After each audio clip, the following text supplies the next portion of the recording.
Western world may point to China now critically, pointing out what China is doing, how China is taking over countries' assets or institutions, over corrosive debts they hang on weak African countries that are constantly borrowing money and begging without producing enough to pay their debt or even become self-sufficient countries.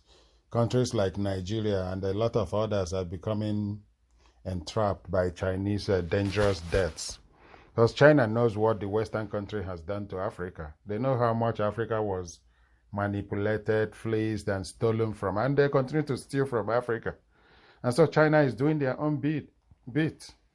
They are just advancing the fleecing of Africa with the aid of despots across Africa who are serving the interest of external forces rather than tend to the needs of their people. China's activities in Africa have raised a lot of eyebrows, and the issue of being trapped into Chinese debt is real and ominous. Here, we look at the top 10 African countries with the largest Chinese debt. Whether the officials and government authorities accept it or not, Chinese dealings in Africa are being viewed in a highly skeptical way. The truth is, the menace of falling into Chinese debt trap is very real, and it is happening. Africa is slowly being tied to the yoke of Chinese debt. There is no transparency and accountability when it comes to acquiring Chinese loans. As a result of this, African countries are finding it hard to extricate themselves from the grip of Chinese debt. It means that debt is continuing to pile on and on, unabated, and the repercussions will be dreadful. Some countries are having it worse than others, as will always be the case. Below is a list of the top 10 African countries with the largest Chinese debt. Number 10, the Democratic Republic of Congo. The DRC could easily be one of the richest countries in the world considering how it is abundantly endowed with precious natural resources and minerals. However, plundering of these resources has set the country back, including unending conflict. It has an estimated debt of $3.4 billion. DRC was quick to exchange mineral resources for loans with China. Number 9, Ghana.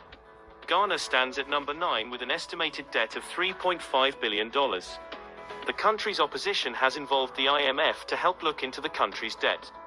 Number 8, Nigeria. The West African country has an estimated debt of $4.8 billion. Nigeria has accepted the Chinese yuan as a reserve currency. Number 7, Cameroon. Cameroon has an estimated debt of $5.5 billion. However, it was recently revealed that China was in talks to cancel part of the country's debt. But with China, nothing is so certain. Number 6, Zambia. Zambia is increasingly getting mired in the tentacles of Chinese debt. The Chinese have sponsored a lot of projects in the country. The country has an estimated debt of $6.5 billion. China is taking Zambian firms as part of repayment plans, and there were reports that ZESCO, the national power utility, was being taken over by China, even ZNBC, the country's national broadcaster. Number 5, North Sudan. The conflict-torn country has an estimated debt of over $6.4 billion. Although China has written off the country's debt incurred in 2015, it still has a long way to go. Number 4, the Republic of Congo. Congo, which may be popularly known as Congo-Brazzaville, has an estimated debt of $7.5 billion. Again, corruption has played a major role in ballooning the debt to such egregious levels. Number 3, Kenya. Even after the discovery of oil in the northern part of the country, nothing in essence is working towards cutting down the levels of debt to China. Kenya has an estimated debt of $7.9 billion. The country has been taking money to facilitate the fruition of its infrastructural projects. But as lack of transparency and accountability come into play, a lot of money has been lost to corruption. Number 2, Ethiopia. All those Chinese infrastructural development projects in Addis Ababa are coming at a heavy price. Ethiopia has an estimated debt of $13.5 billion. The debt levels have slowed down some projects due to repayment issues, but there is now a new structure for these debts that makes it a little bit affordable for Ethiopia to repay. And finally, at number 1 we have Angola. Angola is the most indebted African country to China. It has an estimated debt of over $25 billion. Shocking, but that's the reality at hand. Most of Angolan oil is going towards the repayment of Chinese debts, despite Angola being the second largest producer of oil in Africa. That brings us to the end of this video. Share your comments in the section below. Remember to China's activities in Africa. So Ethiopia used part of the money they are owing China to build the railway that stretched from Djibouti to Addis Ababa upon the departure of Eritrea out of Ethiopia, because Eritrea is what used to give Ethiopia, the old Ethiopia, access to the sea, to the Nile. And so once Eritrea left Ethiopia through one referendum and the eventual referendum about 2 decades plus ago, Ethiopia became a landlocked country, and they had to build that rail track that traveled from Addis Ababa to Djibouti. That's how they get their containers and other shipments, through the rail, just like Uganda, that is equally landlocked, that gets her containers through the ports in Kenya. One of them is Mombasa. And so countries can survive even when they are landlocked.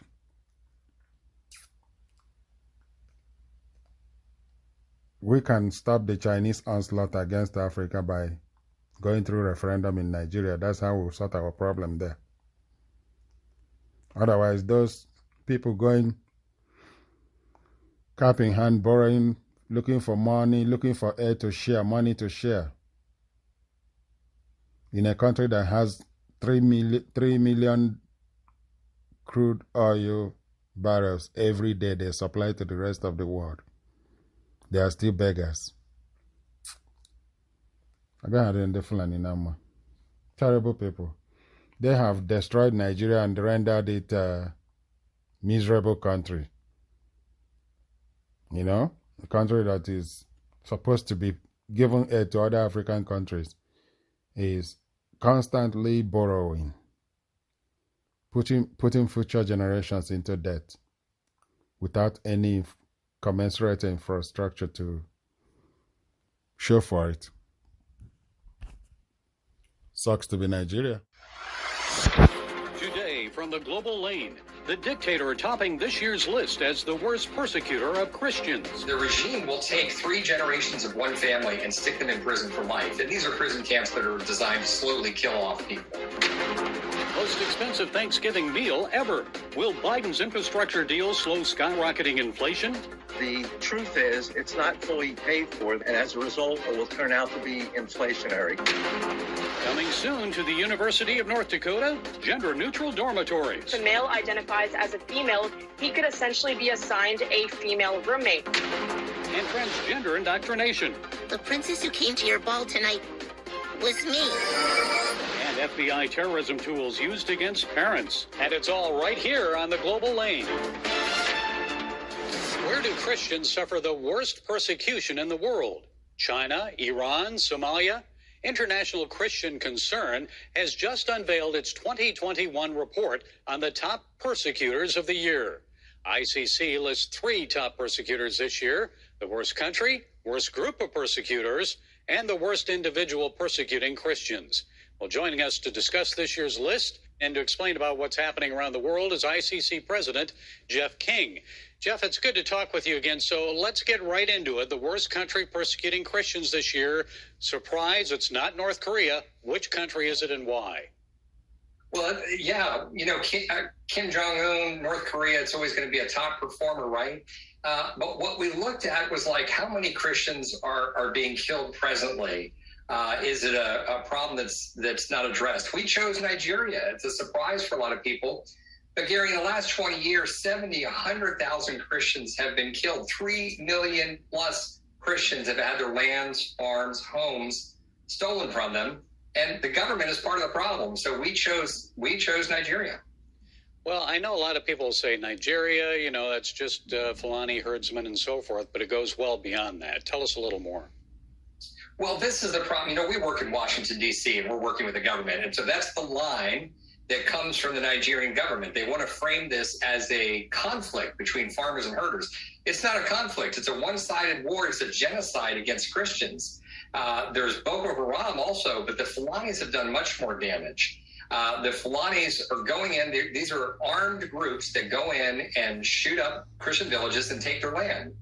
And what's going on is it's a war that never ends, is never addressed. The Nigerian military never goes after the attackers. There's no arrest, there's no battles, there's nothing. And the reason is that, look, Muslims are in control of the police, the army, and the intel agencies. So the whole security apparatus of Nigeria is controlled by the Muslims. And so the fix is in is the phrase. It's like it never gets fixed. It's never addressed. Nothing ever happens. Okay, Jeff, let's move on then and discuss the worst group persecuting Christians this year. It's not Boko Haram or Al-Shabaab. Who is it? What are they doing? Well, it's the Taliban. And Gary, look, the Taliban has been, torturing, murdering Christians for years.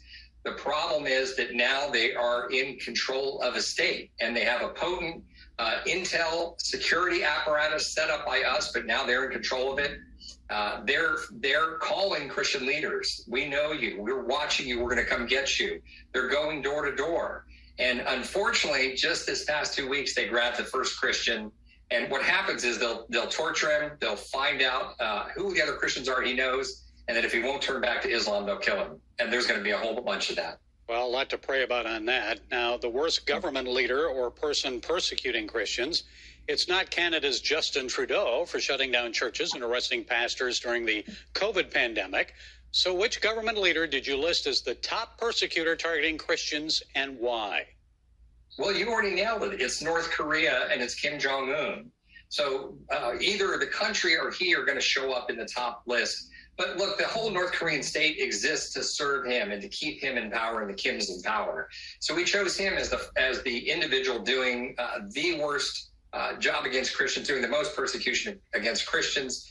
I think people know it, but look, if a Christian is caught with a Bible, if they're a real Christian, the regime will take 3 generations of one family and stick them in prison for life. And these are prison camps that are designed to slowly kill off people. And, of course, we know that you have to worship the leader there. Juche is their faith, and that's worship of their leadership. I know there are many other countries of concern, especially, let's say, India, where attacks against Christians are on the rise. Tell us what's happening there, Jeff. Well, India is especially disturbing, Gary, because India has a constitution that guarantees religious freedom. And they have a tremendous track record. But what's happened is you have some hyper-nationalists, some fundamentalist Hindus that have gained control. The Prime Minister Modi, is a radical Hindu. His party, the BJP, these are radical Hindus. They believe quite fervently that India is only for Hindus. And in India and Hinduism are fused, and there's no room for anybody else, and they're doing everything they can to slowly strangle Christianity. You won't hear it from his lips. He's a smart politician. Listen to the BJP leaders, listen to his leaders in the party. You'll hear it quite clearly. They're not shy about it. And, Jeff, I know China and Pakistan, those are always places of concern. And you've been to many of these countries. You've met with many persecuted believers around the world.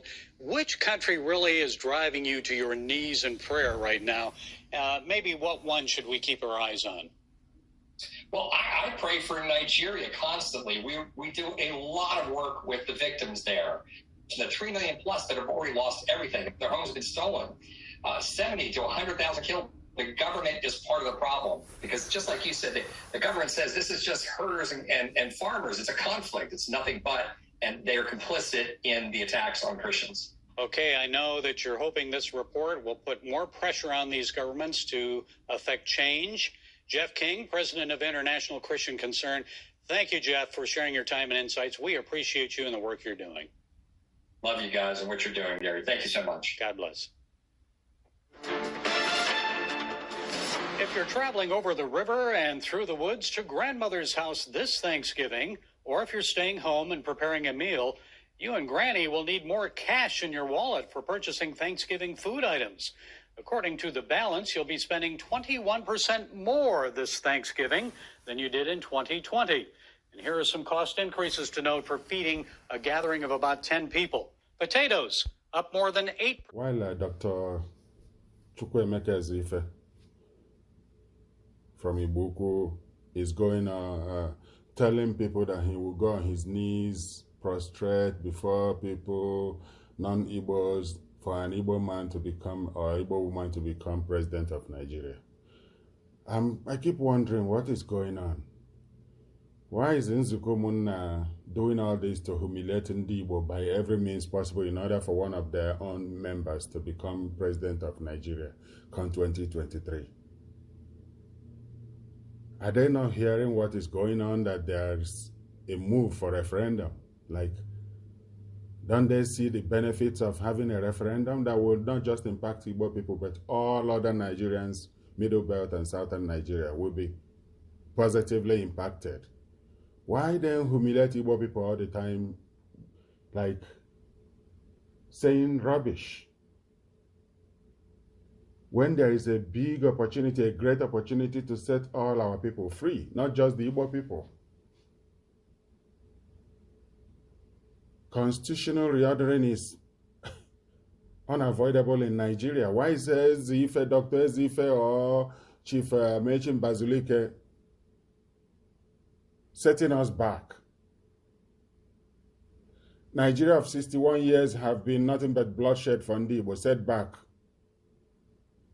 Let's go for referendum and find out from our people where they stand, along with other people in the South and Middle Belt, Southwest. I thought it's supposed to be the interest of our people that counts here, and not a few people in a small organization that wants to produce the next president of Nigeria to the exclusion of all other things that Ndibo want, which is freedom. Let's go for the constitutional change. Let's go for referendums, regional referendums. If Ndibo vote to remain in Nigeria, then we now talk about the presidency of Nigeria. But if Ndibo, along with all other people in the Lower Niger Territory, Middle Belt, and Oduduwa land, decide that they are going to separate, then we work on that. That's more important than the Nigerian presidency. Why are we going to continue using the same method that has destroyed us all these years?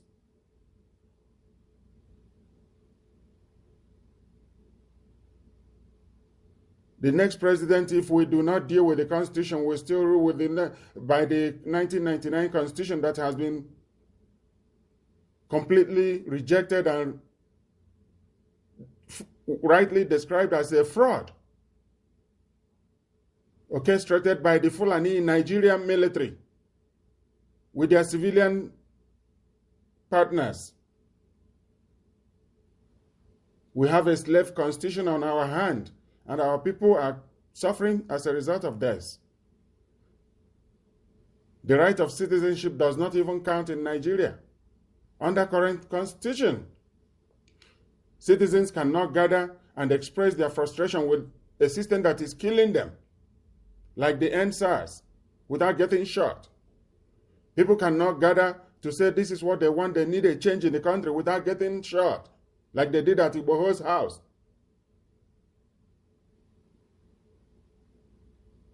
The right of citizenship has completely evaporated in the country. And my people are talking about 2023 election. While this is going on, he just insists on self-determination, resource ownership at summit. The Ijaw people have reaffirmed their commitment to the struggle for self-determination and resource control, saying nothing would deter them from actualizing emancipation from the grip of the Nigerian state. They stated this in a communique issued after the one-day All-Ijaw Summit themed the Nigerian state and the Ijaw question, which was organized on Saturday in Yenagua, Bayelsa State by the Ijaw National Congress, INC. Professor Benjamin Okaba, the president of INC, who read the communique before newsmen at the Ijaw House, said the Ijaw people's right to self-determination, access and control of their resources is inalienable and backed by several international laws. Okaba said the federal government had poorly and unsatisfactorily managed the country's ethnic diversity, 100%, which had resulted in agitation over marginalization and the ignited separatist tendencies among major ethnic nationalities. You can see that Igbo are not alone on the quest for reality over Nigeria. Why then do we have a few of our people going cap in hand, begging, talking about 2023, like our salvation lies in it? The same set of people that went to disgrace themselves before Buhari, encouraging Buhari to be doing things like a dictator.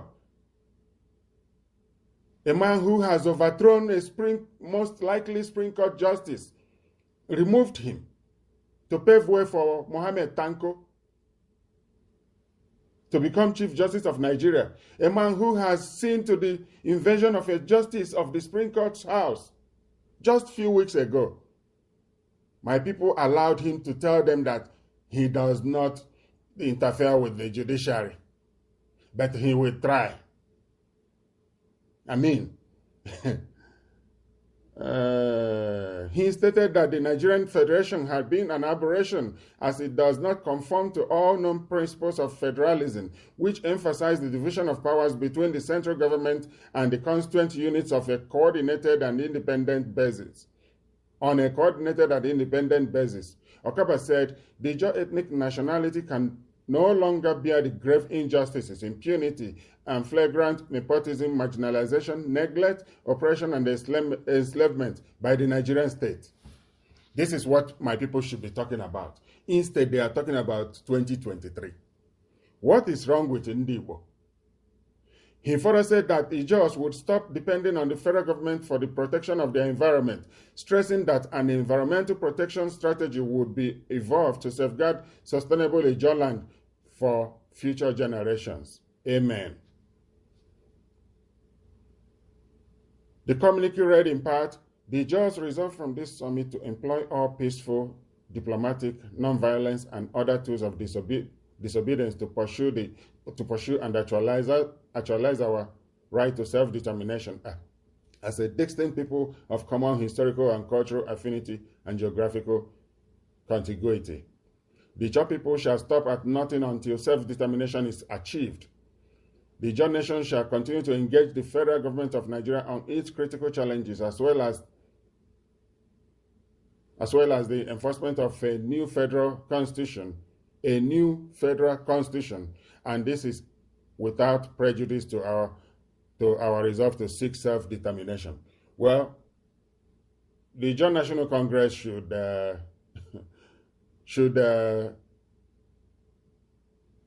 join forces with NINAS, the Nigerian Indigenous Nationalities Alliance for Self-Determination. What they are saying is exactly what is going to be made possible through referendum, multi-regional referendum.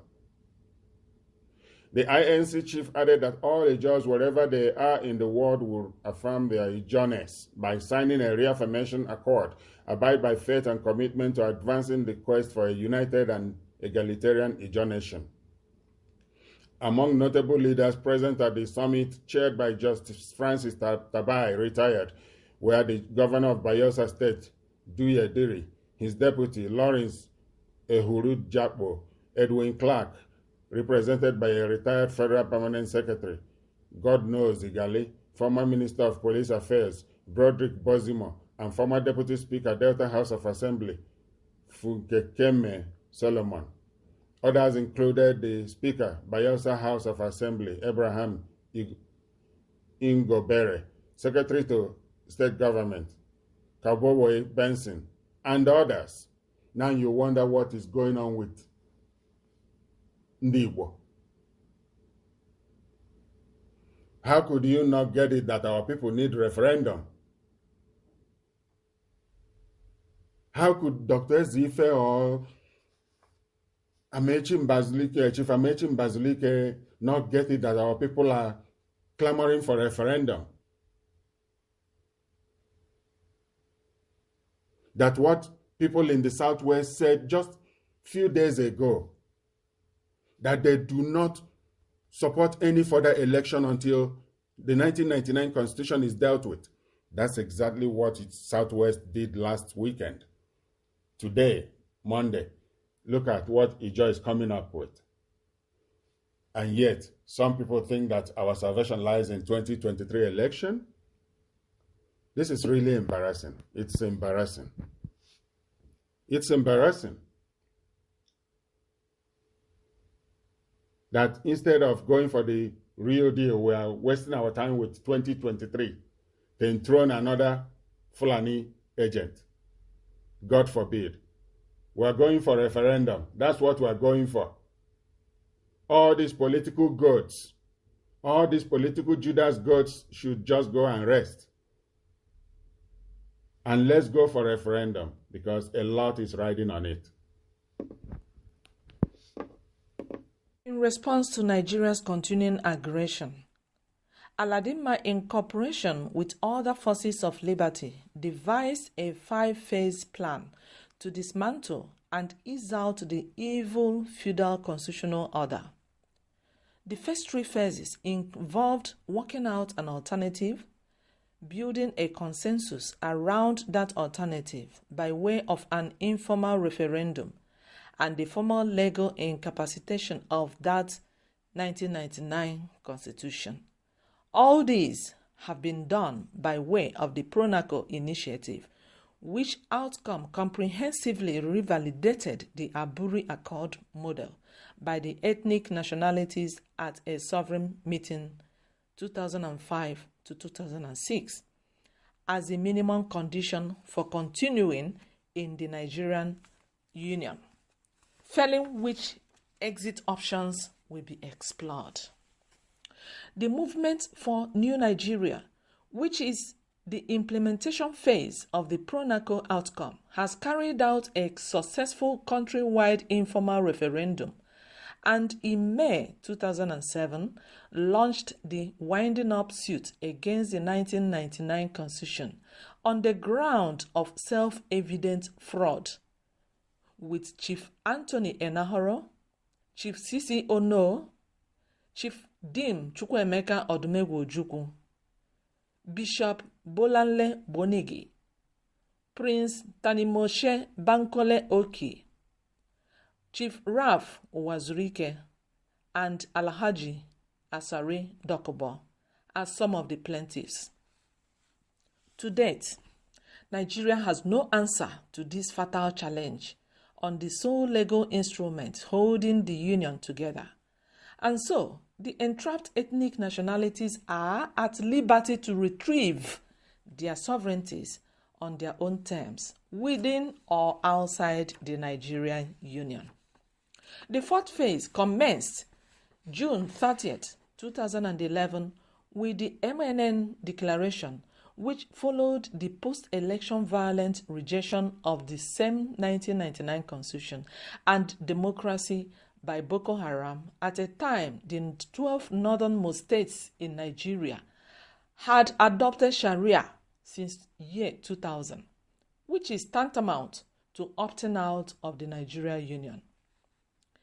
Aladima posits that it is now practically impossible to retain Nigeria as one political union, since nobody can force those 12 states to abandon Sharia to embrace democracy, constitutionalism, nor can anyone force the rest of Nigeria to embrace Sharia and abandon democracy and constitutionalism. The two are mutually exclusive, and this leaves everybody with only one option: to accept that the Nigerian Union has collapsed and allow the peaceful exit of cohesive units who therefore work out new relationships. By the infinite mercies of God, since that sole title deed by which our sovereignty is detained by Nigeria, the 1999 Constitution, has been exposed as a forgery and a fraud in court, to the extent that Abdulsalami Abubakar made it and lied that we, the people, did. And since the United Nations Declaration on the Rights of Indigenous Peoples invests us, the ethnic nationalities, with an inalienable right to self-determination, Aladimma, working with its project partners, particularly the Lower Niger Congress, will, within the said United Nations instrument, vigorously pursue the retrieval of our sovereign rights over our geospace, in rejection of further perpetuation of fraud therein in the name of Nigeria. Furthermore, in the aftermath of Ojukwu's momentous exit, everybody confessed that Ojukwu was right in the bloody debates of 1966 to 1967 to 1970. Thus, acknowledging both Aburi and Biafra as appropriate and legitimate responses. Aladimma now asks, if Ojukwu was right, is it right to keep Nigeria the unitary way we wrong-headedly and ruinously kept it all these years?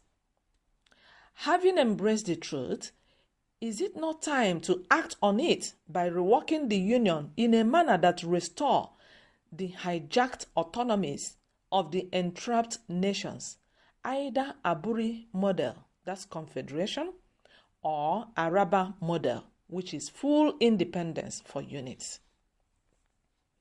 In this crossroad situation, the question on every lip was, where does the Igbo go from here? Even our enemies, as if in pity for a group of orphaned children, joined in asking this question, which roughly translates to, where will these directionless Igbo go and who will lead them? Since Ojukwu's demise dramatically exposed a long-standing leadership vacuum in Igbo land. In seeking credible answers, the first step will, of course, be to define what Igbo interests are in Nigeria of today. The next will be to draw up an agenda and roadmap, which is called plan, to pursue those interests. The last would be the question of who and who will lead the charge. The replacement for Ojukwu cannot be by clownish buffoonery. It is in this light of the foregoing that Aladimma today steps forward to lead the task of total societal reconstruction of Igbo land on the basis of the core Igbo value system, which places truth above falsehood at all times. Eziokwu bondo, which places excellence above mediocrity, which reward hard work and punish laziness, and which place merit above pedigree.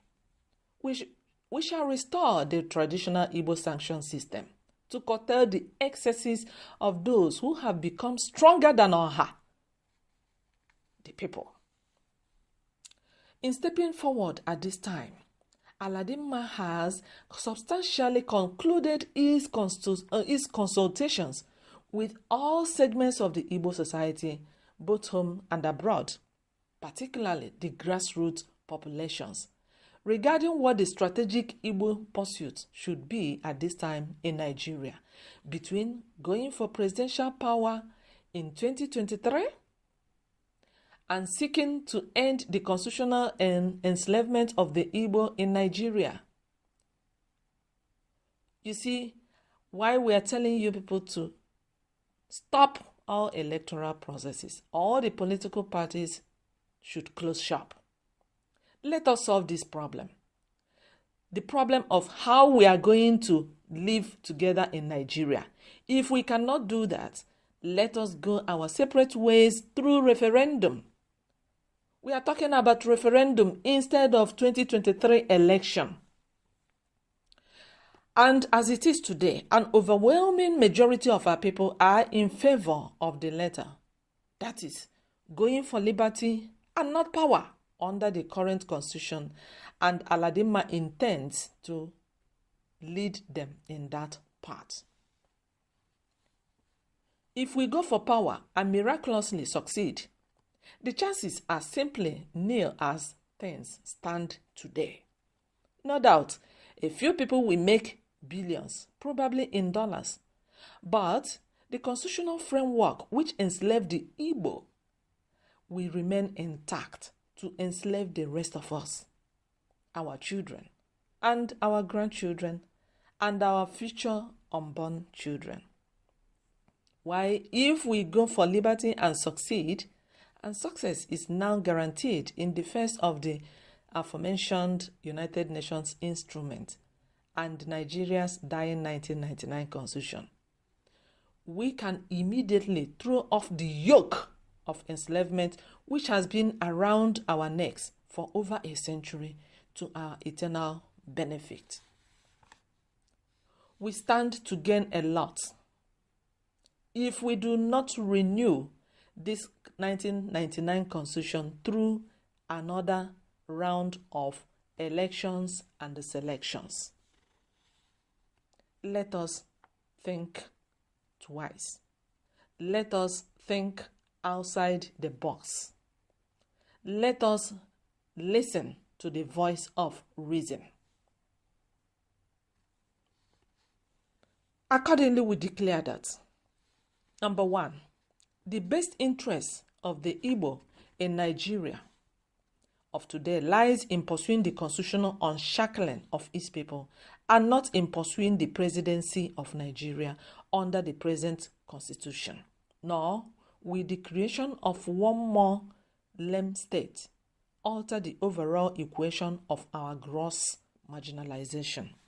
Number two, Aladima completely agrees with the assertion of President Jonathan in Udi, as at that time, that the problems of Nigeria flow from its very foundations in 1914 and the manipulations around 1960, and that the solution to the intractable problems must be for us to go and find out what went wrong in those periods. Aladima and his change partners have done just that. It is left for government and other stakeholders to embrace the results. Aladima will, in conjunction with his change partners, mobilize the Igbo and others who feel the same way to demonstrate their rejection of the current enslaving the feudal constitutional order by declining any further participation in electoral processes conducted under the evil 1999 constitution, which started with one of 2015.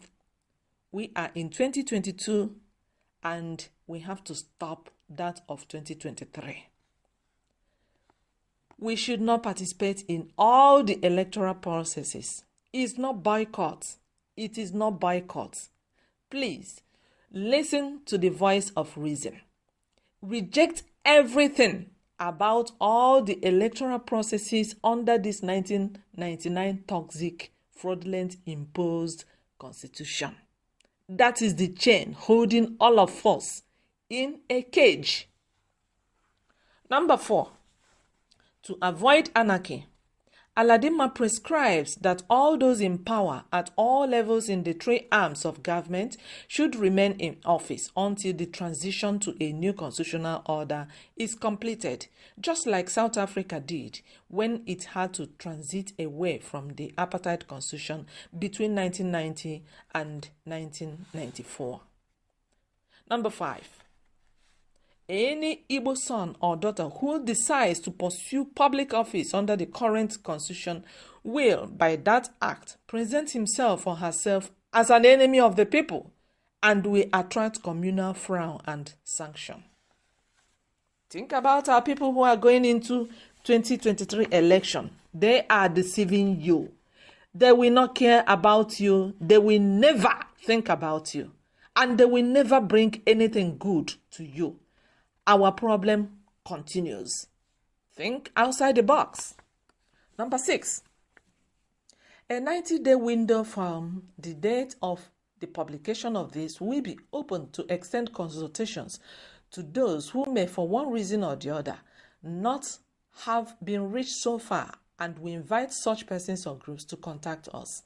Sanctions will not commence until after that period.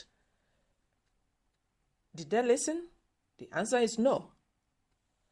Aladima is guided by the example of Nelson Mandela and his compatriots who, confronted with a similar evil, were honest enough to tell the blacks of apartheid-era South Africa that their misery did not flow from the people in power per se, but from the apartheid order which took their lands and rights away. They, by action, refused to validate it any further. This is what we are saying. Do not go into any election. Do not cancel every electoral process, because you are going to empower them again to rule over you, kill you off, seize everything about you, close all the refineries, close all the seaports, and put everything in the hands of Fulani. Think outside the box.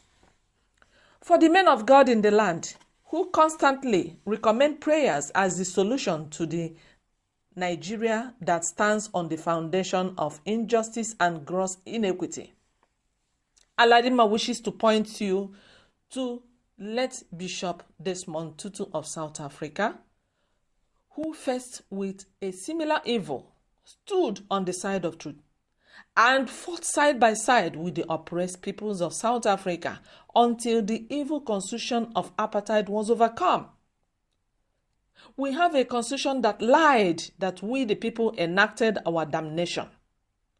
Instead of joining hands with the peoples to uproot this evil, many of us join hands with Gowon and the rest of the criminal band with much blood in their hands to pray for Nigeria that has become a criminal enterprise, whose constitution creates and protects monumental corruption, whose constitution kills everybody, impoverish everybody, put everybody in an eternal hardship and poverty. Let's think outside the box, my people. As poverty and misery grind your flock, the masses to death, a choice has to be made now, to side with the truth or side with falsehood. Of course, we must pray, but let us also declare the truth concerning Nigeria now. The same goes for the lawyers in the land who clutch that evil constitution and fail to tell the politicians the truth. Simple and bitter as the case may be, but truth, which is eternal. Woe unto those doing this, for when the crash comes, the blood of the innocent will be on the heads of those who helped conceal the truth. We must tell the truth always, at all times. Truth is God. God is truth. Mandela was an honest lawyer who chose to use his knowledge of the law to free his people. What are our lawyers doing? Where are they? Where are our lawyers? In closing, we wish to commend the efforts of the then Ohaneze Ndigbo for holding the fort in the socio-cultural arena. Aladima steps in today to do the difficult non-partisan political bit. We also commend the sacrificial pioneering efforts of Masob and its leader, Chief Ralph Uwazurike, in the quest for self-redemption. As Chief Uwazurike steps into other roles beyond Masob, Aladima notes that injuries may have been inflicted in course of the uncharted route of a liberation struggle, such as theirs, but we plead with all to forgive any such injuries as a sacrificial contribution for freedom.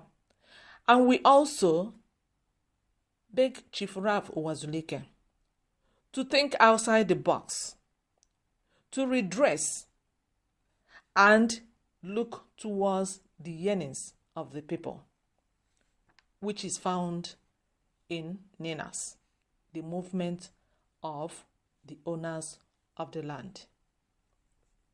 We also urge the Masop foot soldiers to take advantage of the United Nations instrument legitimizing self-determination to reconstruct their struggle and halt further casualties in pursuing what is now the legitimate right of indigenous peoples everywhere in the world.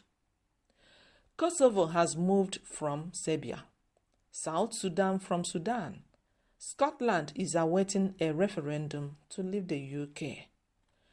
We, the Igbo nation, we, the Ijaw nation, we, the Ishekiri nation, we, the Beni nation, we, the Asian people, we, the Efik, the Ibibio, we are all qualified to exercise our inalienable right to self-determination.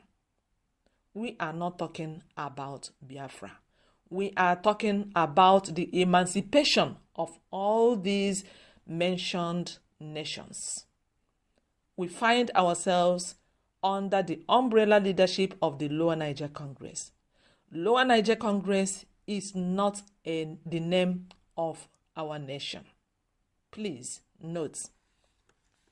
With the experiences of the past and in readiness for the fallouts of the impending change, Aladima has worked out with LNC an offshore-based asset protection and guarantee scheme to ensure that Igbo assets and those of the rest of the Lower Niger will not be lost by the owners, at least in value, on account of any changes in Nigeria. Information on the modalities for the inventory and other steps will be made public when the time comes. Aladima requests all Igbo groups, all Igbo organizations, all individuals who agree with our position on the Igbo priority to please speak up as quickly as possible so that we can demonstrate the majority support which our consultations showed.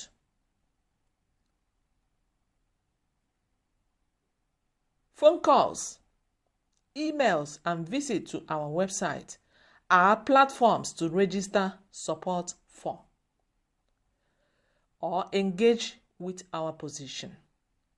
Persons and organizations interested in joining the movement or supporting it otherwise can do so online at www.lowernigercongress.org. Another one is www.ninasvoice.org. Long live Ndi Igbo worldwide. Long live the peoples of the Lower Niger. Signed for and on behalf of the Aladima Board of Custodians this 30th day of May 2012, Tony Nnadi and Nnamdi Ohiago. Thank you for listening. Please share and discuss with your kids and kin, with all your contacts, your family members, your friends, everybody. We wish all of us well. It shall be well. Thank you. Nwadi Igbo has read it. Bye.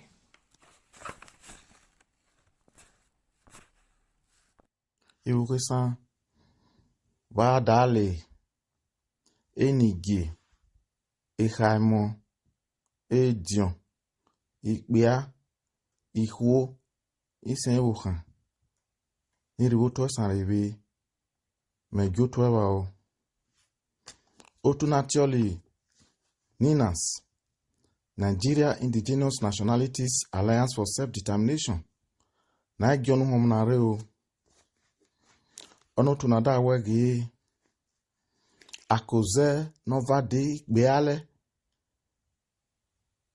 Osebo 2023, Na Habosibore, my mo bobo beki surely olonu to anda wegi ebu ni majana naturally Nigeria okidonki ebu umulu okolo da semegbe emi ebe ahenya oria agboria memo meoria mi olokidoki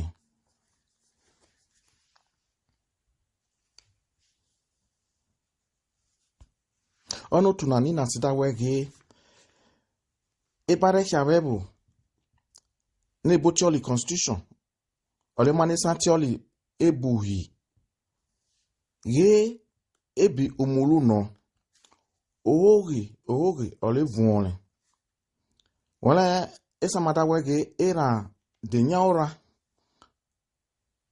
ono kukwole ola ka hia sibori so that do dia begi honorana ole oni constitutional ole ebuhina ole aka hia sibori ole aka hehe akwesegi aze alwe akoze ramde wege oge no riwi onebuhina me that time aba nkpokpano onebuhina wege man nya oto naturally indigenous nationalities mamu ahu ni ihe Abuja nire a nyama ogiva ge onebuhina maye tali maru bobo gi naze nire Abuja na nyama ge ebere woto rebegia igo efe no woto emioko igo humo na koko mayeri ahu ni na nire ame mali oru eke no ebuhi naturally constitutional bobaki no ma wako ta o ma mi gumada sikoko wege ma mu ahu no so ma muni na ebi ma mo weke oto igo homo na mi mali oge mare ni na olezo no rebuto ogia ene doni go mu no rebegia ami bakia na ye anoru eke no buhi na wege ono gbebera ohi akigbolasa ma dagole ge ami bakia na ye igo na rekoko ma igo humu na rekoko igo na rekebe efe no rebuto amujo bi center natural Abuja eyego mu ewu gali onebuhi na natural constitution olera huna ndamege exie wara ala mi bacha na ye ogine iwege ma na mo boy gbe ma oda ka khomunya asabo himigbe uwabe owaye kiane ewara sabo yonu wabe eye mi wena uha me fi woto ofi woku uku mu fie gerebegia a sabo na wujede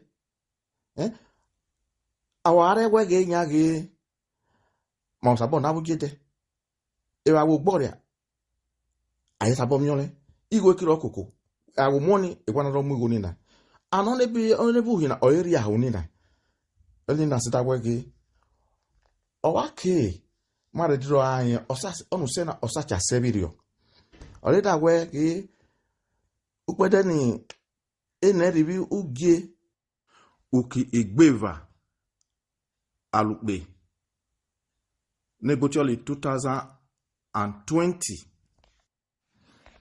onu tu NINAS na da wege onebu hina actually constitutional okiki igbugen na abo onu ebo no sma actually Nigeria na igbugon ki na abo abadaki wo hien na tare ina sabo arigbe na hia da odo de ki action sole ase me ba lu onebu hina ni igbu ki na nya NINAS wege ebe umulu no ebe hoge no ole ada wege ase elu akoze ramde alu akoze ina zeni onebu igbugen na no hoge vuana ole na se revewo ole mada wege oke na remiege aelu akoze o Baby, our dad woni, my see yellow at ye aluacozel, or no homo in Nina Sigeri. Why have possible egbe dam egbe fuaru, may go to about. Over 2.6 million Nigerians have been displaced from their homes, 37,500 gruesomely massacred in cold blood, 244,000 turned into refugees within a short period of time. This is reported by Gravitas. While our so-called elder statesmen gallivant all over town in the name of global peace talk. Wanting more and a better life for the indigenous peoples trapped within Nigeria enclave does not equate to dismemberment. Rather, we seek to lift ourselves as a people to become better nations, manage our resources better, while lending a helping hand to other surrounding nations who are willing to move forward and live a life that is commensurate to what is found in our other civilized parts of the world. Ahead of the enforcement phase of the sovereign will of the indigenous peoples of Nigeria, NINAS, join the Daughters of Truth talk show, an American-based Saturday talk show, as we continue to push forward the conversation that ought to have been taking place more than 100 years ago. Highlights of this show would be: how did we become so insecure? 2. How did we become neck deep in debt to the extent that our indebtedness is now 33.1 trillion naira or dollars? I don't even know. Now is the time for us to set our children on the path of true prosperity, give them sustainable development and a meaningful life. We want to join countries like Singapore to build a civil society, not a military one, where citizens are butchered at the whims, fancies and caprices of one or two bloodthirsty demons who have the rule over our people. Those who think otherwise should please relocate elsewhere, for this is our land. Amen. It's on Saturday, December 18th, 2021. Time is 9:30 Texas Central Time, 10:30 a.m. New York Eastern Time, 11:30 a.m. Atlantic Time, which is Trinidad and Tobago, 4:30 p.m. local time in Nigeria, 3:30 p.m. London, 8:30 a.m. Mountain Time. Please join Daughters of Truth talk show through the link or the website on Facebook. Just Google Daughters of Truth, you'll find it. And it's also going to be on Lower Niger Radio and Impact Africa Television Network.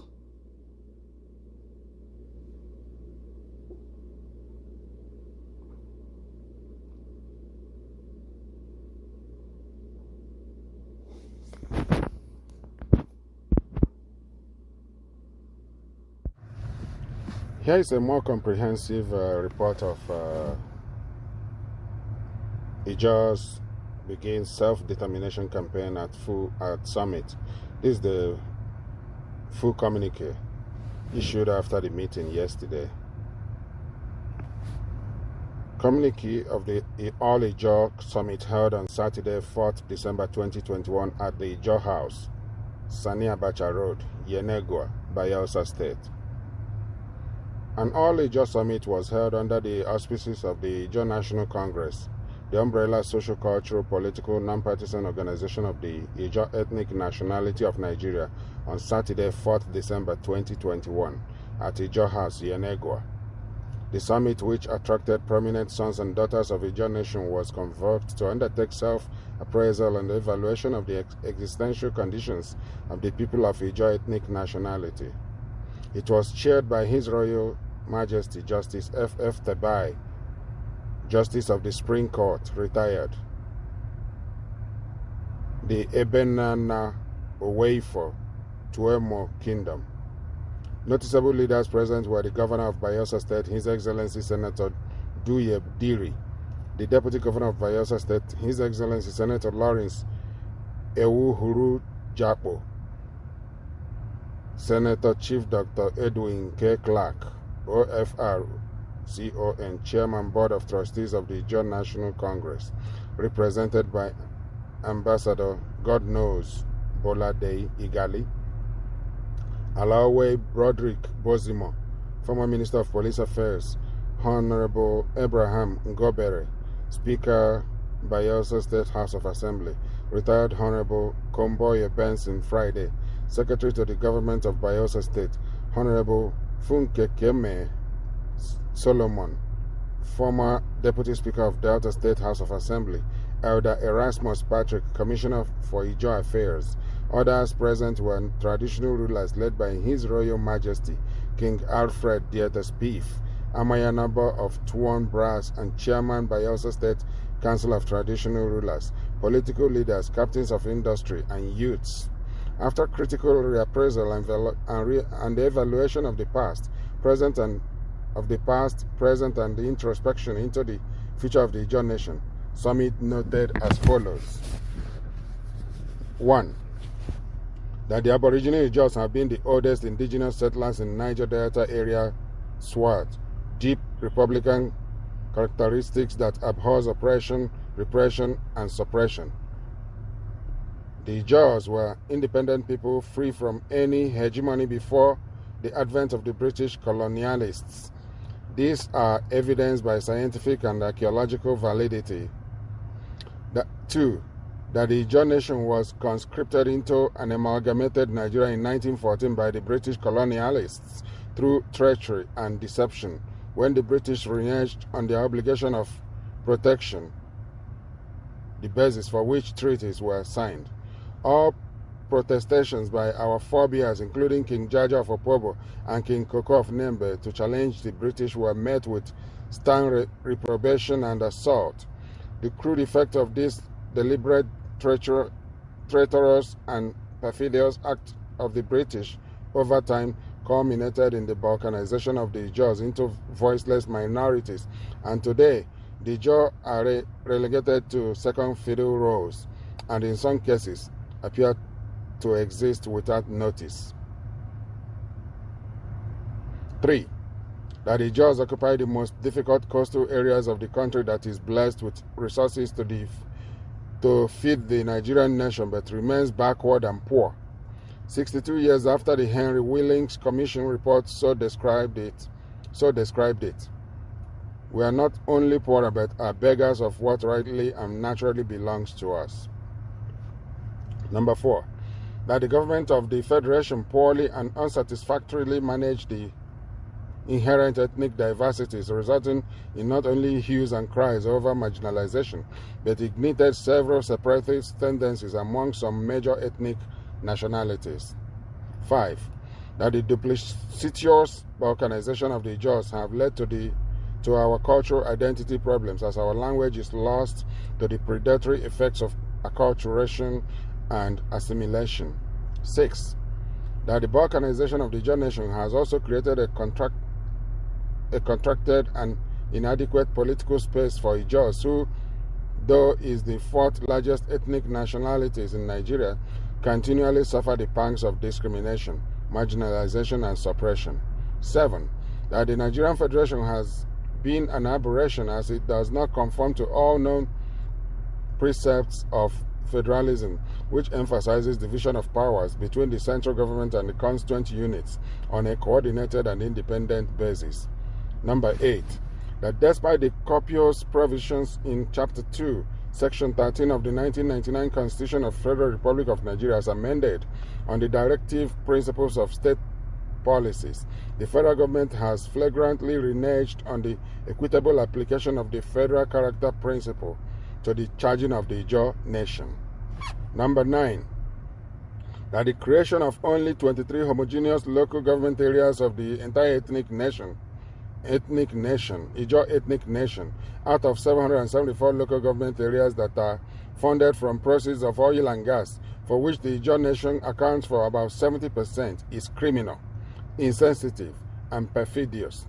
The creation of local government areas in Nigeria was used as an instrument of exploitation and oppression of the Ijaw people, whose resources is used to sustain them.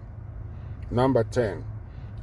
That Summit expresses unequivocal dismay at the refusal of government to accede to the Ijaw ethnic nationalities' request for a paltry 10% of profit of the oil and gas proceeds of host communities, and the haste by the ruling hegemony to sign the bill into law with a paltry allocation of 3% of operational costs.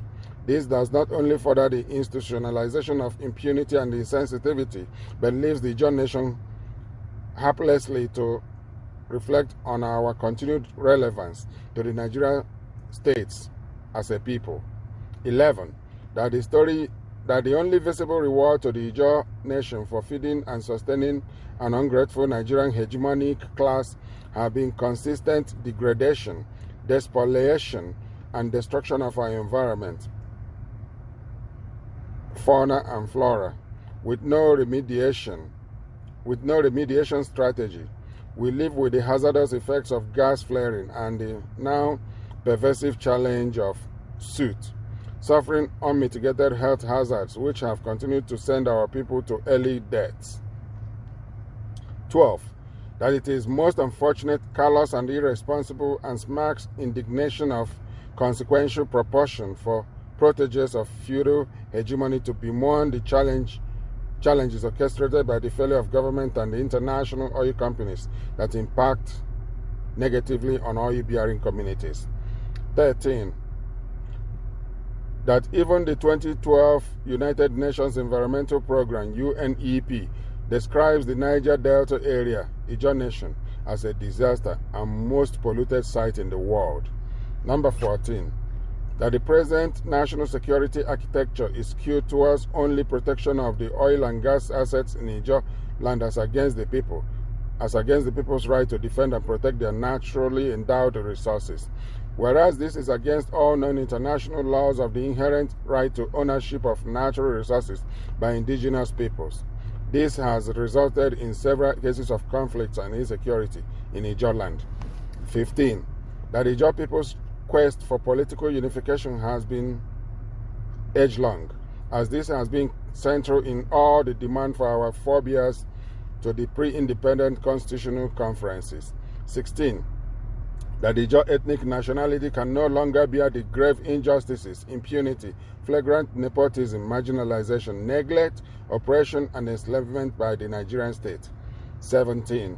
That the right to self-determination, access, and control of our resources is not only inalienable,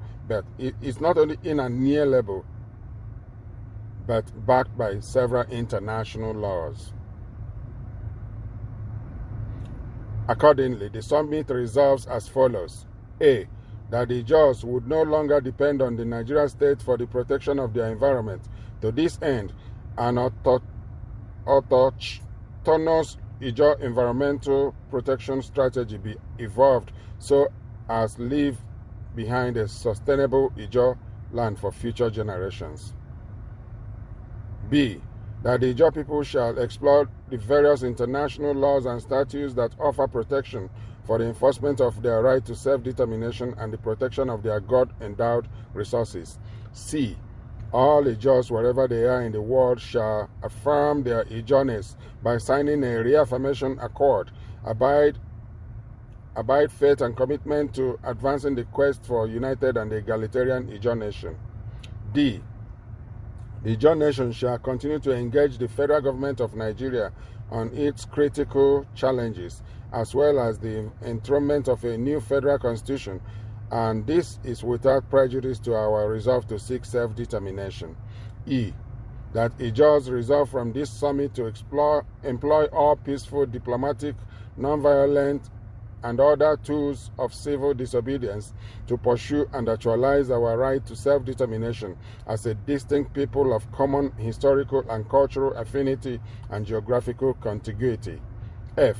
That Ijaw people shall stop at nothing until self-determination is achieved. Summit salutes the vision of all those patriotic Ijaws who initiated the idea of an all-Ijaw summit now and commended the leadership of the INC, Ijaw National Council, for taking every practical step to actualize it. As Victor Hugh stated, no force on earth can stop an idea whose time has come. Long live Ijaw Nation. Professor Ogele Benjamin Okaba, National President, all a just summit.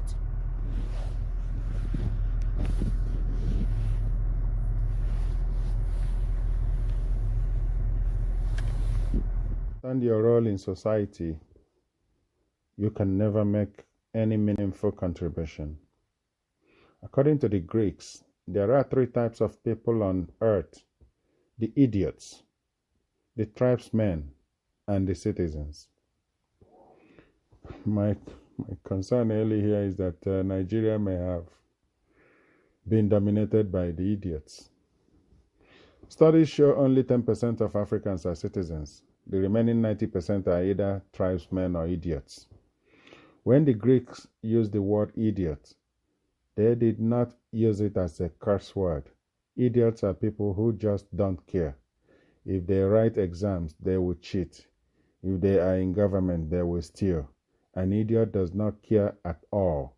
If he eats bananas, he throws the peels anywhere instead of putting them in a trash bin. According to the Greeks, some societies have more idiots than tribesmen and citizens. The next set of people are the tribesmen. These are people that look at everything from the point of view of their tribe. These are people that believe in you only if you are part of their tribe. It can be terrible to have a tribesman as a leader. He will alienate the rest. This perfectly captures Muhammadu Buhari and his mentality, his narrow worldview. When the Greeks talk about tribes, it's not just about ethnicity. They also consider a religion as a tribe. A great percentage of Africans are tribesmen because they view everything from the point of view of their tribes. They trust only their tribesmen. This is probably among some tribes, not all tribes. Number 4, the last group are the citizens. These are people that like to do things the right way. They will respect traffic light rules even if no one is watching them. They drive within speed limits. They respect the laws, won't cheat in exams. In government, they won't steal. They are compassionate and give to others to promote their well-being. Citizens often promote projects that benefit everyone. The Greeks call this group the citizens. Some countries have more citizens than tribesmen and idiots. Others have so many idiots. A tribesman can become a citizen through orientation, and an idiot can become a citizen by training and constant enforcement of the law. But things fall apart if you select an idiot or a tribesman to lead you if he has not been reformed. Wow.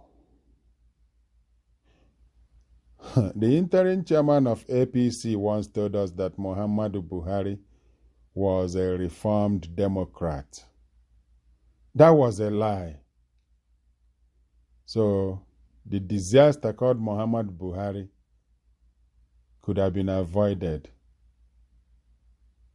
if that man had actually spoken the truth timely enough to Nigerians.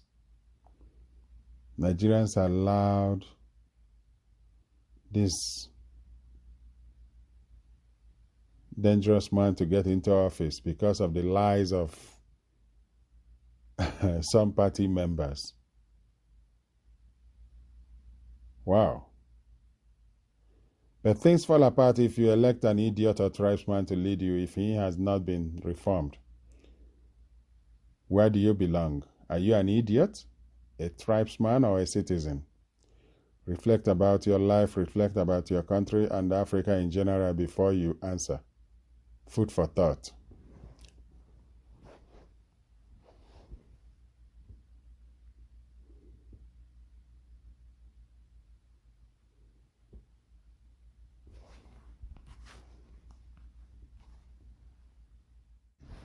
They could not see these traits in our ancestors. They concluded that they had been blessed with enough slave labor created by the gods to fuel and power their empire. Consequently, while carrying Bible on one hand As they walked our ancestors like ox, even to death, they felt no guilt. When they assassinated our leaders, loot and impoverished the wealthy African continent, it was not a matter of conscience, for the gods chose Africa for slavery and exploitation, according to Greek philosophy. Similarly, behind Fulani victories, actions, and relationships are leadership, beliefs, and practices passed down generations as follows. A commitment to the territorial agenda of Usman Dan Fodio shapes their political agenda and aspirations. Nigeria is considered their great-grandfather's inheritance. A strongly held belief that with Arab blood, they are superior to other African tribes, second-rate citizens to be used for the good of the Fulani man. A culture of revenge killings that every Fulani, including elites in high places, subscribe to passionately. A duty to learn the languages of others for infiltration and economic, political, and religious advantages. The native language Fulfulde is reserved for planning and execution of policies and therefore rarely spoken in the presence of others. Now, a culture of unity, no public criticism or breaking ranks, both in good deeds and execution of anarchy, deceit, and chaos. Mastery of creative survival strategies, very tight-lipped, secretive, calculating, patient, and tough-minded. Yes, knowing when to sue for peace and when to crush the enemies. Cultivating corrupt satellites and saboteurs in every ethnic nationality, while politically or militarily annihilating the true leaders. Awareness of own limitations too. Yes, they do. They're no good at frontal wars. Therefore, deceit, sabotage, and sudden killings in large numbers, particularly at night, is the preferred way to fight a war and drill fears into host communities. A well-developed medium of unhindered, effective, and mass communication, mostly Fulani-led. What are they? The mosques and radio. Though considered by many as callous, irksome, mindless, and heartless, they are hardly remorseful.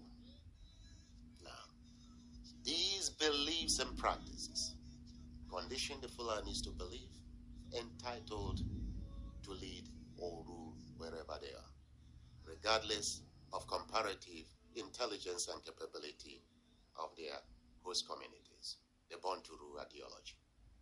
That is how the Fulanis conditioned indigenous today's northern states for more than a century. To conquer the South and Middle Belt, Jihad faced stiff resistance, so they opted for patience and intelligence gathering. It delivered years of endless dividends. They discovered that Southern and Middle Belt political elites think along party lines. Fulani elites think along ethnic lines. You can see the difference. They discovered that Southerners and Middle Belts are treacherous, corrupt, and littered with potential saboteurs. Their strategy to get on the ladder is to sacrifice their people and religious values.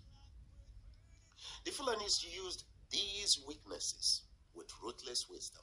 For example, according to Governor Ahmed Sani Yerima, I love that man, Governor Peter Orderly aspired for president, squandered River State money on northern emirs and northern opinion leaders. At the end, he failed. Rotimi Amechi is lobbying to be the next vice president in 2023.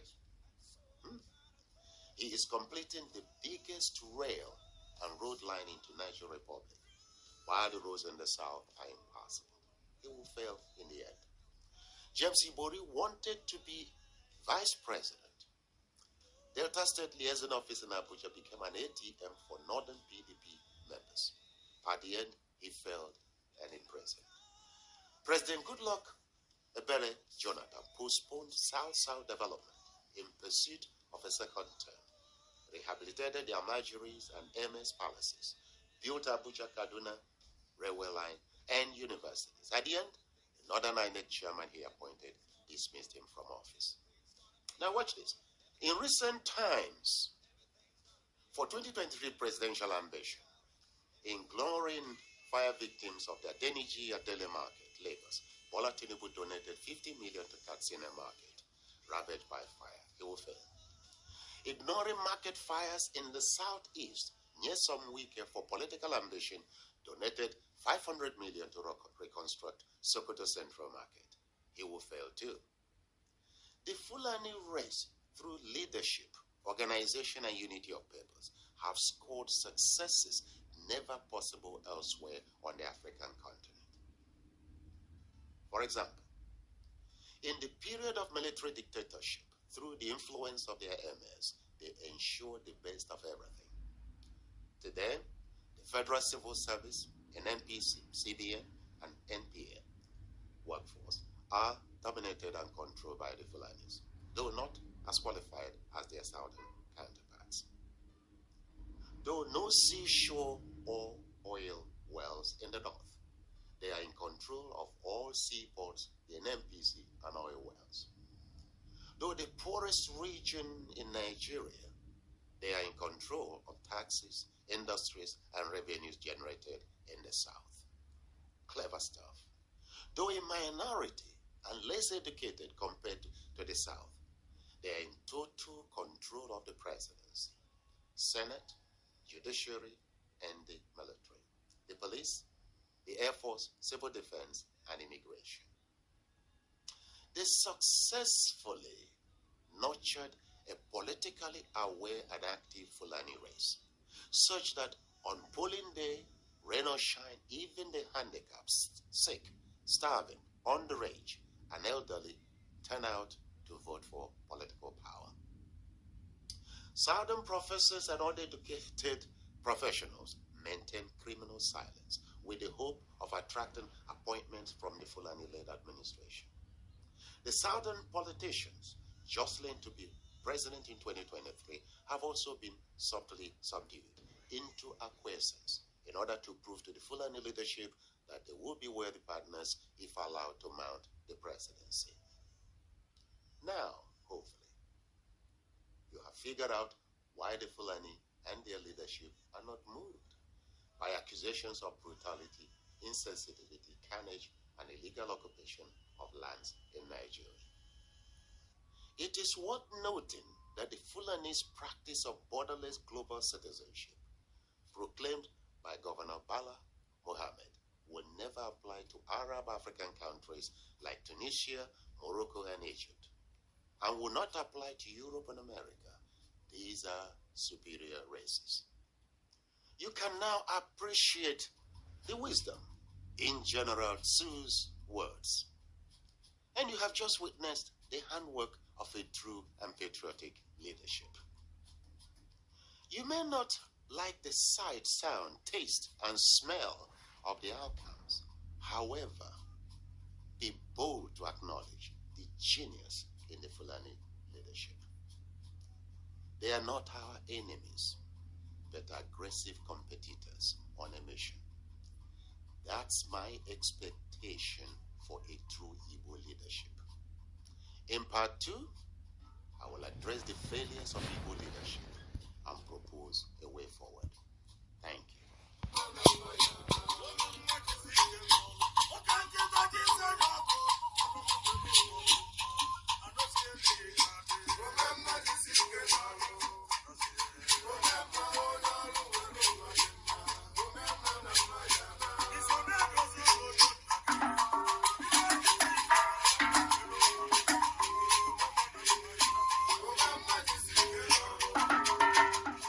And still nothing. So the question is, the same contradictions in Nigeria are also there within Igbo land. We cry of marginalization at the larger Nigeria, but there is also cries of marginalization within. True that. There is the identity question within.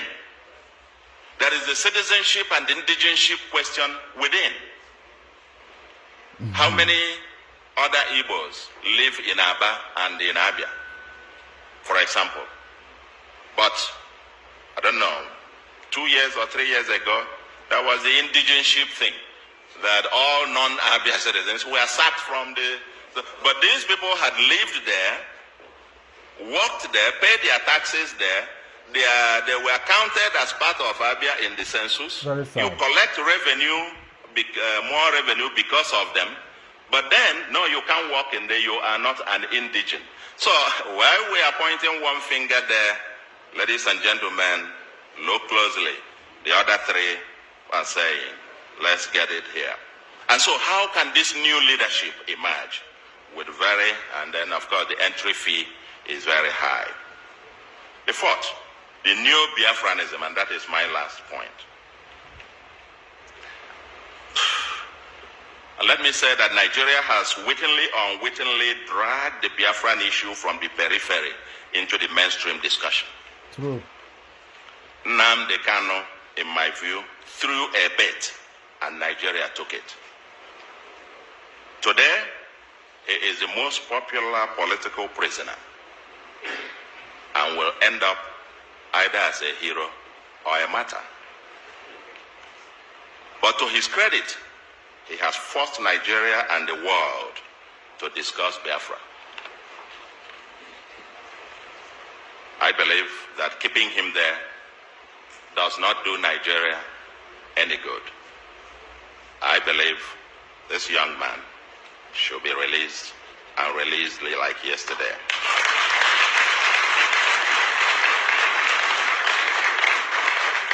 I will not be surprised if he becomes a subject of the next political campaigns. Just like we dealt with Awolowo, who was convicted and imprisoned of treason, or Gowon, charged with treason, or even Ojukwu himself, who was forgiven, and so on and so forth. I don't want to make any predictions, but I believe we need to solve this. Because according to Ofodile, this book, quote, he said, the lesson to be learned, if anyone cares to listen, is that the detention of Nnamdi Kanu, no matter for how long, will not stop the agitation of Biafra, end of quote. He further argues that the detention of Uwazurike between 2005 to 2007 helped to radicalize his followers.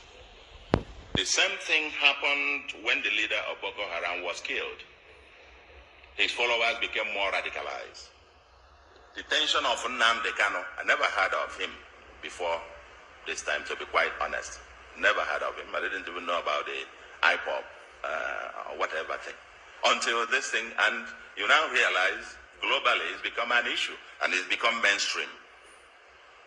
Now, and again, quote, he says, this book argues that the idea of a customary government under the Supreme Council of Elders in accordance with customary law enjoys the support among a section of the Igbo, but it is the Biafra or death philosophy of Nnamdi Kanu that found resonance across the length and breadth of the Igbo nation.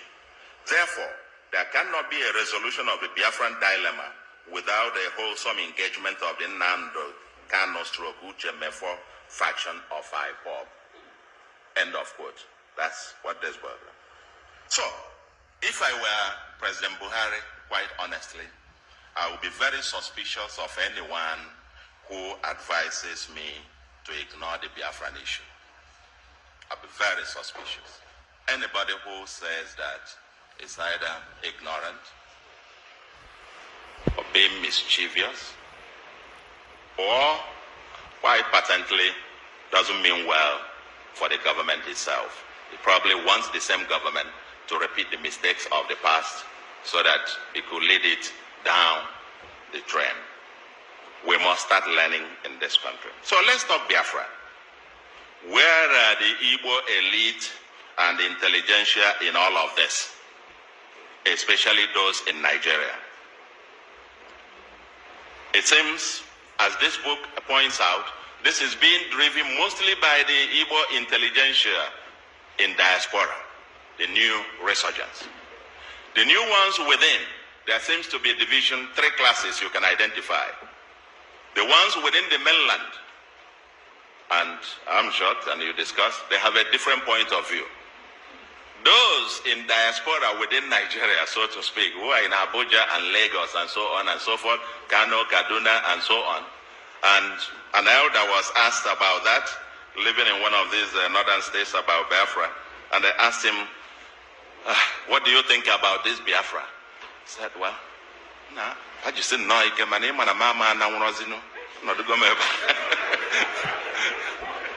other words, they should keep it up, but you know I can no longer go now. You see all the things I have here, I cannot carry them on my head. So, there seems to be a sense of either denial, and on one part, or people who think, no, it won't be, because we can't just imagine it. And because of some discussion that, oh, okay, if this happens, you will lose your property, you will lose that, and so on. Of course, that is untenable. I mean, I too was wrong on this, because if by any chance you have another state of Biafra, it will be the 16th state of ECOWAS. And that means you have free movement of goods and persons. But the fundamental question, the fundamental issue is that this debate is not happening.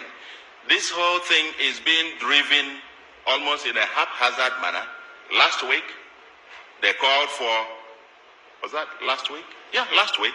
They called for a sit at home. And even without anybody getting out or more in force and so on, I learned virtually Anambra and many other cities were completely shut down. It just tells you there is something going on. But again, where is the elite in this? What is missing is structured debate and apparent elite aloofness or complicity or hypocrisy. Elite in denial. For the politicians who think you can just, let's use them temporarily, let's use them. Just go on, while we can then use that to negotiate for something here. I can tell you, you will create a monster that will consume you. When that inferno comes, both us, everybody else, and the kind of thing that happened in Biafra where any dissent was considered a saboteur. Okay? You might get to a point where you will be telling them, just go on, while we can negotiate here, get something for ourselves in Abuja. I can tell you, these guys are no fools. At some point, they will look at you too and know that you're actually part of the problem. And so on and so forth. So, I say, let the debate must begin. The late Dr. Pius Okibo, in this book as well, presented what the memo by late Dr. Pius Okibo presented to the Biafran government on the economic viability of Biafra. Nobody is talking about what the currency will look like. How will you fare with international trade? What kind of constitution are you talking about? And Affordile forcefully argues here that the Ahera Declaration of 1969 came too late. They had intelligentsia pushing for Biafra, but there was no organized structure. That if they had done what they did towards the end of the war at the beginning, Biafra would not have ended the way that it did. But what is shocking is people talk about this in their bedrooms and in their parlors, and then you come out and everybody is just and so on. I'm sure it will not take long. So what I am calling is that we must, the elite, the intelligentsia, get out of the closet and let us, now that the issue, the president in New York made a point. He said there will be no referendum in Biafra. Now, and I said, my reaction to it was, oh my God. So this matter has actually gotten to the point where we are now.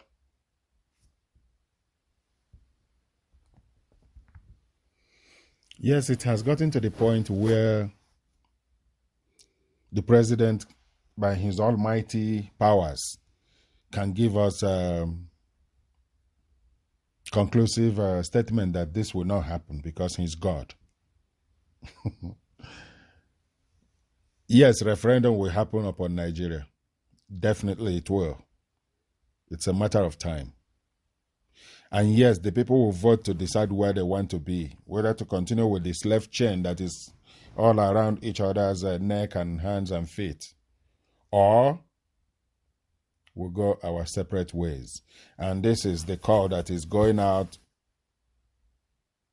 in the Middle Belt, that is going through genocide, being orchestrated by the president's tribesmen, the Fulani, with the backing of current government, including ministers in the government. Issa Pantami, El Rufai in Kaduna is said to be one of the commanders of the bandits, the terrorists.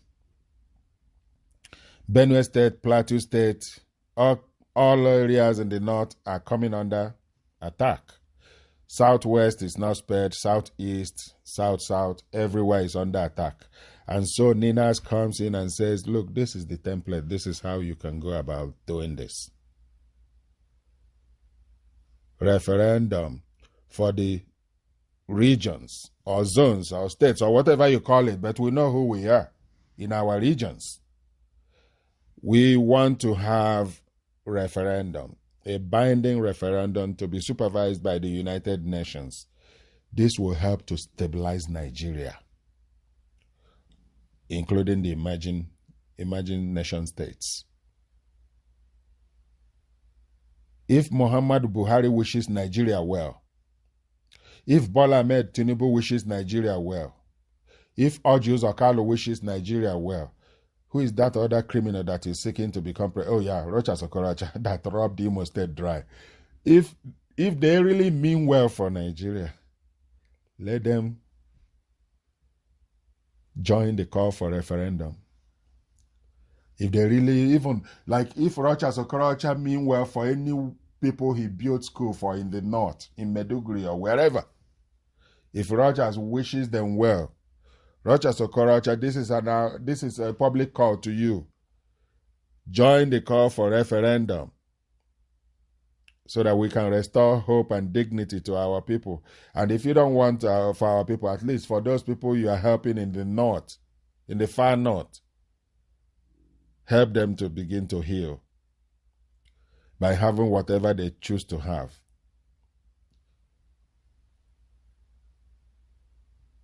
Through referendum. And that's what our people are asking for. Not the presidency of Nigeria. We don't need the presidency of Nigeria. A lot of people in different countries don't even know who the president of their country or their prime ministers are, as long as the system is working for them. I mean, not just for them, but for everyone. The system must not be discriminatory.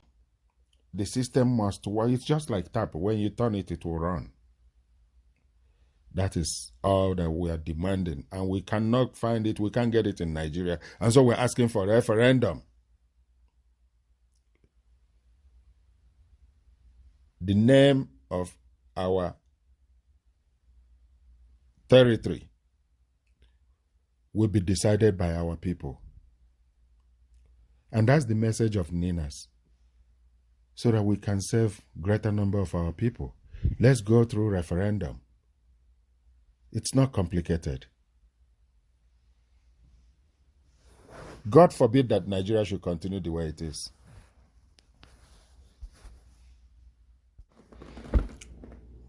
Here is an article by Marvelous Marvel, NATO.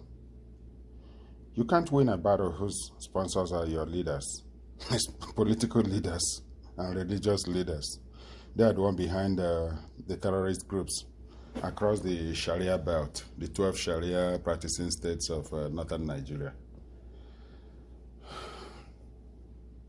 They are doing it at the presidency, at the mosque level, at the sheikhs, they are sheikhs. They are traditional leaders. Their traditional leaders are also their political leaders. So these people are setting the whole place on fire, and they think we're in one country. 2 days ago, I spent about 30 minutes on phone with a military general in the theater of war in the Northeast. He spent time with tales of how he recaptured some towns from terrorists in the Northeast, and how his troops are battle ready. As usual, I pleaded with him to resign, just like I have spoken to many of them from the South and Middle Belt. This is no ordinary war, and it won't end in victory for Nigeria. I need my friends to return home alive. Hopefully, many of them would be hearing this. Just yesterday, I read of the murder of General Zama Zekusu and other soldiers in Borno State, a state where terrorists hoisted their flags and are collecting taxes in several towns. I called my friend again to go through our discussion of the previous day. It was in 2005 that I first mentioned that Nigeria was heading the Afghanistan model in a conference, but many of the paid government officials kicked against it and lambasted me for being unpatriotic. Recall that terrorism was still at its infancy back then, so many of them didn't see the landmine created by the North when they adopted Sharia as their legal code more than 20 years ago. Fast forward to the present day, many of the guys that lambasted me are sitting quietly in their graves. Let me make this statement again. Nigeria will not win the war on terror. Nigeria lacks the institution, the character, the army, the will, the commitment, the unity, etc. to fight terrorists. We lost it long ago and was made worse when Buhari and the North reneged against the constitution to adopt Sharia in several northern states, 12 of them, which emboldened the actors to spread their tentacles. Nevertheless, I will continue to hold GEJ responsible for succumbing to the Arewa threat led by Buhari, El-Rufai, Sanusi Lamido, and the northern elite when the Nigerian army carried massive onslaught against the terrorists under General Ihejirika by removing him as the chief of army staff. And that's what the North demanded of GEJ, and he did it. He removed Ihejirika. You know, when some of us think that Jonathan was a wimp, we were not wrong. He succumbed to them and even removed the former national security advisor who was later killed in Bayelsa State by agents of Arewa. He removed him and replaced him with Sambo Dasuki. You know, Azazi, General Woye Azazi. It's unfortunate, what has been happening to Nigeria. You know, it's very sad. Very, very sad.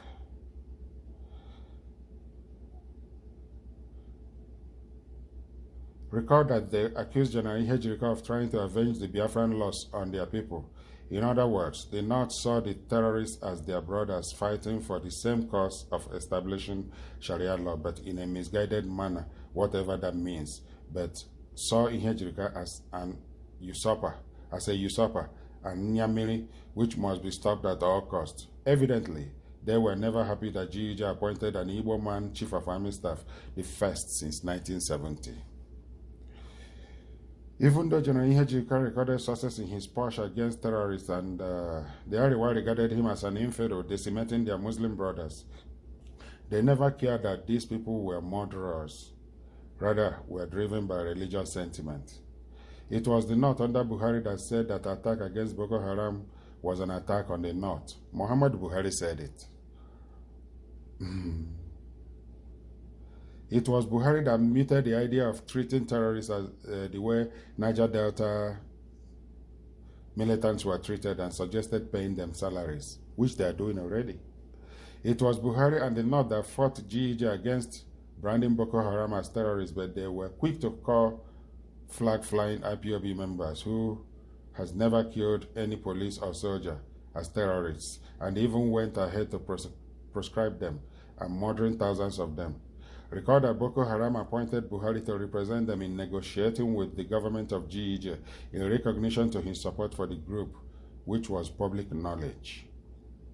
Consequently, on assumption of office, Buhari and El-Rufai started paying their murderous brothers as repentant terrorists and claimed to start a rehabilitation program for them.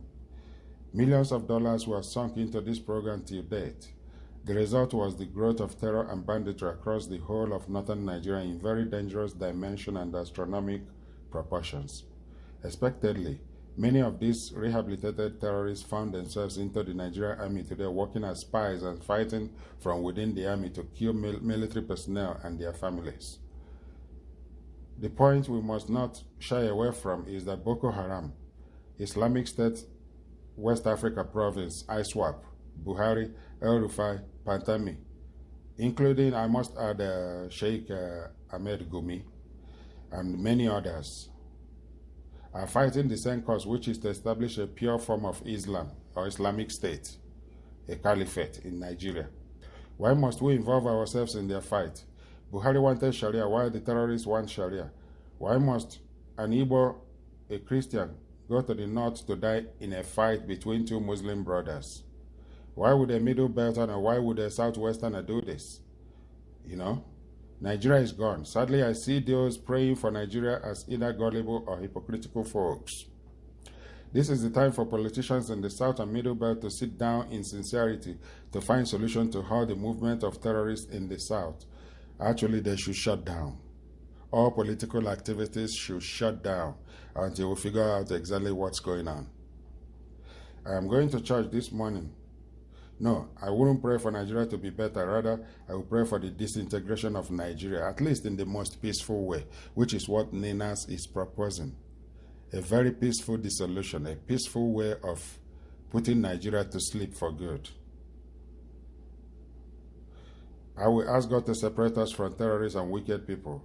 I will tell God not to allow a wicked country like Nigeria to prosper until they allow my right to exit from their wickedness and evil union, at least through multi-regional binding referendum for the nations of Lower Niger Territory, Oduduwa Nation, and Middle Belt Federation. Whoever dies while fighting for Nigeria has died for nothing. And that's if you look at the way soldiers are being treated in Nigeria, you will come to the realization that dying for Nigeria is a waste. It's a waste.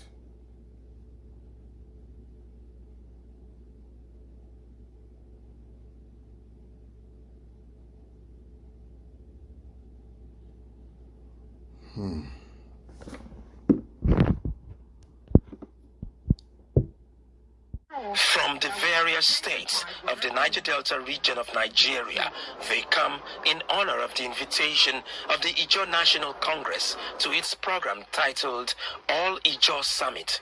The point of fact is that expectedly, issues concerning the aspirations of the Ijaw nation dominate discussions on the theme, the Nigerian state and the Ijaw question. What we have in our country today is a unitary system of governance. That's the governor of Bayelsa State. And dressed in the borrowed robes of federalism. Not surprisingly, states and ethnic nationalities are increasingly clamoring for self-determination.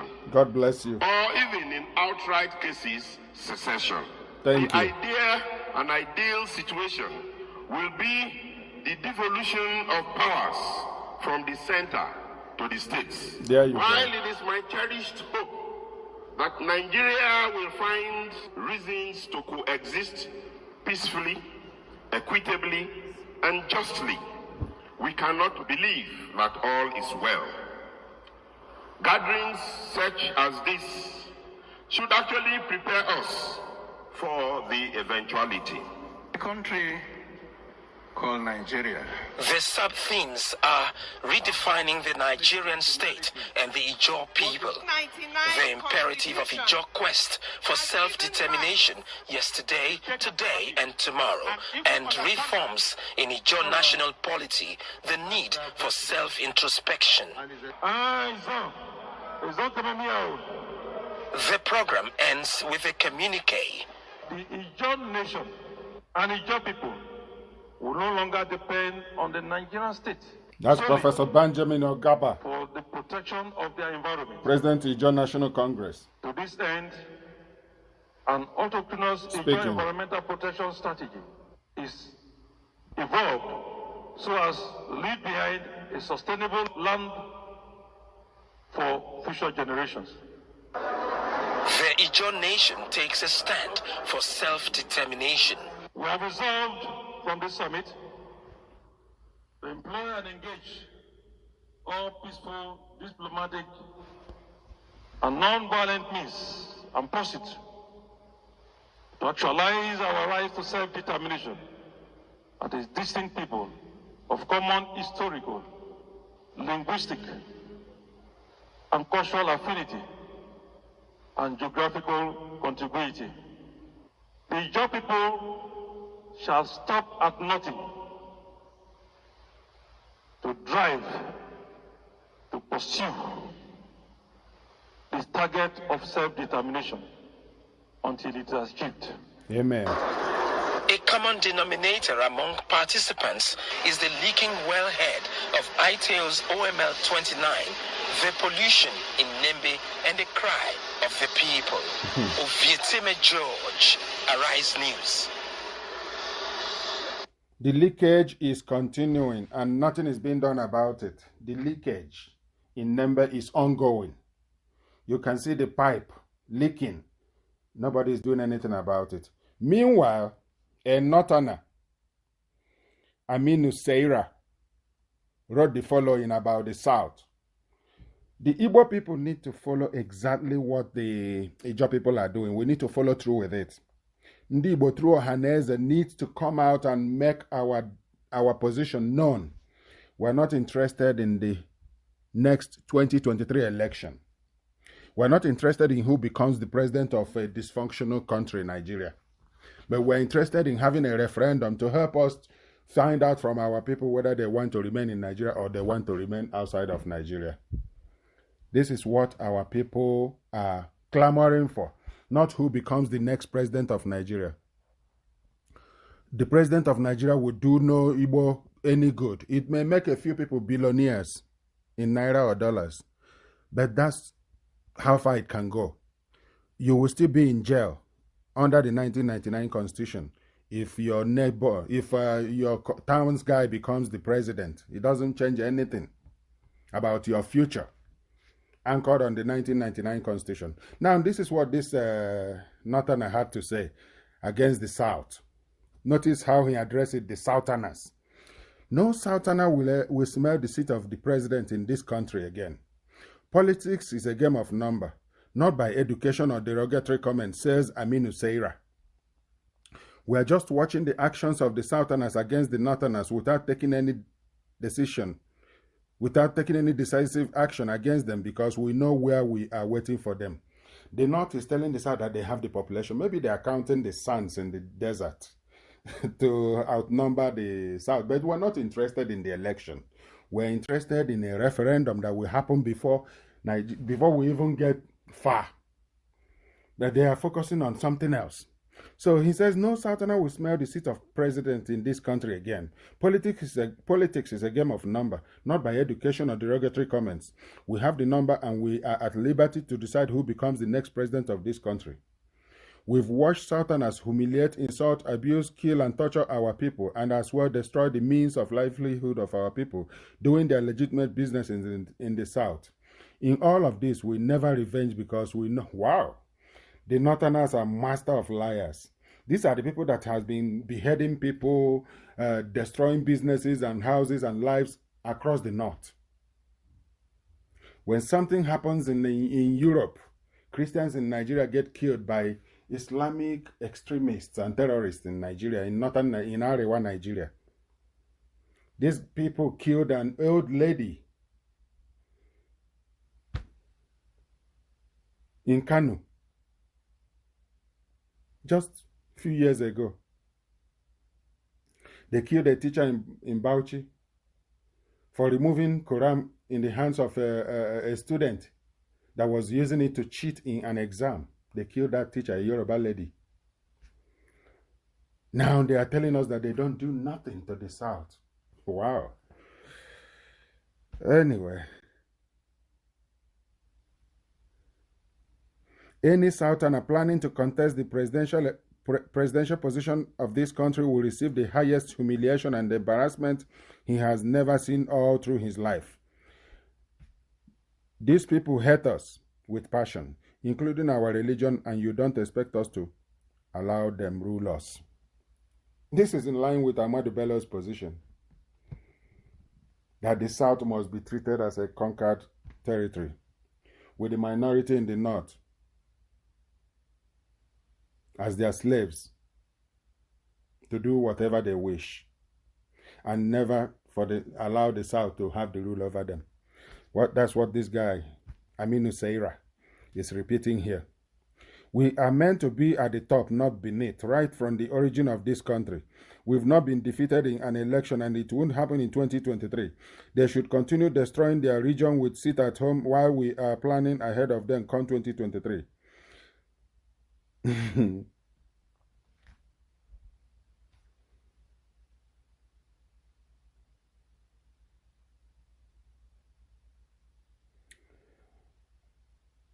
If the South does not follow through with what the judges did, I mean,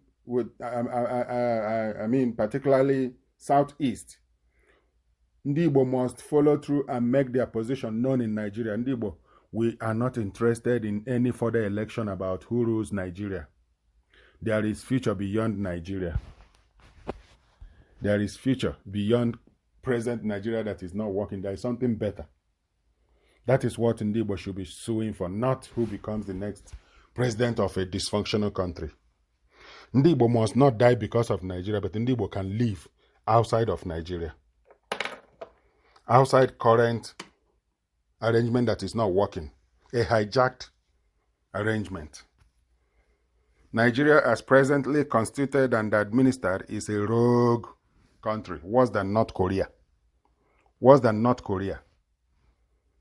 I mean, North Korea even have road. Whether it's few, it doesn't matter, but they have road. Maybe there are not much cars on it, but they have road.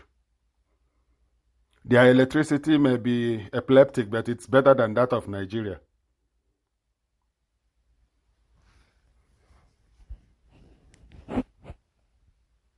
Referendum is loading. Referendum, multi-regional referendum is loading.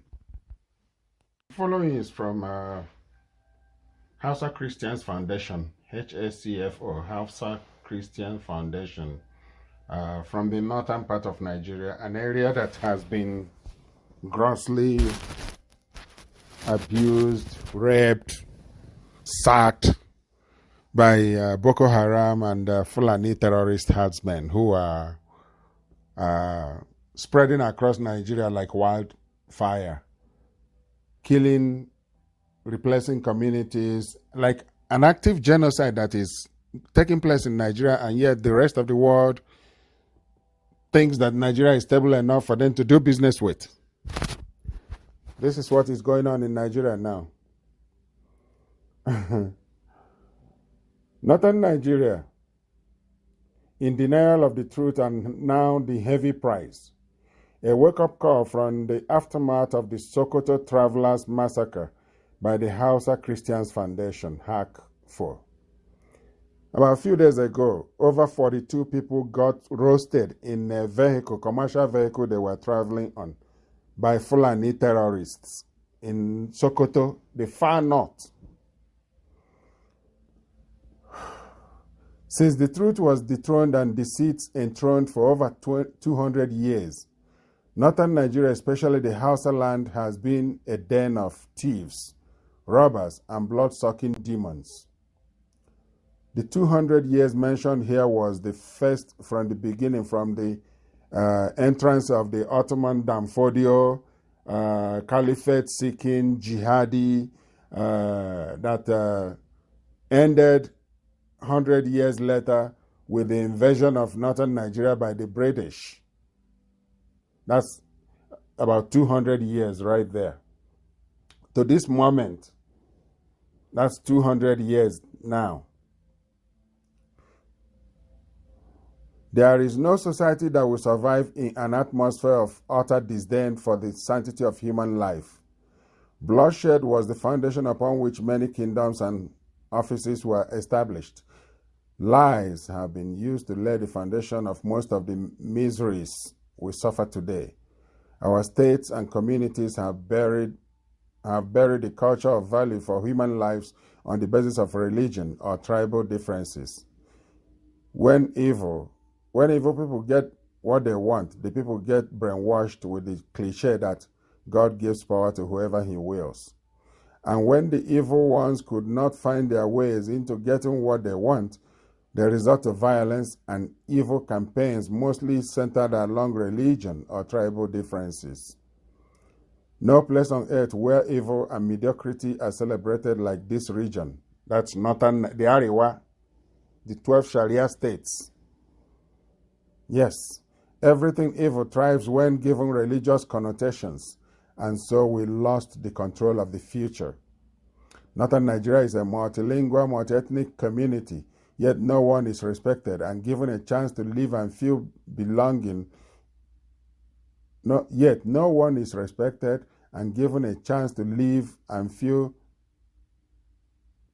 belonging if the person is not a Muslim. Certain offices and opportunities are never given to non-Muslims, no matter how competent they are. Even among the Muslims, if you are not a Fulani man or woman, you are not considered eligible for key positions and opportunities. So many indoctrinations and propaganda have been sponsored and used to cage people in mediocrity and slavery. Anyone who stands for the truth and desires to call a spade does that at the expense of his life or her life, and so the truth becomes so scarce. The denial of truth is a result to live in pains and misery, and the end is usually doomed. I want listeners to remember former Deputy Governor of Central Bank of Nigeria, late Obadiah Melifia. He spoke of the danger that his life was facing because he was going about saying the truth about what was going on in Nigeria, that there is a calculated genocide taking place across northern Nigeria, Middle Belt, and the entire southern Nigeria. Obadiah Melifia died not long after confirming the fact that he knew that his life was being targeted. Instead of the government to go after terrorists, they began to hunt Obadiah Melifia until they eventually got him taken out. The human life is the value and prestige of every society, and any society devoid of this truth will never live in peace. That is why northern Nigeria, Arewa Nigeria, is today. When lives and properties were killed and destroyed in different communities in Plateau State, Benue, and southern Kaduna, including southern Nigeria, many northern Muslims and their leaders rejoiced publicly. The life of a Fulani terrorist is considered more valuable and sacred than the life of any saint anywhere in northern Nigeria. The government of the day and the leadership of the Fulani Miyetti Allah have sponsored so much propaganda, both local and internationally, to support the killing spree of the Fulani terrorists. Many people ask us, why are the Hausa people killed and their communities destroyed by the Fulani terrorists, even though some of them are Muslims? Well, in reality, the Hausa people have been enslaved by the Fulani right from the deceptive campaign of the Ottoman Danfodio. That's like 200 years ago. And so they only live to do the biddings of their self-imposed slave masters, the Fulani. The Fulani bandits and their sponsors never liked the Hausa people even for a day. The name Hausa was deliberately tarnished by the Fulani bandits and their masters before the face of the world, especially the southern and northern Christians of Nigeria. All the atrocities committed in the north were attributed to the Hausa people, while the real ones behind the scene are not the Hausa people. Religion has been used to enslave the entire Hausa land and northern Nigeria at large. They were brainwashed to support all the evil done on others, especially the Christians, in the name of religion. Now the truth behind everything is clearly exposed before everyone, but not without the same Hausa people paying heavily with their lives. The Hausa people became a threat to their so-called slave masters when they became bold enough to disassociate themselves from the atrocities of the Fulani terrorists. This is the simple reason that the entire Hausa land is under the siege and spells of the so-called Fulani bandits. The Hausa states are dearly paying the costly price with their lives for refusing to be used and dumped anymore. Right now, many Hausas have been killed, communities and properties destroyed. They are now refugees in their own ancestral lands, but unfortunately, no voice to speak out for them. It is rather unfortunate that such a horrendous incident happened to the travelers from Sokoto to Kaduna on 6th of December that resulted to the loss of over 40 lives who were roasted on fire in a broad daylight. This is quite unfortunate and highly condemnable. It is, however, high time for the truth to be said. The Nigerian government knows the perpetrators of this evil, if at all, or they don't have. The Nigerian government knows the perpetrators of this evil, if at all, they don't have a hand in this evil. From every indication, the government has clearly demonstrated its refusal or the willpower to bring this evil to an end, and there is no sign whatsoever that normalcy can be restored anytime soon. Living in northern Nigeria is only by the help of God, but nobody alive has any guarantee of survival. Villages and towns are in the mercy of these evil people. Slavery has forcefully returned and promoted than ever before in our history. Literally, there is no any Hausa man or woman alive that doesn't know or have one person killed or kidnapped or communities attacked or destroyed by these evil people. The bottom line is this: there is no guarantee of living anymore in northern Nigeria, especially the Hausa land. In fact, animals have more hope of survival than human beings in this region. Well, this is not restricted to the north, actually. With the current commander-in-chief, the cows are more important than humans, than Nigeria's indigenous nationalities. The president of Nigeria and his policies actually caters to the animals more than humans. He has tried Ruga, he has tried all sorts of things to spread jihad and the Islamic terrorists.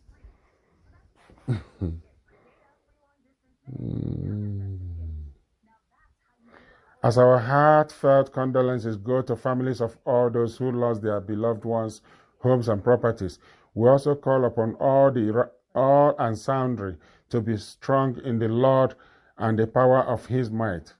What looks impossible with men is possible with God. All must remain vigilant always and rise to defend ourselves wherever we are. Most importantly, return to God for mercy and guidance for the way out. This sorrow will not last forever. Hausa people must come together irrespective of religious differences and be united, champion the cause of our freedom, and regain and protect our dignity. We have been used and dumped for a long time. Now is the time to resist evil and become our brother's keeper. May all the shackles of slavery and spells of the evil lose its power over us in Jesus' name. Amen. Says God bless Hausa people.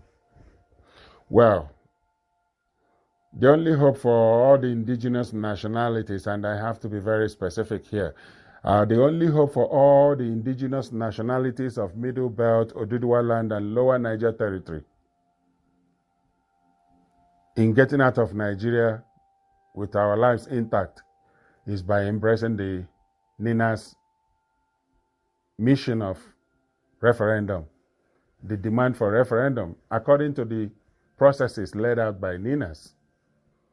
That's where hope lies for all our nations. The following is from Hausa Christians Foundation, HACFO, Hausa Christian Foundation, from the northern part of Nigeria, an area that has been grossly abused, raped, sacked by Boko Haram and Fulani terrorist herdsmen who are spreading across Nigeria like wildfire, killing, replacing communities, like an active genocide that is taking place in Nigeria, and yet the rest of the world thinks that Nigeria is stable enough for them to do business with.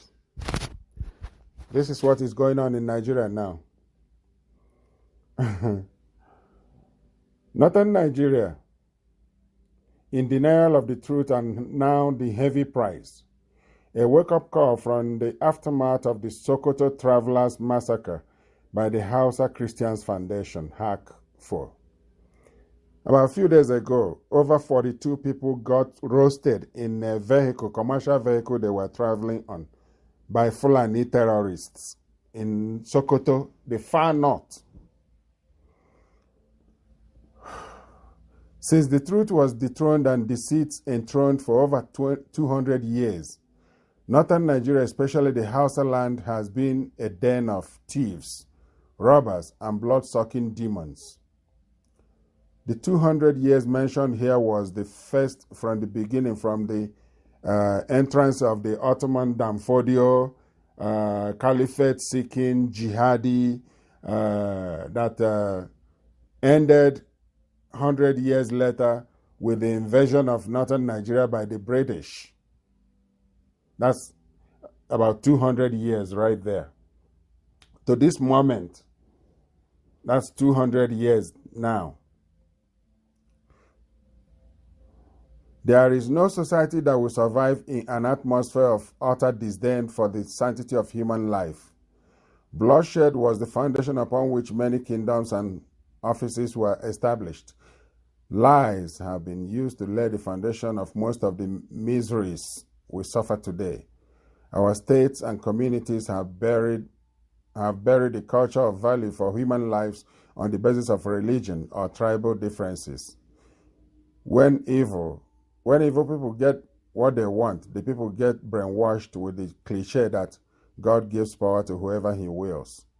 And when the evil ones could not find their ways into getting what they want, they resort to violence and evil campaigns mostly centered along religion or tribal differences. No place on earth where evil and mediocrity are celebrated like this region. That's northern, the Ariwa, the 12 Sharia states. Yes, everything evil thrives when given religious connotations, and so we lost the control of the future. Northern Nigeria is a multilingual, multi-ethnic community, yet no one is respected and given a chance to live and feel belonging. Yet no one is respected and given a chance to live and feel belonging if the person is not a Muslim. Certain offices and opportunities are never given to non-Muslims, no matter how competent they are. Even among the Muslims, if you are not a Fulani man or woman, you are not considered eligible for key positions and opportunities. So many indoctrinations and propaganda have been sponsored and used to cage people in mediocrity and slavery. Anyone who stands for the truth and desires to call a spade does that at the expense of his life or her life, and so the truth becomes so scarce. The denial of truth is a result to live in pains and misery, and the end is usually doomed. I want listeners to remember former Deputy Governor of Central Bank of Nigeria, late Obadiah Melifia. He spoke of the danger that his life was facing because he was going about saying the truth about what was going on in Nigeria, that there is a calculated genocide taking place across northern Nigeria, Middle Belt, and the entire southern Nigeria. Obadiah Melifia died not long after confirming the fact that he knew that his life was being targeted. Instead of the government to go after terrorists, they began to hunt Obadiah Melifia until they eventually got him taken out. The human life is the value and prestige of every society, and any society devoid of this truth will never live in peace. That is why northern Nigeria, Arewa Nigeria, is today. When lives and properties were killed and destroyed in different communities in Plateau State, Benue, and southern Kaduna, including southern Nigeria, many northern Muslims and their leaders rejoiced publicly. The life of a Fulani terrorist is considered more valuable and sacred than the life of any saint anywhere in northern Nigeria. The government of the day and the leadership of the Fulani Miyeti Allah have sponsored so much propaganda, both local and internationally, to support the killing spree of the Fulani terrorists. Many people ask us, why are the Hausa people killed and their communities destroyed by the Fulani terrorists, even though some of them are Muslims? Well, in reality, the Hausa people have been enslaved by the Fulani right from the deceptive campaign of the Ottoman Danfodio. That's like 200 years ago. And so they only live to do the biddings of their self-imposed slave masters, the Fulani. The Fulani bandits and their sponsors never liked the Hausa people even for a day. The name Hausa was deliberately tarnished by the Fulani bandits and their masters before the face of the world, especially the southern and northern Christians of Nigeria. All the atrocities committed in the north were attributed to the Hausa people, while the real ones behind the scene are not the Hausa people. Religion has been used to enslave the entire Hausa land and northern Nigeria at large. They were brainwashed to support all the evil done on others, especially the Christians, in the name of religion. Now the truth behind everything is clearly exposed before everyone, but not without the same Hausa people paying heavily with their lives. The Hausa people became a threat to their so-called slave masters when they became bold enough to disassociate themselves from the atrocities of the Fulani terrorists. This is the simple reason that the entire Hausa land is under the siege and spells of the so-called Fulani bandits. The Hausa states are dearly paying the costly price with their lives for refusing to be used and dumped anymore. Right now, many Hausas have been killed, communities and properties destroyed. They are now refugees in their own ancestral lands, but unfortunately, no voice to speak out for them. It is rather unfortunate that such a horrendous incident happened to the travelers from Sokoto to Kaduna on 6th of December that resulted to the loss of over 40 lives who were roasted on fire in a broad daylight. This is quite unfortunate and highly condemnable. It is, however, high time for the truth to be said. The Nigerian government knows the perpetrators of this evil. If at all they don't have. The Nigerian government knows the perpetrators of this evil. If at all they don't have a hand in this evil. From every indication, the government has clearly demonstrated its refusal or the willpower to bring this evil to an end. And there is no sign whatsoever that normalcy can be restored anytime soon. Living in northern Nigeria is only by the help of God, but nobody alive has any guarantee of survival. Villages and towns are in the mercy of these evil people. Slavery has forcefully returned and promoted than ever before in our history. Literally, there is no any Hausa man or woman alive that doesn't know or have one person killed or kidnapped or communities attacked or destroyed by these evil people. The bottom line is this. There is no guarantee of living anymore in northern Nigeria, especially the Hausa land. In fact, animals have more hope of survival than human beings in this region. Well, this is not restricted to the north, actually. With the current commander-in-chief, the cows are more important than humans, than Nigeria's indigenous nationalities. The president of Nigeria and his policies actually caters to the animals more than humans.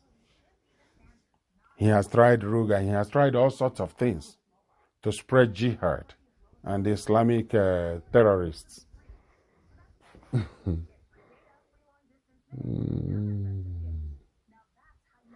As our heartfelt condolences go to families of all those who lost their beloved ones, homes and properties, we also call upon all and sundry to be strong in the Lord and the power of His might. What looks impossible with men is possible with God. All must remain vigilant always and rise to defend ourselves wherever we are. Most importantly, return to God for mercy and guidance for the way out. This sorrow will not last forever. Hausa people must come together irrespective of religious differences and be united, champion the cause of our freedom and regain and protect our dignity. We have been used and dumped for a long time. Now is the time to resist evil and become our brother's keeper. May all the shackles of slavery and spells of the evil lose its power over us in Jesus' name. Amen. Says God bless Hausa people. Well, the only hope for all the indigenous nationalities, and I have to be very specific here, the only hope for all the indigenous nationalities of Middle Belt, Oduduwa land, and Lower Niger Territory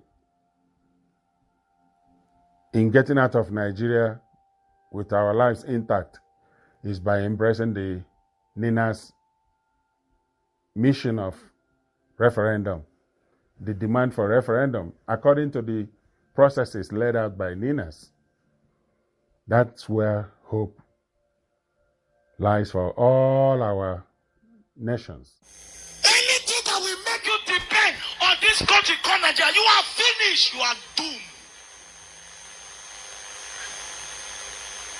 Because you are suffering, you are smiling. Not punish the people that went and nominate the Jagaban of Lagos, Tinubu. Stupid Nollywood people that is supposed to be thinking about the people that die in Doggett. They are busy endorsing Jagaban as the next president. President will kill them there.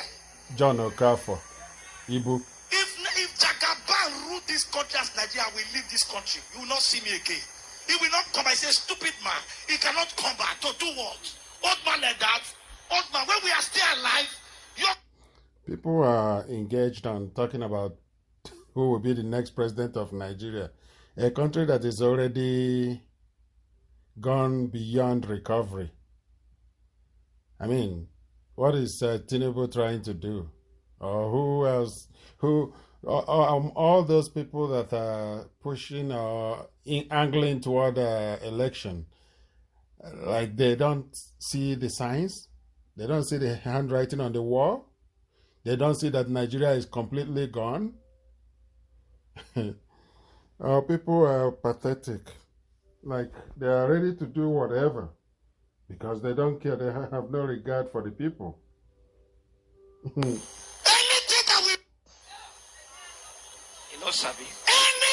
that will endorse Tinubu, that person family, they will not enjoy 2022. That's it. It's not over yet. Here is a prayer by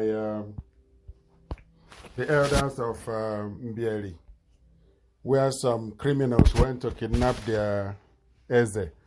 I'm not sure if he's the one they killed and displayed in the marketplace or another one, but this is another prayer that is in line with the one we just had now.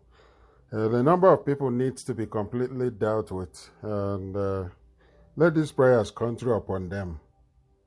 Following the kidnap of Eze Madumere, the Eze of Mbieri, the Eze of Mbieri gathered at Oriemberi to make incantations and prayers for the release of their fellow Igwe. The prayer itself is against all criminal activities by different groups and state actors across our land. May this prayer come true upon them. Amen.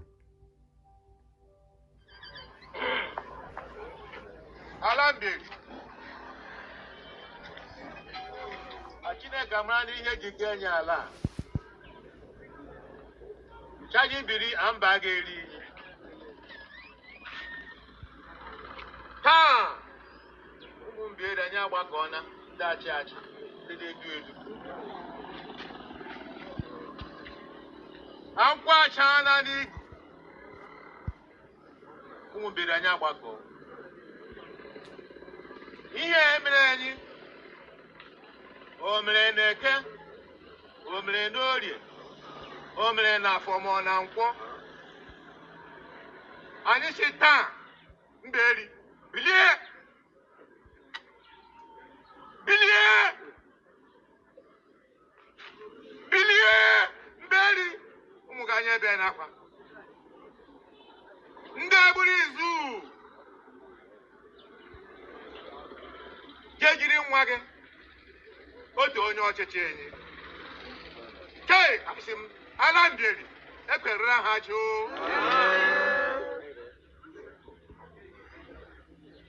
ọ nwoke ọ nwe ọ nwata ọ oki ndị ahụ bụ izu jee jiri nwa mberi kei oki emekwere nga hụ. May there be no elders among them, among the killers. Anya kpoko ndị ichie n'ala mberi anyị ebe n'akwa zanụnye taa zanụnye echi mpụta anyị pụtara taa o gosiri ịhụnanya nnụ ha n'anyị si anyị gaba n'ihu ụmụ mbiri ma lee ka amụghị na-ahụnye aka anya bịa kpọrọ nwa gị anyị si taa ndị ichie ekwedo obi ọjọọ nyenụnye obi ndụ ọganihu unyi ya gachie n'enyi ma ndị bịara enye aka n'inya n'imi ree enyi n'anya ree enyi n'ọnụ chai ga-eme gịnị ele na-ehụnyarịrị Chineke ebido igwe ele ebe nọ anya kpọkuo gị bịazanye okwu taa echi hụha ya ozugbo na ha aga aha ya ekwurịra ha jụụ anyị atụpụ ọjị eke. Here is testimony of a woman in the north that was kidnapped by the Islamic terrorists who are targeting Christians across Nigeria, including Muslims as well. But their main target is are the Christians because they are targeting across Benue State, Christian groups, communities in the north, in the east, in the southwest, all over southern Nigeria. These terrorists are going across state lines, doing all sorts of criminal activities. Here is one of the women that recently got released and what she had to say. I saw horror. Wallahi tallahi idan abu yana kama da yawm al-qiyama. Allah ina gana gan shi when I was in captivity. I saw that. I saw horror. I still have nightmares, bad nightmares. Sai an rike na har yau har gobe. Akan horrors din da na gani. That's why I left Nigeria. That's why I'm here. But wallahi tallahi, if you have not been through what we've been through, a lot of us that have been in captivity and been raped multiple times by terrorists, you would not know. You would not know the pain. You would not know the agony. Nobody stood. Nobody believed me. Nobody said anything. Nobody helped me. What a sad situation. No one. And that's what's happening right now to our children. That's what's happening right now to our children. They're being killed. Nobody's believing them. Nobody's saying anything. I'm angry. Nobody's accepting any refugee from northern Nigeria. Nobody.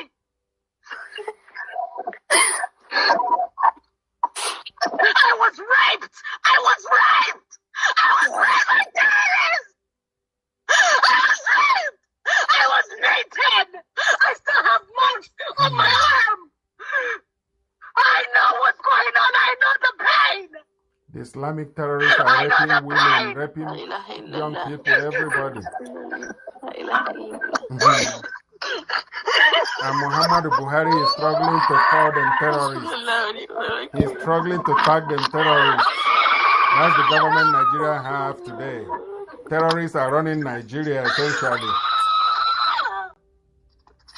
Terrorists are running Nigeria. This woman is almost hurting herself. She's been raped multiple times. Nigeria. Nigeria has mortgaged her future.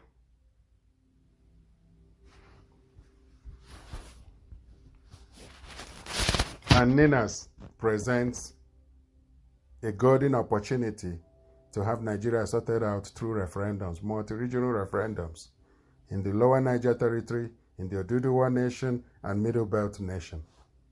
That will save the day. The Constitution is obsolete and represents incomplete decolonization.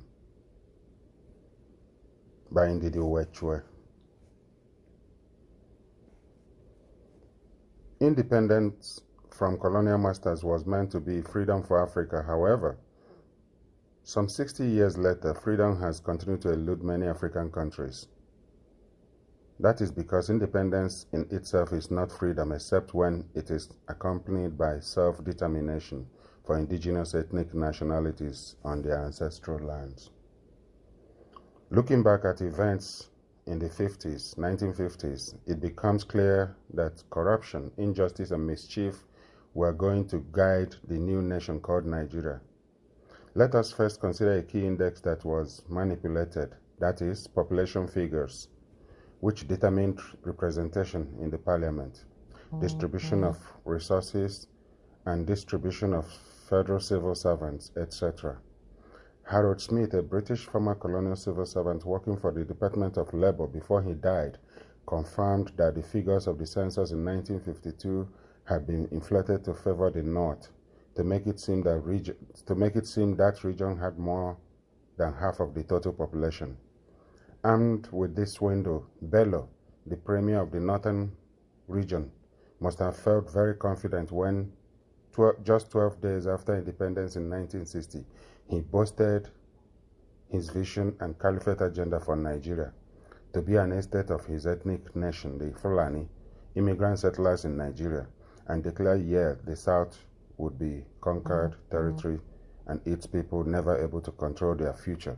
Thus it was, with this caliphate agenda as guide, that when preliminary results of the post-independence 1962 census showed that the South had a higher population than the North, final results were never released, and so a new census was held in 1963 with mind-boggling figures that now made the North the most populous region in all of Africa, and therefore with a higher population than the South. Apart from untrustworthy population figures attributed to the North, the union called Nigeria was also shaky under its three regions because the three main ethnic nations were dominating the others. The Middle Belt had been lumped with the Arewa bloc into what was referred to as the Northern region. Joseph Tucker, a Christian and leader in the Middle Belt, had preferred there be a separate Middle Belt region because of the possibility of Arewa taking up Sharia. At the Willings Commission of 1958 in London, it was only with reluctance that the Middle Belt agreed to be part of the Northern region, having secured an agreement that Nigeria would always be a secular state. To date, too, the ethnic nationalities of the Middle Belt have felt dominated by the Hausa Fulani, and from at least 2017 began to say that they are not North Central but Middle Belt. In the Eastern region, the other smaller ethnic nationalities felt they were being dominated by the more populous Igbo. Similarly, in the Western region, the other smaller ethnic nationalities felt that they were being dominated by the more populous Yoruba. Their concerns were somewhat alleviated with the creation of the Midwestern region. What is important to note and retain is that, number one, at independence there were already cracks in the union because one party, referred to as the Caliphate, wanted Nigeria to be an estate of the Fulani and had an agenda that the indigenous peoples would not be able to control their lives. That means that the indigenous peoples would be denied their inalienable right to self-determination. 2. Even though there were three, then later four. Even though there were three, then later four regions with self-determination, the more populous ethnic nations within them, that is the Yoruba, the Hausa, Fulani, and the Igbo, were dominating in their regions. They basically took over the sovereignties of the other ethnic nations. That means there was incomplete decolonization of Nigeria. This is where and why the liberation process of the NINAS, Nigerian Indigenous Nationalities Alliance for Self-Determination movement, is important and includes processes for complete and full decolonization for every indigenous ethnic nationalities in the NINAS territory. What is now well known thanks to the Enlightenment work of the NINAS movement is that the illegitimate 1999 constitution foisted on Nigerians hijacks the self-determination of ethnic nations. Arewa bloc from the year 2000 unilaterally took up Sharia as a function of their own expression of self-determination, and that has been interpreted by the NINAS movement as Arewa having seceded from the Union. Since Nigeria is meant to be a secular country, now the rest of the country are regaining their own right to self-determination by NINAS movement's proclamation of constitutional force majeure on the 16th of December 2020. That started the process to decommission that illegitimate 1999 constitution. The NINAS movement uses a non-violent, orderly process that follows a similar path to what South Africa used to terminate their own apartheid constitutional order. It involves suspending general elections of 2023 to go into a time-bound transitional government. All government structures would remain in place, with regional referendums for self-determination conducted by ethnic nationalities. With the NINAS movement strategy, there will be negotiations where no indigenous ethnic nation will be left out. Each will be able to choose whether they want to be in the Union of Nigeria or not, plus whether they prefer to form a different union with culturally compatible ethnic nations, and if so, how. Every ethnic nation must now be at the discussion table, making discussions and being part of decisions. To repeat, for clarity, as it is important to retain and act upon this information, when the British left, decolonization was incomplete. The Caliphate took over their position as overall colonizer. In addition, within the regions, the smaller ethnic nations were dominated by their more populous ones, and their self-determination was being engulfed by them. The Nigerian Indigenous Nationalities Alliance for Self-Determination movement is bringing about complete decolonization. Each indigenous ethnic nation in the NINAS territory, no matter its size, is equal to any other. There is no minority as classified by Bello. Each ethnic nation will be involved in the discussion about their future. Each ethnic nation will decide for itself, and each ethnic nation will have full self-determination to go in the formation of their choice. This is the liberation process of the NINAS movement for self-determination.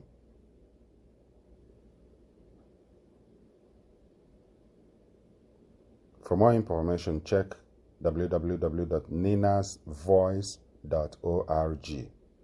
Thanks for listening.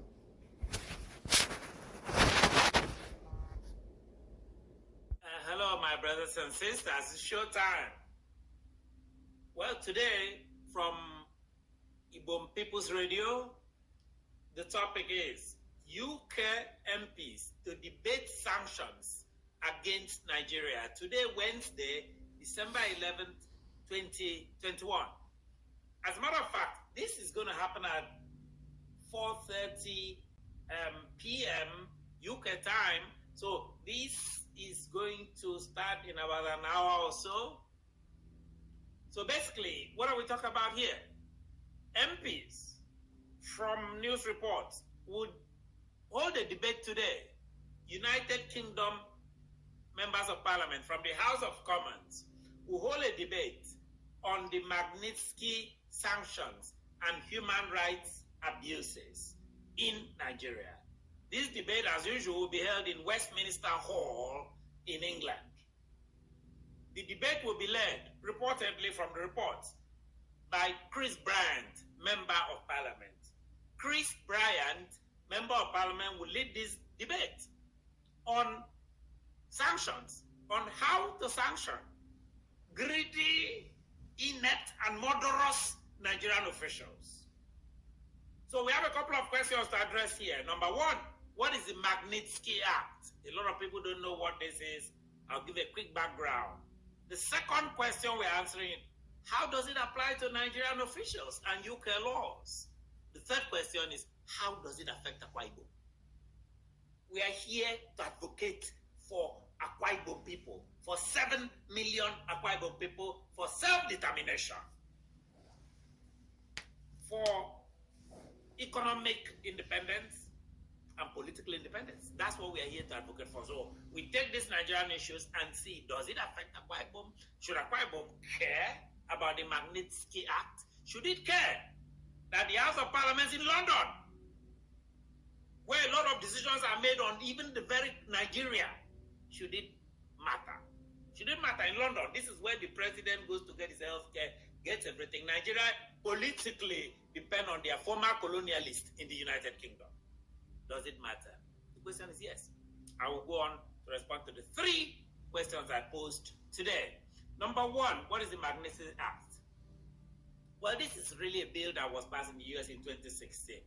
It authorizes the US government to sanction other countries where they believe the officials of those countries, not the nation itself, but the officials of those countries are human rights offenders. It allows the government, the US government, and in this case, the UK government, to freeze their assets and ban them from entering the US, in this case, the UK. Because the UK is actually adopting the Magnitsky Act of the US whole. So, if you are from a country which the US does business with, and you have human rights abuses, such as what Buhari and his Fulani-led government is doing, so it allows that government, in this case, it will allow the UK, this debate today will allow the United Kingdom to freeze the assets, as you can imagine, all those fancy houses in London and UK, by Nigerian officials who've stolen money. Everybody's aware of this. Essentially, grab the whole of Nigerian oil resources money and packed in the UK. It allows the government to freeze this.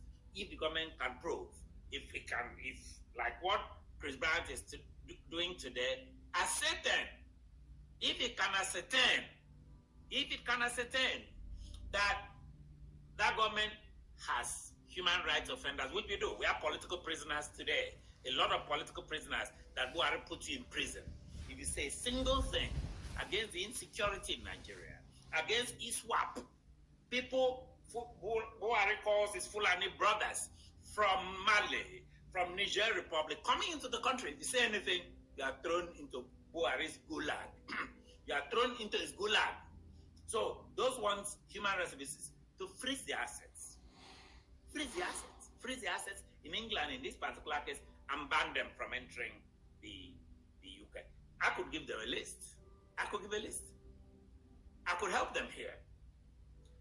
Starting from the Chief of Staff himself, Professor Sulu Gambari, to ministers like Lai Mohammed, which people refer to as Liar Mohammed, because he lies a lot about government policy. In fact, he even lied recently about the killing of young people in the NSAS debacle, where young people were murdered at the gates of Lekki Toll. So that's what it allows them to do. So that kind of answers my second question. How does it apply? It applies to Nigerian government officials. It applies to the ministers who have enabled the killing, has enabled the stealing, who own property in England. We have the list of all of them. We are going to submit this to United Kingdom. We have the list. Nigerian officials should not be allowed. People like Malami, the Attorney General. People like Issa Pantami, who is a terrorist who trained in Sudan, a self-confessed terrorist who trained in Sudan, is running the communications ministry in Nigeria. Basically, is in fact in power to decide who comes into Nigeria and who doesn't. And he has allowed, according to him, not me, his brothers, Fulanis, to flow into the country, causing the serious insecurity in Nigeria today. So how does it affect Akwa Ibom? Simple. Akwa Ibom resources are used to fund this. Yes. So if you go to Hyde Park in London and see those houses, 30% of the value of those houses belong to Akwa Ibom. Why? Because Akwa Ibom finances the Nigerian economy by 30%. This is accurate. This is simple. I don't mind pushback on this. I welcome it. Feel free to write about this. And I'm very, very ready to respond. So we are waiting the results of this. But we have sent input. I know I've sent input to the House of Commons myself on behalf of our organization. Quick input. But we have details. We have let them know that we are ready to supply them details, to give the names of every Nigerian officials who have abused human rights, specifically the Inspector General of Police and all that, and those of them who have stolen money and are parking them in England itself. That is the whole idea of the Magnitsky Act. It has been adopted by a lot of countries now. So if you do what people like Buhari is doing in Nigeria today, you can be stopped. You wonder, why is it a big deal? They are afraid. These people, all their children are in England and the US. All their money is packed over there. They don't love the Nigeria they claim to love. They are all scared and they will run. When the country is about to break up, watch, all these men and women will run away. They don't have anything in Nigeria, so what do they care? So, which is why people like us are calling for self-determination. We are calling for self-emancipation, not restructuring. Self-determination, which means we decide where we want to be. Akwa Ibom is not part of this. Akwa Ibom is not part of the destruction of Nigeria. Akwa Ibom, very, very rarely will any Akwa Ibom people be affected in this, what is being debated now. We have a list of those who will be affected. I gave you some names already. I could give more. Thank you very much. This is all. This is our only message today. Magnitsky Act being debated in the United Kingdom House of Commons. Nigeria will be affected. Nigerian officials like Laya Mohammed, Nigerian officials like Issa Pantami, Nigerian officials like Sule Gambari, the chief of staff, Nigerian officials have to be made. Seize those assets, return them to Kwa Ibom State where they belong. Return them to Kwa Ibom people. Let them decide what they want to do with it. Let them decide whether they want to be part of this country. To be part of this country, which every single day you hear one terrible issue or the other affecting a country in which people are insecure, the education is done, all the doctors are fled. This is all I have to say to you this morning. Thank you very much, and have a nice day. Goodbye. This is written by Professor Osman Yusuf. He's a northern intellectual. I am old enough to clearly remember 13 administrations from that of General Yakubu Gowon 1966 to 1975 to the current one of Muhammadu Buhari 2015 to date.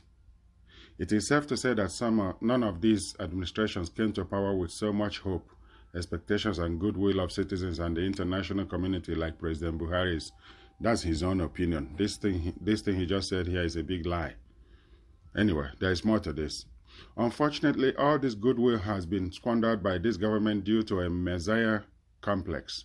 Intellectual laziness, bad governance, endemic corruption, incompetence, mediocrity, nepotism, arrogance of power, sense of entitlement, stubbornness, aversion to constructive criticisms, delegation of responsibility without supervision or holding anyone accountable, indifference, distance and disconnection from, and insensitivity to the sufferings of our people. This guy is not a Southerner. He is of the Arewa stock. Today, the nation is at crossroads with its fragile democracy threatened by the worst insecurity of our lifetime. The nation and its people are much less secure, poorer, and more divided than ever before. The mood of the citizenry is that of anger, depression, hopelessness, and terror.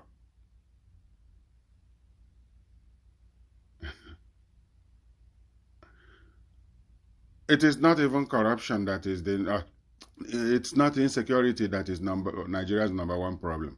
Nigeria's number one problem is the constitution that allowed all this to happen. The constitution that brought about this whole thing this man is describing here. Less secure, poorer, and more divided than ever before. I mean, that's what history will remember Muhammadu Buhari for helping Nigeria to go down.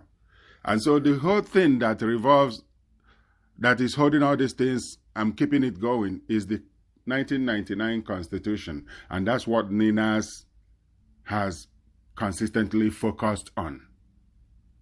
That each region must recommit to the union through the ballot box. A very democratic process, a very democratic demand. Muhammadu Buhari, the repentant despot, who is still repenting, and who is also repenting terrorists. This is the kind of person that is the president of Nigeria. He is still repenting from being a dictator that he still is. Everybody is making different decisions in a country that's supposed to be well led. The country is falling apart and he doesn't get it. Rather, he will leave Sokoto where over 40-something people got roasted in a vehicle within their own area.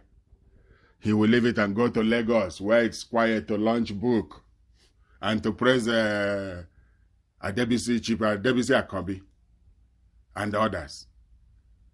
He is that useless Nero that was fiddling as Rome was burning. That's Muhammadu Buhari. He is completely disconnected. Like he has no idea what is going on. When we talk about referendum, he said he doesn't know that those people that are saying they don't even know what they are talking about. And he never asked them, what are you talking about? How is the referendum done? People will vote within and all over the world where such people are found. They will carry out referendum vote all over. The vote will be tallied all over the world. And that will be the result. Whatever they decided to do will be done. Let's go into a transitional period to get this thing done. Muhammad Buhari is aloof with all his people. Shehu, what is that guy's name? That terrorist that is Buhari's senior spokesperson. And the Femi Adeni, among others, they are all standing up on something that will sweep all of them away. It's going to be like tsunami when it hits. The government have repeatedly shown that it is incapable of fulfilling its primary responsibility of protecting and securing the people. The honest truth is that it has run out of any fresh ideas on how to get the country out of the current security quagmire, but pride and ego is preventing it from reaching out nationally and internationally for help. Nigeria needs referendum. Nigeria needs international help. Nigeria needs UN intervention now to save the life of the people. Nigeria needs the United Nations to step in now with the United States and put our people through referendum vote. It was done in South Sudan. South Sudan people voted all over the world, including in Sudan, including in North Sudan and South Sudan. They voted for referendum, and that's why they have a country today. Even though they are in crisis, but over time they will stabilize when they figure out their leadership crisis. But in Nigeria's own case, there is a particular group that is attacking others, killing them across the country. Across the country, that is what is being seen now happening. That even the Hausa in the far north of Sokoto are not secure. They will be bombed, they will be killed, they will be roasted, they will be destroyed, everything about them will be ruined because they are not the Fulani. The Fulani, how many percent of the Fulani are doing this in Nigeria? Like, what's the percentage of Fulani in Nigeria? 6%? And they are targeting the indigenous people in their ancestral land, killing them, destroy them, and nothing happens. The president goes about business like it's beautiful all over the place. People in the north have for too long made excuses for and given a lot of latitude to this president despite all that has been going wrong in their personal lives and the country. They keep hoping and praying that things would change. Criticizing the president was at one time considered almost blasphemous in the region. The north is into worshipping people. Arewa are into worshipping people. Like Muhammadu Buhari acquired such a cult status that he comes into Nigeria as a visitor, walking on red carpet to come into the country. If he is going a state, he is going like a powerful president from a benevolent president from one far country, visiting another country. He is visiting his own state. Katsina, his own state, 13 local governments are under the control of the bandits. Buhari's own state, 13 local governments. But the unconditional love is waning all across the region, especially in the president's home state of Katsina, where a third of the state is under siege by bandits and mass killings are daily occurrences. The capital city, Katsina, is filling up with IDPs, internally displaced people's camps, displaced from 13 local governments terrorized by the armed bandits. The deafening silence in the north is to our people's sufferings. The deafening silence in the north to our people's suffering is not only morally wrong, but it nourishes, validates, and perpetuates the failings of this government. The region has now literally become an orphan with 2 living parents on account of our silence. That's good. Those of us who criticize this president and his government do so primarily because it is our duty and responsibility as citizens to speak up at times like this, when things are going wrong, but most importantly, we speak up because we care deeply for this country and are very worried by the current state of the nation. Gaidambawa massacre. That was the killing in Sokoto of 42 people roasted inside the vehicle they were traveling on. The nation awoke on 6 December 2021 to the horrifying news of the gruesome massacre of 42 innocent travelers, including women, children, and babies at Gaidambawa in Sabon Beni, local government of Sokoto State. Armed bandits ambushed and shot at their bus, setting it ablaze, and stood guard watching until all the passengers were burnt alive. Nobody does this to their own people. The Fulani does not see indigenous people anywhere in Nigeria as their own people. That's why these killings are going on. The menacing presence of the armed bandits prevented anyone from responding to the people's screams for help as they were burning to death. Sokoto East, Sabon Beni, Isa Goroyo, Ilela, and Wuno local government in eastern part of Sokoto are now under the control of a notorious bandit called Bello Toji, who was dislodged by recent military operations in Zamfara State. See, they relocated. His gang is terrorizing these parts of the state and is responsible for the recent burning to death of 42 passengers in Gaidambawa and more. Residents of these areas come under constant attacks by armed bandits. Their markets and schools remain closed and farmers are scared of their farms. See, nobody will tell you here that it is the Fulani, but they are the one doing this, the Fulani. And they are targeting all indigenous people all over the country. Bandits change village heads and impose taxes on the villagers. They are essentially running local governments. There is a mass exodus of refugees into the neighboring Niger Republic in Sabon Beni. Residents said that only about 20 highly armed soldiers were sent to fight more than 300 heavily armed bandits, and that these soldiers stayed for a short time, leaving them to endure little reprisal attacks by these bandits. Zamfara military operations, codenamed Operation Hadarin Daji, is a classic case of a military operation that was poorly planned and poorly executed without any strategy on how to handle the predictable disastrous consequences. The military operation is singularly responsible for the recent upsurge of banditry in Sokoto, Katsina, Kaduna, and Niger states that has cost the lives of many citizens. Governor Aminu Waziri Tambuwal of Sokoto State said as much when he bared his mind to the presidential delegation of security chiefs led by the National Security Advisor that visited him in Sokoto after the Gaidambawa massacre. Leadership by delegation. Governor Tambuwal's words: "Our situation in Sokoto State got worsened by the military operations in Zamfara State. The operations took us by surprise. I can tell you, Mr. National Security Advisor, we the governors of the Northwest have been appealing for this operation for the last 4 years. What we requested was that once the military is ready for the operations, it should be carried out simultaneously in Zamfara, Katsina, Kaduna, Kebbi, Sokoto, and Niger states, where we are having infiltration of these criminals. Unfortunately, Zamfara was isolated, and this was what we got by Operation Hadarin Daji, which was carried out without any blocking force around the neighboring states, particularly speaking for Sokoto State. Also, the timing of the operation didn't help. Unfortunately, our security agents do not have enough equipment to move and contain those that would wander towards Sokoto State. So all that you are hearing here is misleadership. The military will go and act without consulting with the state leaders. The presidency decides on something, and then the emperor, once they decide, they sit down and maybe eat and drink and party and say something, they go and carry it out.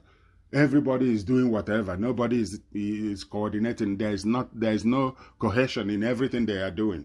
Now, this is the country we are talking about having a referendum, and because it's a dysfunctional country. The North, whatever they are saying now, is already late. We do not, and by this I mean NINAS, that includes Middle Belt, Central Nigeria, Oduduwa and Lower Niger Territory, do not want to remain in the same country with you, and the only way we want to make it official is by a referendum vote. Let's put this to referendum, and then we'll take care of the corrupt leadership and insecurity, among other things that have rendered Nigeria useless. We will sort it out, but first of all, we'll go through referendum. That's what NINA's message is all about. And you can check it out at ninas.org, ninasvoice.org, NINASVOICE.org. Thanks for listening.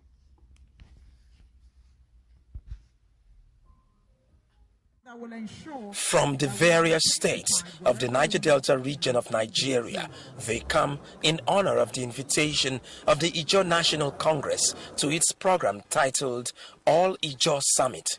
The point of fact is that expectedly, issues concerning the aspirations of the Ijaw nation dominate discussions on the theme, the Nigerian state and the Ijaw question. What we have in our country today is a unitary system of governance and dressed in the borrowed robes of federalism. Not surprisingly, states and ethnic nationalities are increasingly clamoring for self-determination, or even in outright cases, secession.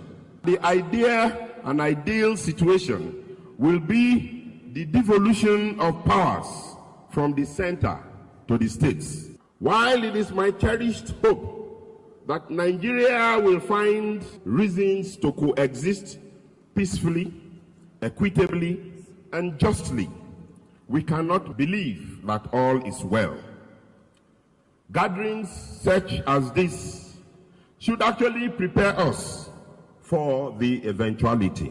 The country called Nigeria. The sub-themes are redefining the Nigerian state and the Ijaw people, the imperative of Ijaw quest for self-determination yesterday, today, and tomorrow, and reforms in Ijaw national polity, the need for self-introspection. The program ends with a communique. The Ijaw nation and Ijaw people will no longer depend on the Nigerian state solely for the protection of their environment. To this end, an autochthonous Ijaw environmental protection strategy is evolved so as to leave behind a sustainable land for future generations. The Ijaw nation takes a stand for self-determination. We have resolved from this summit to employ and engage all peaceful, diplomatic, and non-violent means and Posits to actualize our right to self-determination as a distinct people of common historical, linguistic, and cultural affinity and geographical contiguity. The Ijaw people shall stop at nothing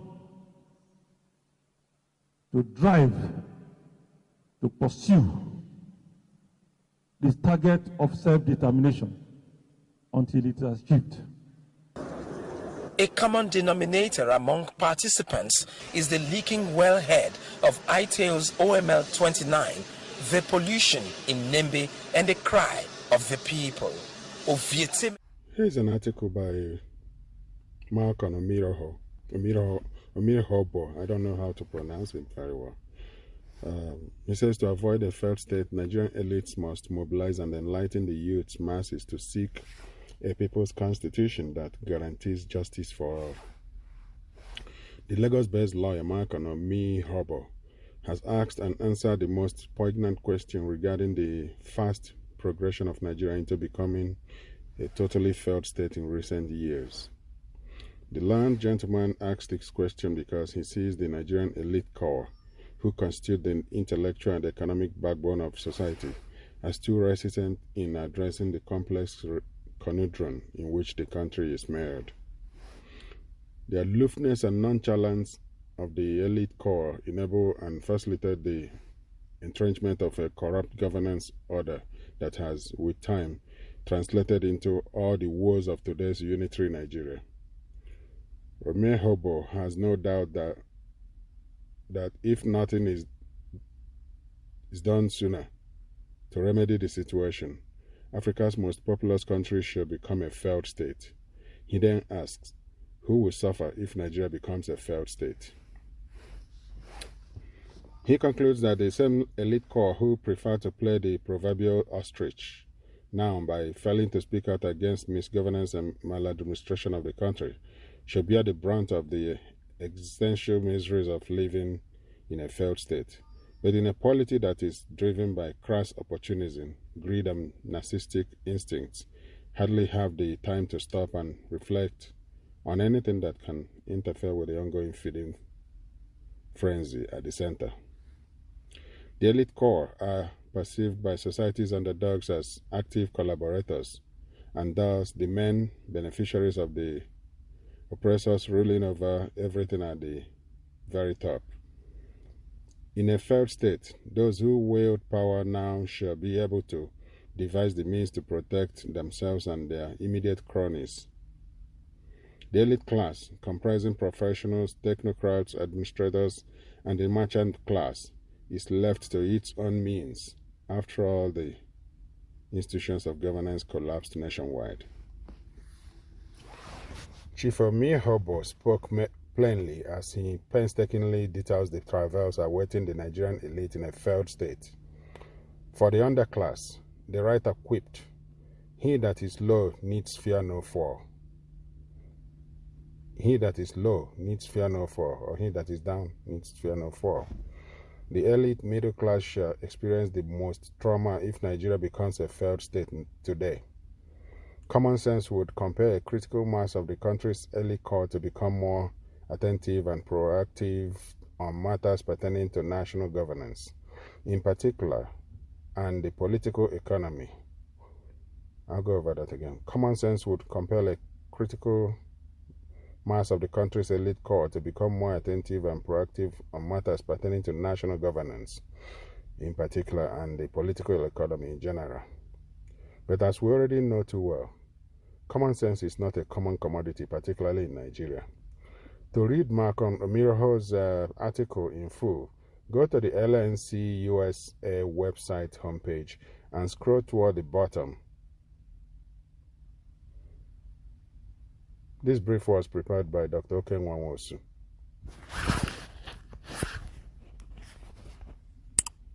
Notes on the self-determination goal of the NINAS campaign and the formations for the reinstatement of suppressed sovereignty, NINAS Secretariat, December 2, 2021. As we advance towards the terminal stages of the processes for the reinstatement of self-determination and sovereignty to the peoples of the NINAS Alliance territories, South and Middle Belt, trapped in the failed Lugadian experiment of 1914, whose sovereignties are currently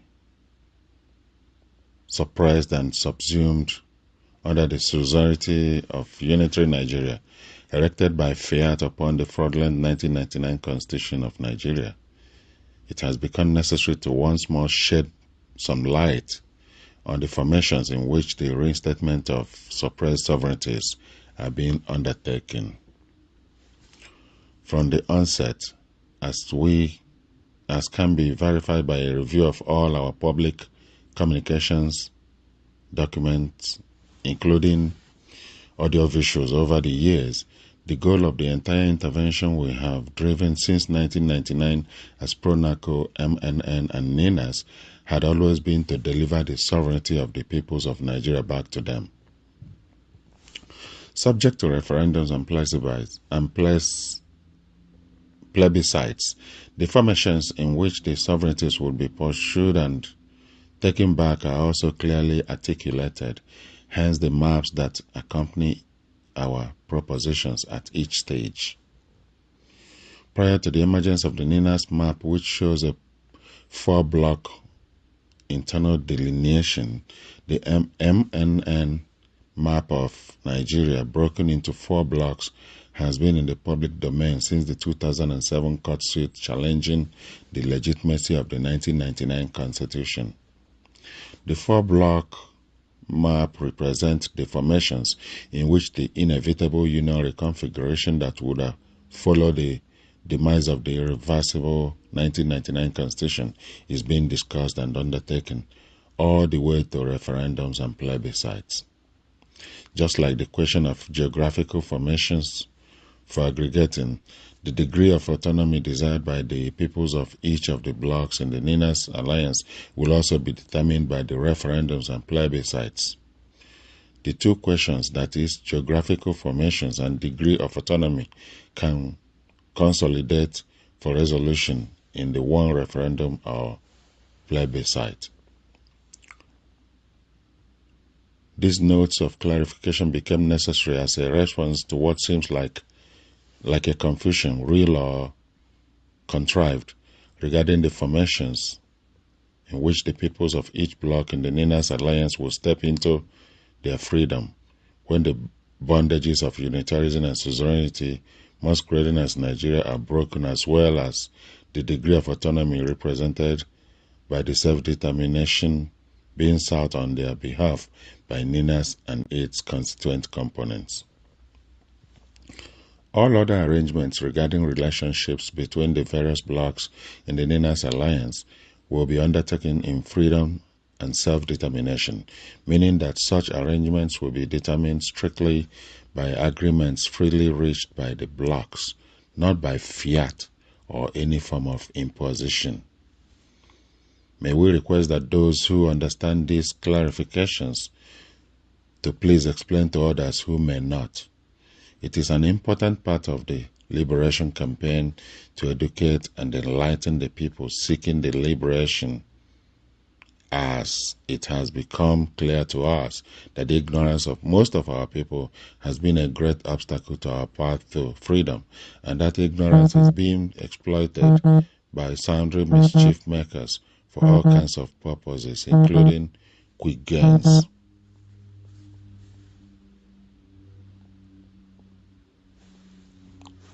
Are not available anywhere in the world. No church like Redeem, no church like Winners, no church like Mountain of Fire, no church like Chosen, no church like Christ Embassy, no church like Deeper Life in the world. Redeem alone has over 40,000 parishes. Winner alone has 30,000. There are only 10,000 wards in Nigeria where decisions of those who rule these countries are made. So it's not just deliver Nigeria. It should be God, wake up your church. Talk to your general overseers. The church community is an imprisoned community. Our general overseers have imprisoned us. They must release us, mobilize us, encourage us to go to the grassroots. Politics is grassroots. You know, I have done politics before. I have campaigned, I've been voted for, I was a deputy speaker of a state. I know how it works. It's not just prayer. We have prayed, and God has answered the prayers. The answer is that He has given us people Next to God's power is political power. And I want what I am saying to be carried live. Next to God's power is political power. And political power is people giving. And God has given us people. What else do you want him to do for us? You want God to come from heaven and be casting vote? You want God to go to the world and become world chairman? No, the 7 ESCO in each ward, they are the one that determine who is the president. We can't change Nigeria except we change the National Assembly. This evil law called constitution, this is jihadist constitution. This is oligarchy constitution. This is a constitution that put the whole of the country under one tribe. This constitution cannot allow to go. And it cannot change until you change the men at the National Assembly.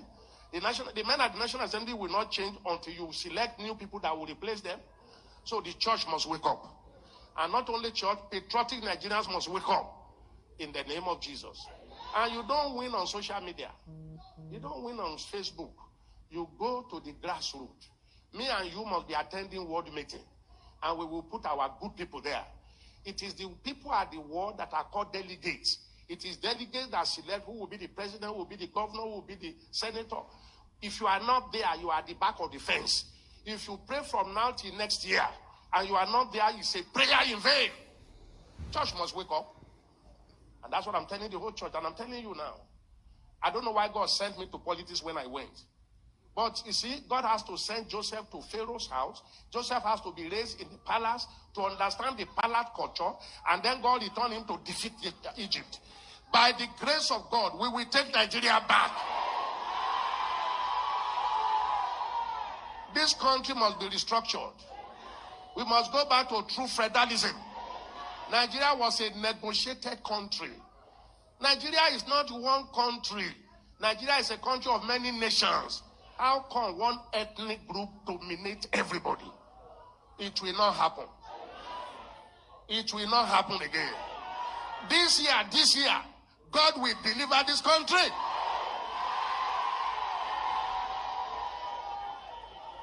Nigeria is a fraud. Our constitution is a fraud. Very unfair, very unkind, no equity. The whole of us will be under one. And if it is an ethnic tribe that wants progress, it will be a different thing. Repressing us. Now, that evil called Nigeria system will change. Amen. They want to go and carry me. Let them come and carry me. Even there, I will be saying it. Amen. And please change your prayer mode. Lord, save Nigeria. And Lord, save Nigeria. God has already saved Nigeria. It should be God. Wake up, Christians. Talk to our leaders. Let them allow us. Are you hearing me? There are only 10,000 wards. And I just mentioned some churches now that have thousands of parishes. Parishes that are docile, that are asleep. You are in the majority, but you are asleep. Minority dominating over you. Changing the law. Terrible law. Those laws must be changed. Change your prayer mode. If you are in our church, we don't pray, God save Nigeria. We just pray one country. Nigeria is not one nation. That's the first law we told ourselves. One nation. This country is not one nation. This country is many nations tied together by force. We must agree how to be one. We are not saying we are going to divide, but let everyone rule himself at his own pace, and let's meet at the center. Let's be like the United States of America. New York and New Jersey, they are side by side. They have different law, different policemen, different constitution. That's what it should be. Not somebody who dictates in Abuja, and that is all of us must do. Slow down our education, slow down our economy, slow down our military, make Nigeria unsafe. This evil system, die today! Amen. I don't know why God took me to politics in 1991. You know, what I saw in politics, I can't see it from the pulpit. That's why sometimes I don't blame our daddies. They can't see it. Let's pray, oh, let's pray. Oh.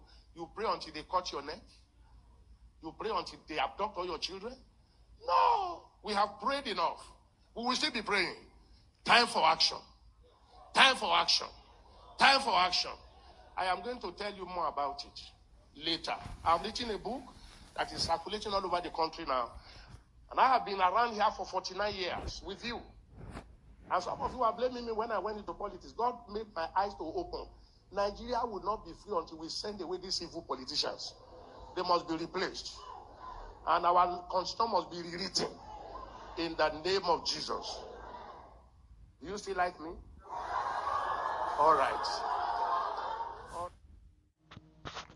Whatever China's intentions with Nigeria, now that they are contemplating sending military to Nigeria to help protect Chinese in Nigeria, because Nigeria is going through series of insurgencies, including those that are being sponsored by the current government of Major General Muhammadu Buhari. It is incumbent, it is important upon all of us, especially those from Middle Belt, Lower Niger Territory, and Oduduwa nations, to press harder for referendum, because we need deliverance by all means, not just from the current Fulani-minded Nigerian rulers, but from predators like China. China is part of the problem that we're having now with regards to Nigeria. Whatever their intentions are, it is not for the good of our people. The New South should regard China as an enemy state. What they are doing is a decoy to do more harm to our people for the long term. That's what China is coming for. We should all go for referendum, press hard for referendum. We need referendum to set our people free. We need referendum to secure our space. We need referendum to stop the loan sharks from loaning to current terrorists minding Nigeria. We need referendum to protect our people and life and properties. We need referendum to secure the borders of our emerging nations. We need referendum to protect our people, to restore rule of law in our country. We need referendum to establish a country that has human rights to protect our people. We need a referendum for a country that our people can live in and be proud of mentioning to other people in other parts of the world. We need referendum to restore the dignity of citizenship and right to the land. Ancestral people, that's not cheap. We need referendum to get to that and to give our people what they actually deserve, which is dignity and honor and respect. That's what NINAS is all about. That's what Lower Niger Congress is all about. That's what is at the crux of the matter. The land everywhere at every level. Somehow Buhari's regime has ushered in death in such a manner that no longer shocks, saddens, or some occasions, but never shocks anybody. On the streets, on the farms, in the villages, in towns and cities, in the woods, now schools and colleges. Even in churches, death has become a national totem, hanging in the Nigeria space and signifying the most tragic period in the country's history since the Civil War. If only current National Assembly had teeth and were alive to its responsibilities, for being fully rubber-stamped, the NAS shares in no small way the failure of this government. From all indications, the Buhari presidency has been at least complicit in various forms of death, and NAS has stood idly by and at times cheering when one hears a senator, Smart Adeyemi, on the floor of the state calling for Nigeria to invite a foreign power to take over internal security responsibilities of the government. One wonders if such a call was coming out of mischief or ignorance, or if the Murumiri pandemic has hit the Senate. Which country outsources its sovereignty to a foreign power? Which foreign power is willing to send its boys and girls without cause to die patrolling the streets and woods of a foreign land? The Senate knows, or ought to know, that the impeachment and removal of even a threat thereof of a very incompetent president will bring a big change of attitude and policy, and some serious crackdown on insecurity, with banishment of debt as a totem of our national policy. Such a change would be for the better, but sitting there with head buried in the sand, speechifying hollow and meaningless anger insults our intelligence. Death came to Bowen, a school in Lagos, because the kids there see death on television every single day. It became the new normal for them. Here is Smart Adeyemi and what he had to offer. In fact, let's begin with the child that got killed in Lagos school. He had already been crippled before his family was called to come and pick him up. He couldn't stand on his feet before dying in a school where he's supposed to be taken care of.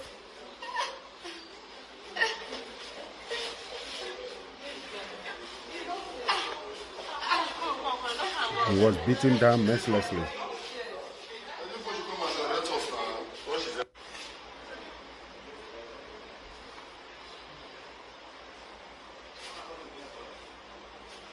Nigeria is a death trap.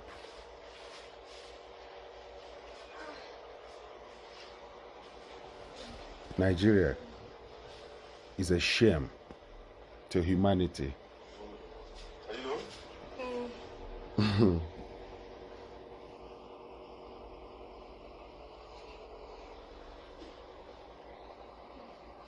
Let's get to Smart Adeyemi's contribution to this. I rise to support the motion. I'm Smart Adeyemi, and I represent the good people of Kogi West. And like Mr. President will attest to it, I personify the masses of this country. And each time I speak from the language of the man on the street. Mr. President, insecurity is a serious problem today in Nigeria. And there comes a time when you cannot but speak the truth, irrespective of the sentiment you may share. Today, Mr. President, all of us have been threatened. Our families, our nation, our state. Order. A lot has been said this morning, Mr. President, and I want to thank you for giving us time to speak expressly on this issue. Like my sister was saying, there comes a time when talk will talk itself.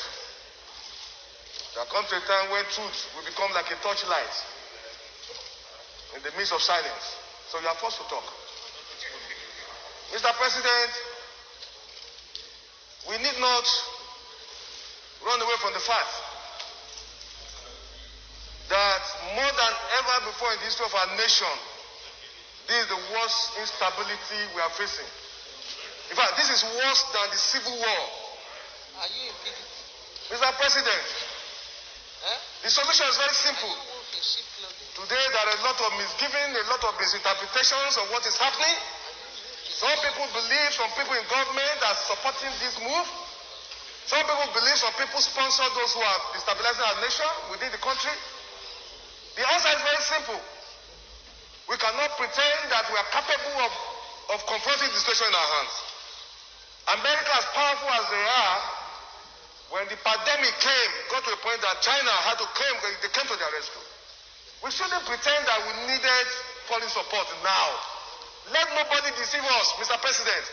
A lot of billions of naira have been voted for security services. Nothing is coming out of it. We wouldn't wait until our nation gets bombed. Let us shout and call for foreign support. I am a APC man and I've been supporting my party. But the president should get to know that it has gotten to a point that we who are supporters, who are members of the APC, we can no longer keep quiet. The president must rise to the occasion. You will not see the truth and you are afraid to say it because you will die. We must open, Mr. President. The nation is on fire. The president must rise to the occasion. It costs us nothing to get foreign support. We must rise to the occasion. We must bring in people to save this country, or else we will be consumed. Every one of us will have a chapter for history. Whenever the history of this period will be written, Whatever is our position, we have a chapter. We cannot keep quiet any longer. It has gotten to a point that we cannot sleep with our two eyes closed. We are not free. Our children are not free. The president must rise to the occasion. There's no nation that is so powerful that doesn't need support of other nations. Individual cannot say you will leave the world without any other person with you. So we must rise. The situation is our security system has collapsed. It has failed. And because it has failed, we need to look for foreign support. It costs Nigeria nothing. Forget the ego, forget the superiority of Nigeria in African nation. Today, we are facing serious problem. If our nation is to survive this period, I'm not in doubt that the security architecture we have today cannot cope with what we are facing. Every part of this country is threatened. From the north to the south, nobody is safe. Nobody can travel 50 kilometers in our nation. I think I said it there for a country that we grew up, where nobody had asked you when you travel from Lagos to Maiduguri. I've done it in times past. Today I cannot travel from here to Kaduna to Niger State where I was born. The president must know that this is a bad time for our nation. We must look for foreign support to save this nation. This is my position, Mr. President. We must rise to it. They are killing people in the east, in the west, in the south, in the north. We should shut down the National Assembly. Let's shut down. If we cannot save this country, we stay in our homes. Our country is bleeding. People are in poverty. There's no food. People are hungry. Insecurity is threatening us. We cannot pretend. It's better we're not here. That's the next thing that here. People are dying. Every day Nigerians are dying. We must rise to the occasion. And so me, Mr. President.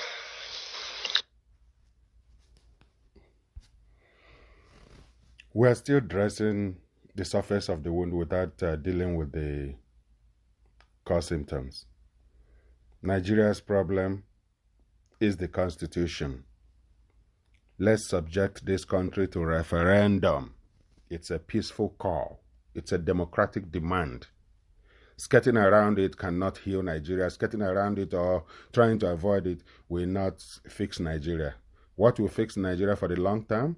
Referendum vote. And that's what NINAS is calling for. It will happen in the Middle Belt, in the Lower Niger Territory, and in the Oduduwa Nation. This is the most patriotic step to take. Unfortunately, do those in government have any chest for this? Are they even thinking? Or they are partying every day like nothing is going wrong with the country? Well, your guess is as good as mine.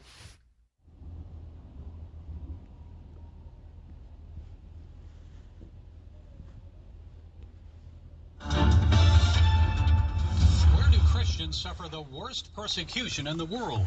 China, Iran, Somalia? International Christian Concern has just unveiled its 2021 report on the top persecutors of the year. ICC lists 3 top persecutors this year: the worst country, worst group of persecutors, and the worst individual persecuting Christians. Well, joining us to discuss this year's list and to explain about what's happening around the world is ICC President Jeff King. Jeff, it's good to talk with you again. So let's get right into it. The worst country persecuting Christians this year. Surprise, it's not North Korea. Which country is it and why? Well, yeah, Kim Jong-un, North Korea, it's always going to be a top performer, right? But what we looked at was like how many Christians are being killed presently. Is it a problem that's not addressed? We chose Nigeria. It's a surprise for a lot of people. But Gary, in the last 20 years, 100,000 Christians have been killed. 3 million plus Christians have had their lands, farms, homes stolen from them. And the government is part of the problem. So we chose Nigeria. Well, I know a lot of people say Nigeria, that's just Fulani herdsmen and so forth, but it goes well beyond that. Tell us a little more. Well, this is the problem. We work in Washington, D.C., and we're working with the government. And so that's the line that comes from the Nigerian government. They want to frame this as a conflict between farmers and herders. It's not a conflict. It's a one-sided war. It's a genocide against Christians. There's Boko Haram also, but the Fulanis have done much more damage. The Fulanis are going in. These are armed groups that go in and shoot up Christian villages and take their land. And what's going on is it's a war that never ends, is never addressed. The Nigerian military never goes after the attackers. There's no arrests, there's no battles, there's nothing. And the reason is that, look, Muslims are in control of the police, the army, and the intel agency. So the whole security apparatus of Nigeria is controlled by the Muslims. And so the fix is in is the phrase. It's like it never gets fixed. It's never addressed. Nothing ever happens. Okay, Jeff, let's move on then and discuss the worst group persecuting Christians this year. It's not Boko Haram or Al-Shabaab. Who is it? What are they doing? Well, it's the Taliban. And Gary, look, the Taliban has been, torturing, murdering Christians for years. The problem is that now they are in control of a state, and they have a potent intel security apparatus set up by us, but now they're in control of it. They're calling Christian leaders. We know you. We're watching you. We're going to come get you. They're going door to door. And unfortunately, just this past 2 weeks, they grabbed the first Christian. And what happens is they'll torture him. They'll find out who the other Christians are he knows. And then if he won't turn back to Islam, they'll kill him. And there's going to be a whole bunch of that. Well, a lot to pray about on that. Now, the worst government leader or person persecuting Christians, it's not Canada's Justin Trudeau for shutting down churches and arresting pastors during the COVID pandemic. So which government leader did you list as the top persecutor targeting Christians, and why? Well, you already nailed it. It's North Korea and it's Kim Jong-un. So either the country or he are going to show up in the top list. But look, the whole North Korean state exists to serve him and to keep him in power and the Kims in power. So we chose him as the individual doing the worst job against Christians, doing the most persecution against Christians. I think people know it, but look, if a Christian is caught with a Bible, if they're a real Christian, the regime will take 3 generations of one family and stick them in prison for life. And these are prison camps that are designed to slowly kill off people. And of course, we know that you have to worship the leader there. Juche is their faith, and that's worship of their leadership. I know there are many other countries of concern, especially, let's say, India, where attacks against Christians are on the rise. Tell us what's happening there, Jeff. Well, India is especially disturbing, Gary, because India has a constitution that guarantees religious freedom. And they have a tremendous track record. But what's happened is you have some hyper-nationalists, some fundamentalist Hindus that have gained control. The Prime Minister Modi, is a radical Hindu. His party, the BJP, these are radical Hindus. They believe quite fervently that India is only for Hindus, and in India and Hinduism are fused, and there's no room for anybody else, and they're doing everything they can to slowly strangle Christianity. You won't hear it from his lips. He's a smart politician. Listen to the BJP leaders, listen to his leaders in the party. You'll hear it quite clearly. They're not shy about it.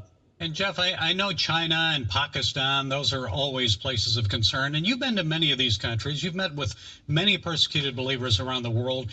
Which country really is driving you to your knees in prayer right now? Maybe what one should we keep our eyes on? Well, I pray for Nigeria constantly. We do a lot of work with the victims there. The 3 million plus that have already lost everything. Their homes have been stolen. 70 to 100,000 killed. The government is part of the problem, because just like you said, the government says this is just herders and farmers. It's a conflict. It's nothing but, and they are complicit in the attacks on Christians. Okay, I know that you're hoping this report will put more pressure on these governments to affect change. Jeff King, president of International Christian Concern. Thank you, Jeff, for sharing your time and insights. We appreciate you and the work you're doing. Love you guys and what you're doing. For as long as Nigeria continues in the drift that it's been on in the last 6 years at least, since Major General Muhammadu Buhari came to our office, through weeping and wailing and crying and lying. We will continue to make known what's going on with Nigeria globally, and they will not have any sleep until we'll know what sleep is. They will never rest until we know what rest is. Their terrorist activities will continue to go global, and they will be humiliated. Waging an insurgency to try to overthrow the government and rid the country of Christians. Now human rights groups are asking the White House to stop the carnage. After losing ground in Syria and Iraq, the top general of U.S. Special Operations Command in Africa is warning that Al-Qaeda, ISIS, and other Islamic terror groups are now trying to take over parts of the continent's most populous nation. Major General Dagvin Anderson says Muslim terrorists have set their sights on Nigeria's southern and northwestern regions, and the U.S. is now sharing specific intelligence with the country. So this intelligence sharing is absolutely vital, and we stay fully engaged with the government of Nigeria to provide them an understanding of what these terrorists are doing. Their goal? Eventually turn Nigeria into a Muslim country and force Christians, who make up half the country's population, to either leave or convert. Christians are in the eye of the target, and they're coming after them. And the numbers are staggering. August 6th, Muslims stormed 4 remote Christian villages in Kaduna State, killing 22 villagers. July 24th, 21 dead, scores injured, and several Christian homes destroyed by militants. July 19th, 19 people killed when assailants armed with guns and machetes attacked a wedding reception. And the list goes on.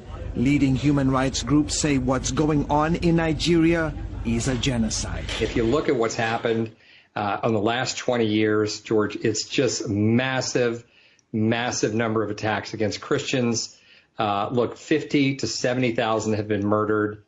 For years, the main terror group was Boko Haram, which seeks to overthrow the government here and create an Islamic state. They go after Christians and moderate Muslims. They push a hard-line Muslim agenda.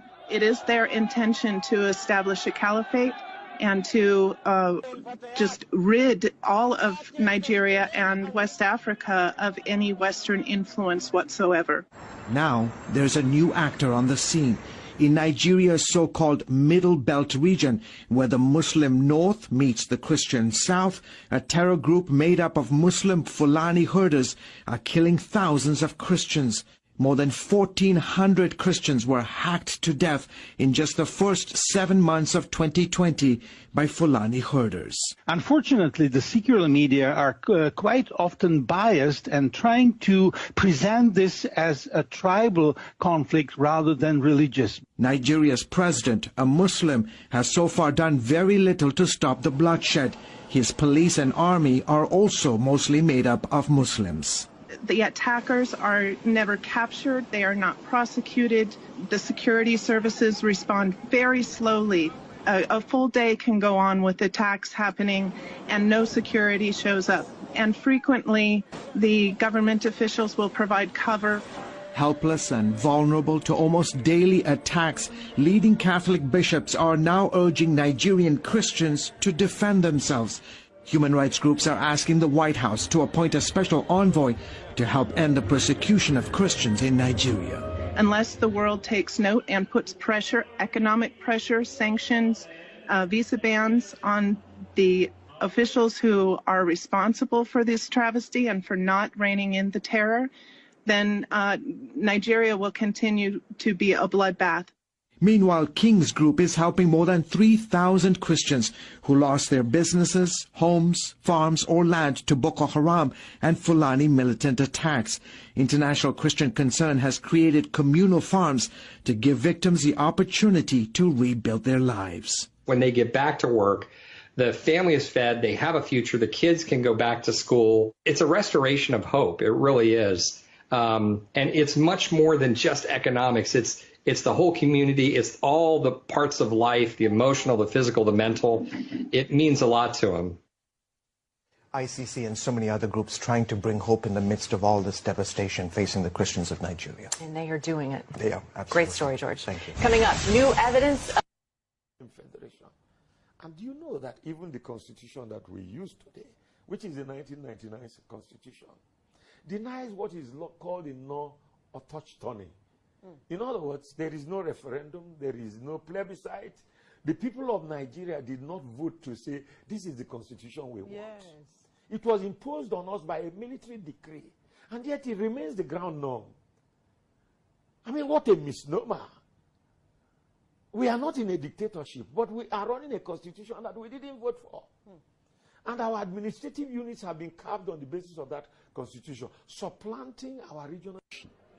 The constitution that operates in Nigeria today is a fraudulent mischievous document foisted on Nigeria by a departing military junta. In fact, it is Decree 24 of 1999, which should have been a mere transitional instrument for governing a country of the stature and standing of Nigeria within the international community. I would have thought that the first item on the agenda of the government that came to power in 1999 was to address the issue of that constitution, its legitimacy. Because, like the Patriots observed, it told a lie against itself by saying that we Nigerians, under God, have agreed to live together, blah, blah, blah. There was no time when we were asked that question. And Nigeria, I believe, still requires what lawyers call an autochthonous constitution, a constitution that that captures the needs and interests of the Nigerians, a constitution that finds legitimacy in the eyes of the citizens, not one handed down from low and high by a military junta. Our present extant constitution is an imposition of the military. A supreme military council that was not elected by anybody, that did not respect any known parameter in its recruitment except seniority in the army, that was lopsided in terms of its geographical identity of membership, imposed a constitution, enacted it like a legislation. It was not subjected to a plebiscite. It was not subjected to a referendum. In law, you say it's not autochthonous because the people did not agree that the 1999 Constitution is their constitution. We didn't vote for its approval. So it's not cognizable in law as a valid constitution. It has been imposed of us by sheer force. And no government has had the courage to subject it to a national plebiscite. And if you do, most Nigerians will say this is not our constitution. We've created local government and states administrative structures that do not obey any known parameter. We've taken away the sovereignty of natural resources from our people and concentrated in an omnibus and amorphous federal government that is characterized by inefficiency over time. Wole Soyinka, as a man of knowledge, has just expressed the fact, unlike individuals that parade themselves as professors of constitutional law and constitutional lawyers, senior advocates, and the rest, who still continue to defend the 1999 Constitution as if it doesn't matter the source, it doesn't matter that it's a forged document, by claiming that the people made it and it has been shown that the people didn't make it, in a suit that was filed on behalf of Anthony Naro, Wole Soyinka, Bishop Bonigi, Dokubo Asari, Rafu Wazurike, and a couple of others, Alhaji Yerima Shetima, who just gave that ultimatum. Yeah, he was part of the signatory to the lawsuit that was filed on their behalf by the Secretary General of the Lower Niger Congress. I dare to tell this nation today that this is the problem. This constitution can never give us progress. This constitution can never give us peace. This constitution can never give us unity. And unfortunately, most of us in this National Assembly, we don't have the spine to face what we need to give this republic to have peace and progress. What do I mean? This constitution has 68 items. 68 on the exclusive list. This constitution has only 12 on the concurrent list. And those 12 are written so nebulously, so fraudulently, that you know that the intention is to even undermine those concurrent lists. The formal name of this republic is Federal Republic of Nigeria. Unfortunately, we don't run a federalist system in Nigeria. Otherwise, what is so unique about all those things that are in the exclusive list? In this chamber, we try to federalize the police system in this chamber, we failed. Every crime is local, and the solution to every crime is local.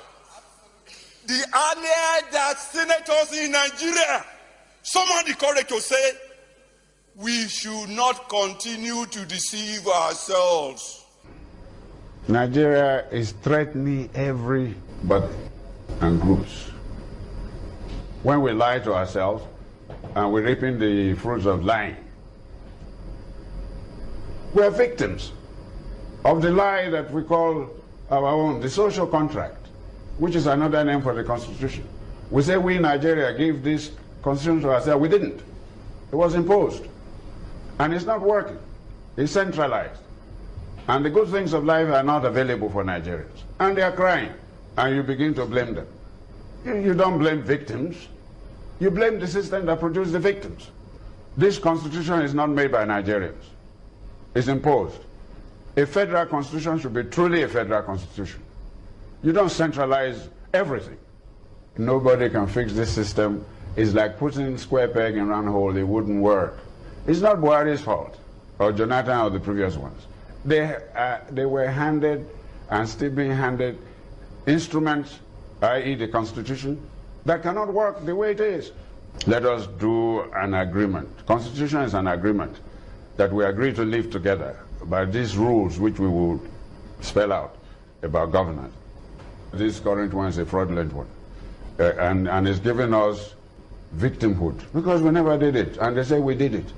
If somebody say you did something that you not do, is that not a lie?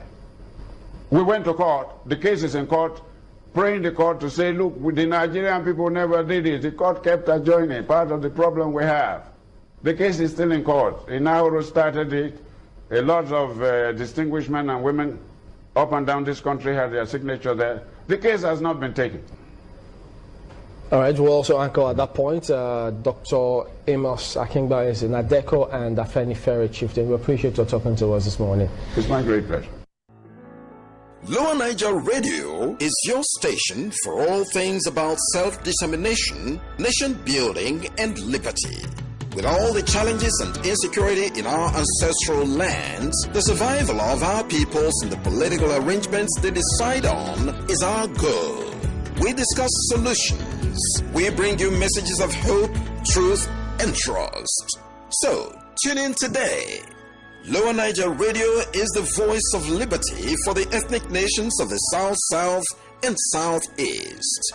We are here for the peoples of Anang, Bini, Isan, Efik, Ibibio, Igbo, Ishekiri, Ijo, Igede, Kalabari, Obolo, Ogoja, Ogoni, Okrika, Urubo, and all the others. Lower Niger Radio, your voice of liberty.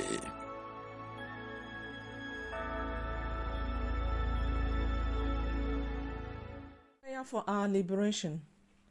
Most loving and everlasting God Almighty, turn your ear to our prayer. You are the only truth we know, and you are our friend, our only Savior, our helper, and our freedom giver. We gather again in the name of your Son, our Lord Jesus Christ, who is the way, the truth, and the life. Give answer to our prayers when we call upon you. Listen to what we say, because you said, I will do to you what I heard you say. Turn your ear to our prayers, O Lord. We have completely lost our trust in the contraption called Nigeria and in all her political actors. We have been seen as the poverty capital of the world, and our lands have turned into river of blood. All our political rulers and authorities have completely failed all of us. But our trust is only in you. We want to be free from all causes, generational pattern of failure, because we are created by you for a life of peace and freedom from all demonic slavery, freedom from powers and forces of darkness, freedom from enslavement, freedom from economic and political domination. Right now, Lord, we, your children of the southern and middle belt of Nigeria, are being crushed underfoot through the decay and total failure of our political actors and the Nigerian system itself. There is too much hunger, anger, impoverishment, unemployment, frustrations, killings, insecurity, rise in criminality, cultism, nepotism, subjugation, marginalization, ritualism, search for good life in cruel and inhuman manner, dehumanization, lack of rule of law, and so many inhuman activities. All these ills and decay are being traced to an illegal, illegitimate, imposed, fraudulent document called the 1999 Constitution of Nigeria, which we didn't consent to as a people. We thank you immensely for the great gift of freedom you have given to us in NINAS, which has become a vehicle that will drive us towards a referendum. We stand with you, the truth, and we don't let ourselves be burdened again by any yoke of slavery or be weighed down by those who knowingly and willingly commit a coup against all of us, your peoples, in the south and middle belt regions of Nigeria, because you want us to live abundant life. Cleanse us and cleanse our respective ancestral lands. Guide and guard us to begin anew, for we know that our cries for total freedom from oppression and brutality have reached you. Most Holy Father, grant us peace, unity of purpose, and the tenacity to bond together in love against all our adversaries. May your love and blessings reign in us now and always, in the mighty and wonderful name of Jesus Christ our Lord. Amen. This is protesting for Nigeria.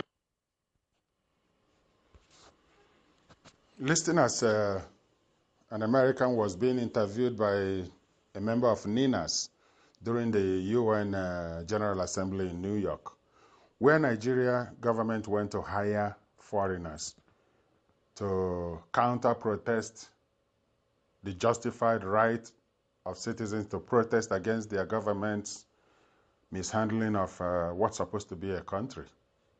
That's what NINAS is all about, to correct, to arrest the drift going on in Nigeria. Nigeria, instead of listening or doing the right thing, went to hire foreigners, paid them to come and counter what was going on. And the man was interviewed. Oh, for Nigeria? Yeah. For a stronger Nigeria, say Nigerian Christian, not target of genocide or ethnic cleansing. So what part of Nigeria are you from? I'm not. You're not in Nigeria? So how then you're not in Nigeria and you're protesting for Nigeria? Well, anybody's black, you know what I'm saying? I protest with them. Well, you know, when you got to protest with the information and the stuff that is happening. No. So how do you know that Nigerian Christians are not the target? How did you know that? I don't know. So why then do you have the placard? Well, look, I'm going to tell you something. Me, I protest for anybody. I help a lot of people. So you were paid to do this? Yeah. Or you were paid to do this? Yeah, I just joined in with everybody. Because you did not know. Black, white. No, I understand. It is good to support brothers, to support the culture, but also it is also good to protest and pass the right information, right? There's a lot of information going out here, you know what I'm saying? A lot of people twist a lot of things up. Yeah. I don't know for sure what. Well, you got to do a little bit digging. However, you know what I'm saying? I'm just here to help everybody out. I understand that. It's not your fault. It's not your fault. You're doing what they ask you to do. Yeah. At least you're paid to do this, and you're doing what you get paid for. No, it's not about pay, you know what I'm saying? It's just about. Through referendum. NINAS, where we came from, where we are, on the road to freedom. Today, we speak of NINAS, but know that the struggle for the restoration of our sovereignty did not start today. As a matter of fact, the struggle started almost as soon as the sovereignty of the ethnic nationalities was stolen by the imposition of the 1999 Constitution, which maintained a unitary government. With the end of the military regime and return to democracy, there was great hope that the country would be returned to what the people had voted for, and that existed prior to the military intervention in 1966. The hope of the country was dashed when, instead of a return to a federal governance structure with multiple self-governing and autonomous government with their own constitutions, the government was kept centralized in a federal government that kept all the power, the assets, and resources of the ethnic nationalities. Making things worse, this so-called constitution was not put to a referendum, and so was not made by the people. Deprive the citizens of their right to benefit contained in Chapter 2, made federal character unenforceable, gave the lion's share of the oil and other assets to the far north through a federal account sharing process that was exclusively weighted to favor the far north and make corruption official. Let me take you back over 2 decades of our journey. It all started when the military regime of General Abdul Salami Abubakar imposed a unitary 1999 constitution, which in turn was a wholesale rival of the 1979 constitution that was also known to be a victory charter for the Nigeria-Biafra War of 1967 to 1970. When it was made public a few weeks after inauguration of General Obasanjo as president, the better half of those in the legal profession gathered at several conferences and, without much ado, recognized the flaws, loopholes, and selfish intentions, then concluded that the Constitution was not legitimate and would not lead Nigeria to any form of advancement. It was important that the mechanism or vehicle to set up a countrywide rejection of this forgery of a constitution was put in place. The journey commenced when, in 2004, the Pro-National Conference Organization, PRONACO, was established to revoke the damaged federal constitutional basis of Nigeria. PRONACO being the People's Sovereign National Conference of Ethnic Nationalities in Nigeria, convened in all ethnic nationalities, and quickly mandated its representation to go back to their people and to come up with ratified draft of how they would want to participate in the Union of Nigeria. The conference sat in plenaries across the cities of Lagos, Port Harcourt, Enugu, Jos, and Kano, then returned to Lagos for the final sitting, and in participation, conveners in the likes of Anthony Ehanoro, Wole Soyinka, Chukwu Emeka Odumego Ojukwu, and similar leaders across the territories. This resolution was an agreement derived from the Composite People's Constitution as presented and defended by ethnic nationalities representation in those sequential conferences. And it is important to know that there were observers from the international community, including the US and European Union observers. In August 2006, a delegate from Castina moved the motion for adoption of the draft People's Constitution that emerged from the 29-point resolution of the conference. In furtherance of the PRONACO consensus to restore the federal basis of the Nigerian Union, in 2007, the movement for a new Nigeria was set up as an enforcement of the consensus at the time to exclude the 12 contiguous northern states that had introduced and embraced the Sharia legal system against the secular basis for Nigeria. The Allies had insisted that democracy and Sharia system could not coexist in the same political space, hence the need for a new vehicle, the movement for New Nigeria. On the 23rd of May 2007, MMN, through its legal counsel, filed a suit at the Federal High Court Abuja to challenge the legitimacy of the imposed 1999 Constitution, seeking the termination of the entire Constitution. At the court hearings, which had the Attorney General of the Federation representing the federal government, legal representation of the National Assembly, and others admitted the people case which they could not defend the challenge, but insisted that the plaintiff had no locus standi. In English, the plaintiff had no status at law to bring in the case to challenge the legitimacy of the 1999 Constitution.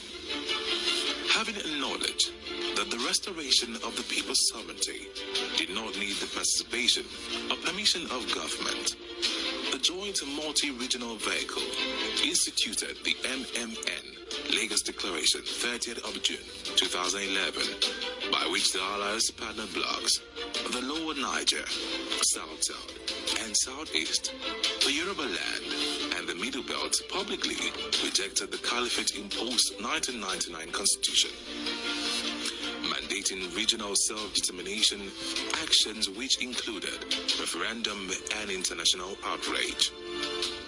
In furtherance to the mandate of the MMN Lagos Declaration, the people of the Lower Niger on the 27th of April 2015 held the solemn assembly in Port Harcourt City to wholly repudiate the 1999 Constitution. In that assembly, the 1,885 ethno-linguistic map of the Lower Niger was adopted as a geographical basis of federating. The assembly mandated the distillation of character of relationship as well as asset protection and guarantee scheme to protect the asset of the indigenous people in other blocks of Nigeria. On the mandate for international outrage of the MNN Lagos Declaration, an LNCT visited Capitol Hills, Washington, to make a case for the termination of the operation of Nigeria's 1999 Constitution at the special congressional event on Nigeria in May 2015. The team also made informal consultation for the same matter at the UN headquarters in New York in the same year. 2 years later, still in furtherance to mandate of the MNN Lagos Declaration, the Yoruba indigenous people held the Yoruba Solemn Assembly at Ibadan on the 7th of September 2017. The Assembly publicly repudiated the 1999 Constitution as the basis of the Federation of Nigeria and proclaimed the self-determination right of the Yoruba land to reclaim autonomy of Yoruba land.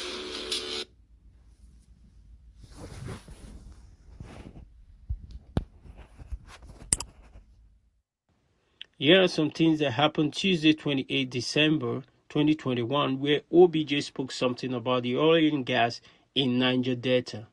Yunugo, the president of the Ijaw National Congress, INC, Nigeria collapsing under fraudulent 1999 Constitution, INC Chief Charles Obasanjo. Professor Benjamin Kaba has berated former President Olusegun for using the 1999 Constitution of Nigeria to justify his claim that crude oil and gas in the Niger Delta territory belongs to the country and not to the people of the region. Okaba, who spoke to the morning show program of the Arise television on Thursday, described Obasanjo's position as a second thought as it contradicts his earlier argument that the mineral resources of the Niger Delta were given by God for all Nigerians. He urged that the former president could not be relying on a constitution that had been variously rejected and described as a fraud and a military document imposed on Nigerians. Ukawa further said that the unitary character of the 1999 Constitution, which Obasanjo deliberates, had become the major reason Nigeria was collapsing and all sides, as the Constitution remained a faulty foundation for the country. He said the Nigerian 1999 Constitution, which Obasanjo is now relying on, is a product of unrepresentative drafting and to a large extent must be the provision therein are military driven, so the Constitution is fraudulent, satanic, and it has not served anybody any good. In fact, the 1999 Constitution is a foundation for the collapse of Nigeria. Every fabric of Nigeria, the economy, educational system, infrastructure are all collapsing. Reforming will not save the situation. We need all over restructuring because OBJ talked about reform and he believed that will help to normalcy the Nigeria. But we know that under a constitution that is faulty, not people-driven, but hurried put together a few weeks before the ascendancy of OBJ to power in 1999 cannot do us any good. So the various agitation across the country are clearly evidence for the Nigerian to work.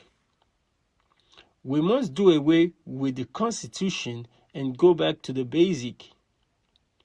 And in a federation, resources ownership, focal federalism are paramount, and every constitution that talks about federalism and does not recognize ownership of resources by the people is faulty. The INC chief stated that Section 140 of the 1963 Constitution, which Obasanjo made reference to, is in an open letter of reply to that of Ijaw Nation leader and the elder statesman Edwin Clark, who talked about the 50% of the proceeds from natural resources to the region in recognition of their ownership of the resources.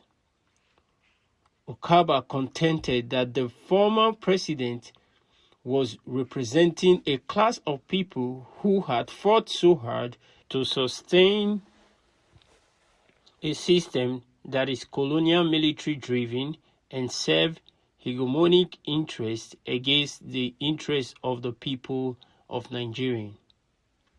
He further said, so the 1999 Constitution remained an arbitrous a problem and is the reason why we were where we are today. And those who are fighting tirelessly to sustain the status quo are doing it for a self-seeking purpose to protect their hegemonic interest. It is high time we restructured and allow people who feel dissatisfied with the current system to seek self-determination. If not, like we said earlier, if they make restructuring impossible, then they made the rebundling of Nigeria inevitable. Self-determination is the answer for Nigeria. Are you angry about the jihadist genocide in the Middle Belt killing Christians for land grab? Are you angry that Fulani herdsmen are trespassing onto your farms, killing, stealing, and destroying? Are you angry that you are a citizen of a country that is now the third most, should be second, most terrorized in the world with Boko Haram, ISIS, Fulani herdsmen, terrorists, and Al-Qaeda all operating from the same zone? Are you angry that you carry the passport of a failed country? Then you should join those seeking self-determination for ethnic nationalities. With self-determination, each ethnic nationality has the power to decide how we want to live and control our future, including resources. Self-determination is our self-defense. Join NINAS voice.org. NINASvoice.org. There's a lot riding on this. Now, here is why it gets really interesting. An NBA chairman drags Buhari before Abuja court over 1914 amalgamated treaty. The Nigerian Bar Association chairman Elisha branch of Osun State, Barrister Kami Ajibola, has dragged President Muhammadu Buhari to the Federal High Court, Abuja, over the president's refusal to release to him the certified copies of 1914 Amalgamated Treaty and 2014 Confab Report, the one convoked by Goodluck Jonathan. Ajibola had, through a letter dated September 22nd, 2021, and acting based on the provisions of the Freedom of Information Act 2011, asked the president to release the said documents to him within 7 days. The human rights lawyer who filed the suit asked the court for an order of mandamus compelling the president to make available certified true copies of Nigeria Amalgamation Treaty of 1914 and Nigerian 2014 National Conference Report. Besides, Ajibola in the suit number FHC/ABJ for Abuja/CS/1425/21 asked the court to compel President Buhari to supply information on why the federal government will not convene the national conference where Nigerians will be given free and fair opportunity to discuss issues relating to the unity and harmony of one indivisible and indissoluble sovereign country. This is my comment. I have never seen anywhere any country is described as indivisible and indissoluble sovereign country. I mean, this is impossible. Nigeria did not fall from heaven. Nigeria is the work of, like, the creation of people. It was a business of the UK. And then we, the indigenous people, are beginning to wake up from our slumber. And then we're asking questions, what's going on? This is not right. This is not the way it's supposed to be. Let's get our people involved. Let's go to our people, ask our people, what do they want? Do they want to be like, do they want Nigeria to continue going this way, or they want something better? Do they want a better deal? Do they want to, like, see real true change happen to them? In the middle belt, in the lower Niger territory, that is the former, the current southeast and south and we need a binding multi-regional referendum, a vote, a very simple democratic demand. It's a democratic process. We cannot just force ourselves, being together when it's not working. It's not going anywhere. According to him, based on the present circumstances where there are breakdowns in the nation's governance with insecurity, nepotism, terrorism, and unemployment, among others, the court should decide if Nigerian people can still continue to live in unity and harmony as one country, and on what terms and conditions.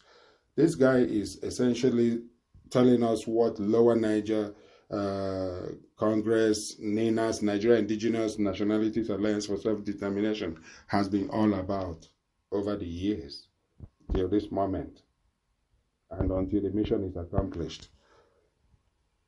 He also asked the court to compel President Buhari to convene a national conference where Nigerians will have a free and fair opportunity to discuss and resolve issues based on the indivisibility of the country. Again, I reject this word, indivisibility. No country is beyond division. Not on this world, not in this planet.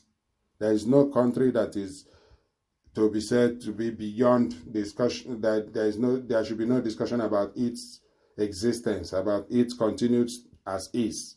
If there are areas within that country that doesn't feel like belonging, that should be a reason for referendum. Canada did it some years back. In Quebec, Quebec voted to separate. Their vote failed by 1% maybe. Something with Scotland. Countries vote for this is a democratic process. British people do it. They do it in Canada. They do it in UK. They do it in Europe. In fact, Britain is the last country that seceded. Britain essentially voted and separated from the European Union. They are still coexisting. They are not after each other's lives. They are still doing business together. They are still relating. They are still members of the North Atlantic Treaty Organization, NATO. They still do other businesses together. There is no fighting between them.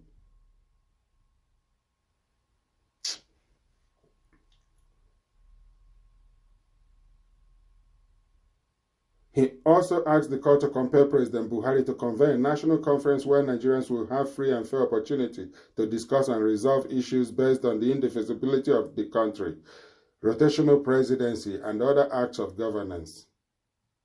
He particularly mentioned issues relating to the Igbo nation, where he alluded that there was a calculated plan to treat them as an outcast out of the nation's presidency. The NBA boss said he was in court because by the placement of the constitutional duty, every citizen of the country has the right to make positive and useful contributions to the advancement, progress, and well-being of the community where he resides. 100%. No date has yet been fixed for the suit filed on Tuesday, November 23rd, 2021. Let me say that there has been other suits that were filed many years ago. The Nigerian government has only gone to court to block those cases from moving forward because they have no credible counter to those demands. And it has always been about the unworkability of Nigeria. Now, what we have at hand is referendum. Let those that have ears hear and react to it and respond and continue to ask for information on where to go to find direction. Ndi Igbo, I'm an Igbo person. Ndi Igbo are not asking for rotational presidency. We are asking for referendum vote against current constitution of 1999 upon which Nigeria is operating. We are asking for referendum, a binding referendum vote for Ndi Igbo to vote on whether to continue in Nigeria, along with in the South and all Middle Belt and Oduduwa land. All these people are asking for referendum vote, not rotational presidency, not president of Igbo extraction, because in a functional Igbo land, in a functional Lower Niger territory, in a functional Middle Belt and Southwest or Oduduwa nation, citizens from any other country that decides to move to Lower Niger territory and nationalize and become a citizen can vie for the presidency of the Lower Niger territory. And I believe Oduduwa nation will equally consider citizens of theirs from any other part of the world that supports the existence of the nation and is obedient to the rules will contest for the presidency of Oduduwa land, as long as it is for the progress of those regions. So we are not interested in Nigeria's presidency. Maybe I'm deflecting the tires of the one Nigerianists, especially the Nzuko-Mona people, among others. They are behind the visit by Chief Amechi Mbazulike to the presidency begging for Nnamdi Kanu's release. They are behind that disgraceful visit because it reduced us greatly in a way they probably never thought about. But anyway, that's a discussion for another day. But we need a binding referendum. Let's make Nigeria better. That's the way to do it better. Let's go for referendum. Fix a date and give enough time to educate our people on what is to come. And they will go for it. Sudan did it. Yes, they are still having problems on both sides of the divide, but it's okay. Whoever finds the way out first will get better. Whether it's South Sudan or North Sudan. They should figure it out, but in our own case, we also need to trigger that process to start figuring it out because we're not getting anything right. For International Religious Freedom, USCIRF, finds it unexplainable that the U.S. Department of State did not redesignate Nigeria as a country of particular concern, CPC, and treated it as a country with no severe religious freedom violations. This is contrary to what is going on in Nigeria as we speak. Fulani terrorists that are being powered by the government are still going across state lines to kill and replace communities. USCIRF is disappointed that the State Department did not adopt our recommendations in designating the countries that are the worst violators of religious freedom, said USCIRF Chair Nadine Mienza. While the State Department took steps forward on some designations, USCIRF is especially disappointed with the removal of Nigeria from its country of particular concern designation, where it was rightfully placed last year, as well as the omission of India, Syria, and Vietnam. We urge the State Department to reconsider its designations based on facts presented in its own reporting. Pursuant to International Religious Freedom Act, IRFA, the countries the State Department designated as CPC, country of particular concerns, are Burma, China, the Democratic People's Republic of Korea, that is North Korea, Eritrea, Iran, Pakistan, Russia, Saudi Arabia, Tajikistan, and Turkmenistan. All besides Russia previously had been designated USCIRF. All besides Russia previously had been designated. USCIRF recommended CPC, country of particular concern designation for all 10 in its 2021 annual report, and also recommended that India, Nigeria, Syria, and Vietnam be designated as CPCs, country of particular concerns. This is done annually. It is reviewed every year. The State Department placed on its special watch list SWL, Algeria, Comoros, Cuba, and Nicaragua.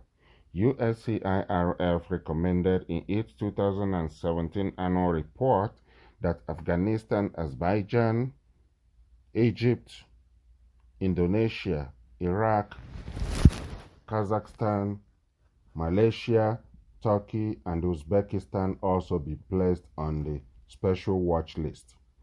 USCIRF recently released a fact sheet reiterating its country of particular concern and special watch list recommendations, which explains the religious freedom violations in these countries, supporting USCIRF's recommendations.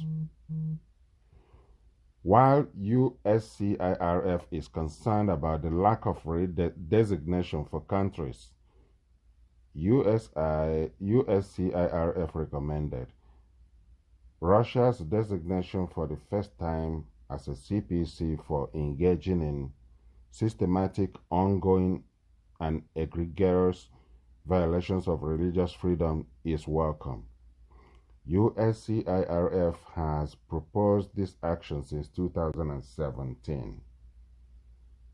For years, USCIRF has raised the alarm regarding the Russian government purge of non-traditional religions and religious freedom repression, said USCIRF Vice Chair Nuri Tokel. USCIRF also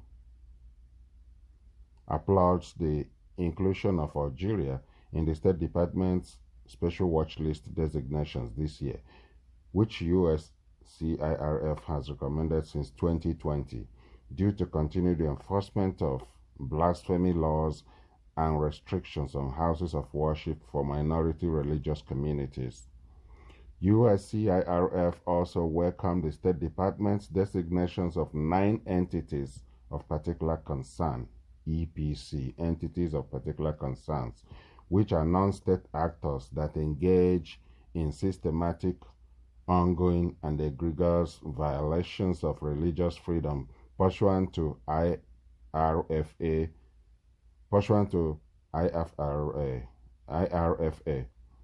USCIRF recommended the designation of 7 of these actors, including Al-Shabaab that operates in East Africa, including Somalia, Ethiopia, that axis, Boko Haram of Nigeria, the Houthis in Yemen, Hayat Tahrir al-Sham, HTS, Islamic State in the Greater Sahara, which might probably include ISWAP, a branch of ISIS, Jamaat Nasser al-Islam wal-Muslimin, which is JNIM, and the Taliban in its 2021 annual report.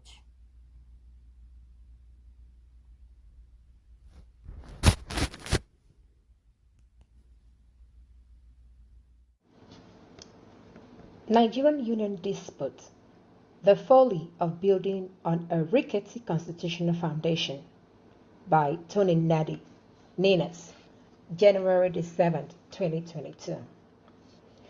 Responding to media questions about what seems to be a mobilization by political parties towards the 2023 round of national elections under the disputed 1999 Constitution, co-convener and coordinating secretary of the Nigerian Indigenous Nationalities Alliance for Self-Determination, NINAS, Tony Nadi, wrote as follows.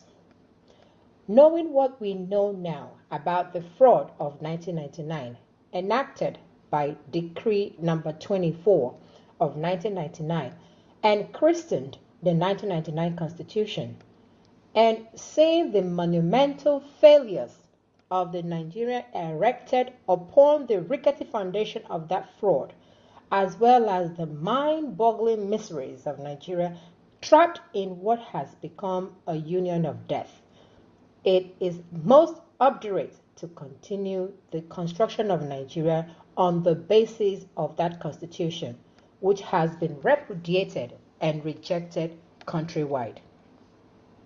Those still planning to go to another round of national elections in 2023 under the fraudulent of 1999 Constitution are actually compounding the treason initiated by Abdulsalam Abubakar and his confederates in 1999, and are therefore the worst enemies of their own people. As they continue to defy the will of their people and undermine the sovereignty of their people, they will soon find themselves on a head-on collision with those who are being killed, impoverished, and enslaved under that constitution.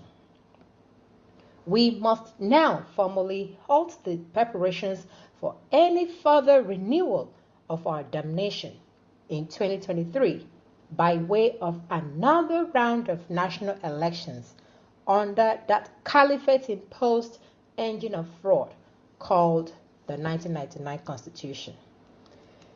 We must now go into a transitioning process to undertake the orderly decommissioning of the defeated 1999 Constitution and the distillation of fresh constitutional protocols dictated by the self-determination imperative for Nigeria's constituent components as ratified by referendums.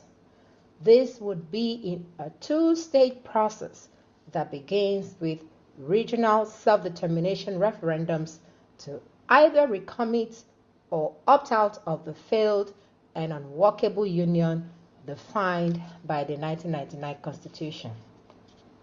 Depending on the outcome of the aforementioned regional referendums in the first stage, it is in the second stage that the question of negotiating or drafting another federating constitution would arise. All political parties in Nigeria must be told in clear terms that the issues confronting Nigeria and Nigerians now cannot be resolved by elections, since the winners of any further elections under the 1999 Constitution must swear to and govern by that Constitution. They cannot, therefore, be allowed to frame the grave issue of existential threats confronting the peoples of Nigeria at this time as capable of being resolved by the emergence of one party or the other in power after another election ritual in 2023. The 5-point proposition of the December 16, 2020 Joint Multi-Regional Constitutional Force Majeure, activated by the Nigerian Indigenous Nationalities Alliance for Self-Determination, NINAS, provides a clear, comprehensive, time-bound framework for the immediate undertaking the inevitable grand reconfiguration of the failed Lugodian of the 1914. Anything outside calling off the voyage to 2023 and the commencement of the remediation anchored on the sovereignty of the constituent components of Nigeria within the context of the self-determination imperative for those constituent components is an invitation to the unceremonious collapse of the rickety union. This is written by Tony Nadi, January 7, 2022, and is being read by Dr. Augusta Anosike. Thank you for listening. Bye-bye. Lower Niger Radio, your voice of liberty. The voice of the peoples in the Lower Niger Territory. Today, we look into some current affairs. As we all know that Nigeria, as currently constituted, is supposed to be a secular state. But in practice, it is very far away from the reality. The 1999 imposed constitution is a master slave document, and that makes it a monster, and it has become toxic to the indigenous peoples. And the peoples in the alliance territory are saying that 1999 constitution must be decommissioned. Christians are relegated to the back seat as infidels and slaves. So, we want to roll out some facts that most of the strategic positions and appointments are controlled by the northern Fulani Muslims. And the examples abound. Number 1. The President of the Federal Republic of Nigeria is a Fulani Northern Muslim. Senate President is a Fulani Northern Muslim. Speaker of the House is a Muslim, but from the South. The Deputy Speaker of the House is a Fulani Northern Muslim. The Chief of Staff is a Fulani Northern Muslim. Secretary to the Government of Federation is a Northern man. The INEC Chairman is a Fulani Northern Muslim. The Chief Justice of Nigeria is a Sharia lawyer, a Fulani Northern Muslim. The President, Court of Appeal, is a Fulani Northern Muslim. EFCC Chairman is a Fulani Northern Muslim. President, Federal High Court, is a Fulani Northern Muslim. National Security Advisor is a Fulani Northern Muslim. The Chief of Army Staff is a Fulani Northern Muslim. The Chief of Air Staff is a Fulani Northern Muslim. The Chief of Staff is a Northern Muslim. The Comptroller General of Customs is a Fulani Northern Muslim. The Defense Minister is a Fulani Northern Muslim. Managing Director, Nigerian Ports Authority, is a Fulani Northern Muslim. The Managing Director, NDIC, is a Fulani Northern Muslim. The Controller General Immigration, Fulani Northern Muslim. The Controller, Nigerian Correctional Center, Prisons, is a Fulani Northern Muslim. The Controller, Fire Service, is a Fulani Northern Muslim. The Director General, NYSC, is a Fulani Northern Muslim. In addition to the above, the highest looters are found in the north, mostly Fulani Muslims. The richest in Africa, Aliko Dangote, is a Fulani Northern Muslim. 85% of petroleum marketers is a Northern Muslim, maybe dominated by the Fulanis. 80% of oil block owners is are Fulani Northern Muslims. 99% of Almajiris are in the north, mostly the Fulanis. Highest rate of girl-child marriage are in the north and practiced mostly by the Fulani Muslims. The fourth world most deadliest terror group is the Fulani herdsmen, Fulani jihadists in the north. Boko Haram is a terrorist group controlled by the Fulani Northern Muslim. They are killing Christians and moderate Muslims in the north.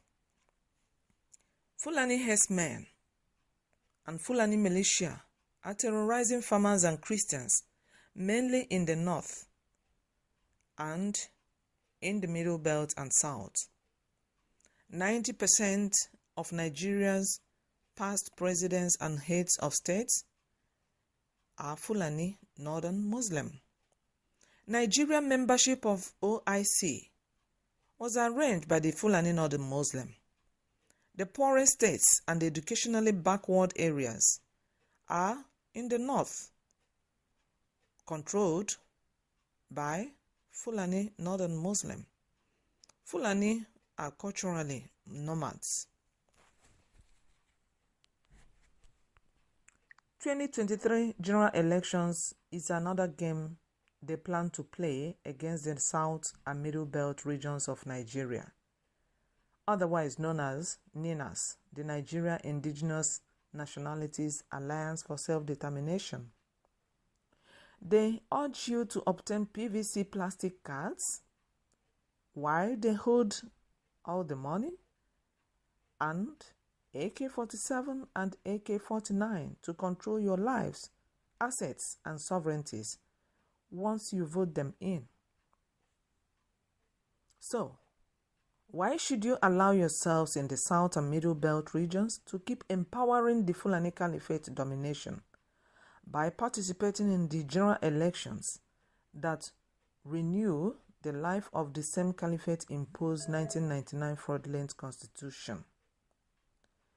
This is a big problem that needs an urgent solution.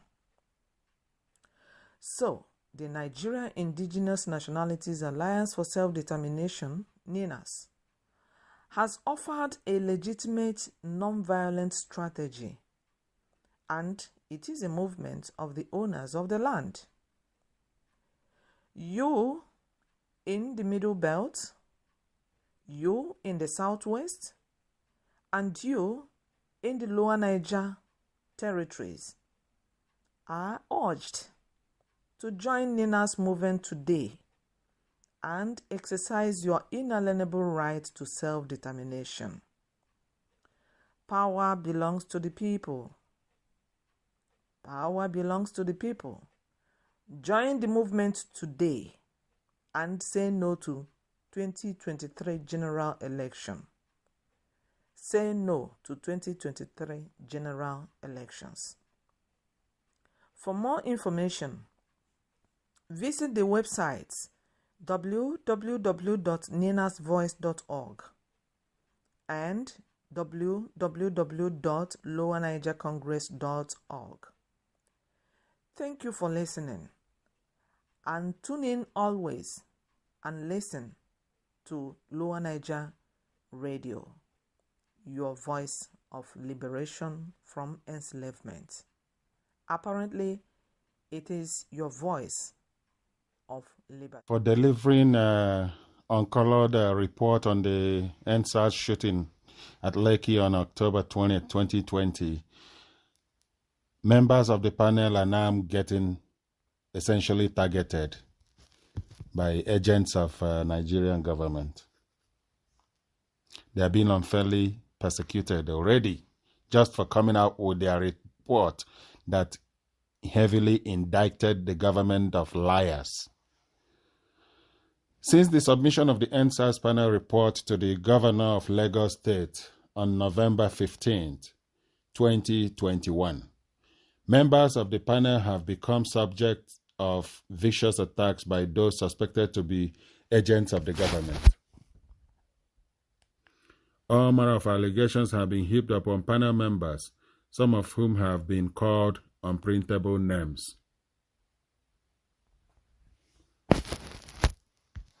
I can confirm that no member of the panel lobbied to be appointed into the panel. As a matter of fact, in my own case, His Excellency, the Governor of Lagos State, appealed to me to accept my appointment, which I saw as a call to national service. The primary reason the governor gave to me then was that he wanted men and women of integrity, independent and not subject to manipulation, to be on the panel. Just today, my attention has been drawn to an interview by a senior counsel to the Lagos State government to the effect that panel members collected bribe in the course of the assignment. It is unfair, ungodly, and least expected of the government and its lawyers. The Lagos State government asked for 2 weeks to enable it to release a white paper on the report submitted to it by the panel, and we have been waiting, but it would seem that the Lagos State government has now unleashed mindless propaganda upon panel members, whilst at the same time asking for restraint from the general public. I have in my custody certified true copies of all proceedings of the panel and all exhibits tendered before the panel in respect of the Lekki Tollgate investigation. I urge the government to call its agents and lawyers to order so as not to provoke aggravated responses. It is unfair to seek to denigrate people's hard-earned reputation on account only that they accepted to render selfless service at the behest of government. If the government and its agents are not restrained from attacking others, nothing stops us from defending our integrity. I should not become a victim of unwarranted attack just because I accepted to serve the government and the outcome of that assignment did not favor the expectations of the government. Suffice it to mention that I worked with men and women of unblemished integrity and am proud to be associated with them all. I therefore appeal to His Excellency the Governor of Lagos State, Sanwo-Olu, to call all agents of state to order and keep to his promise to us to release a white paper within 2 weeks and to send the unedited report of the panel to the National Economic Council. Signed by Ebun Olu Adegboruwa, SAN, Lagos, Lekki, Lagos, November 18, 2021. And so Nigeria now will resort to attacking the panel members like they didn't deliver the kind of manipulated report they were most likely hoping for. The report has turned out to be a huge embarrassment to the government, to the military, to the police, to the federal government and their agents, especially Lai Mohammed and the rest of them who has been in denial, lying and continuing in their lying ways. So, here is a panel member now coming public, exposing the hypocrisy that is the Nigerian system. That system that is condemned never to work well. Very sad. Sucks to be Nigeria. Regionalism or disintegration will solve Nigeria's problem. Cleric. Senior pastor awaiting the second coming of Jesus Christ ministry at Adewale Giwa.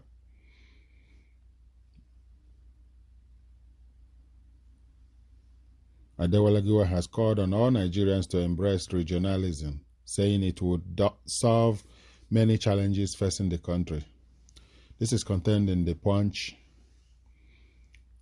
newspaper of November 29, 2021, today.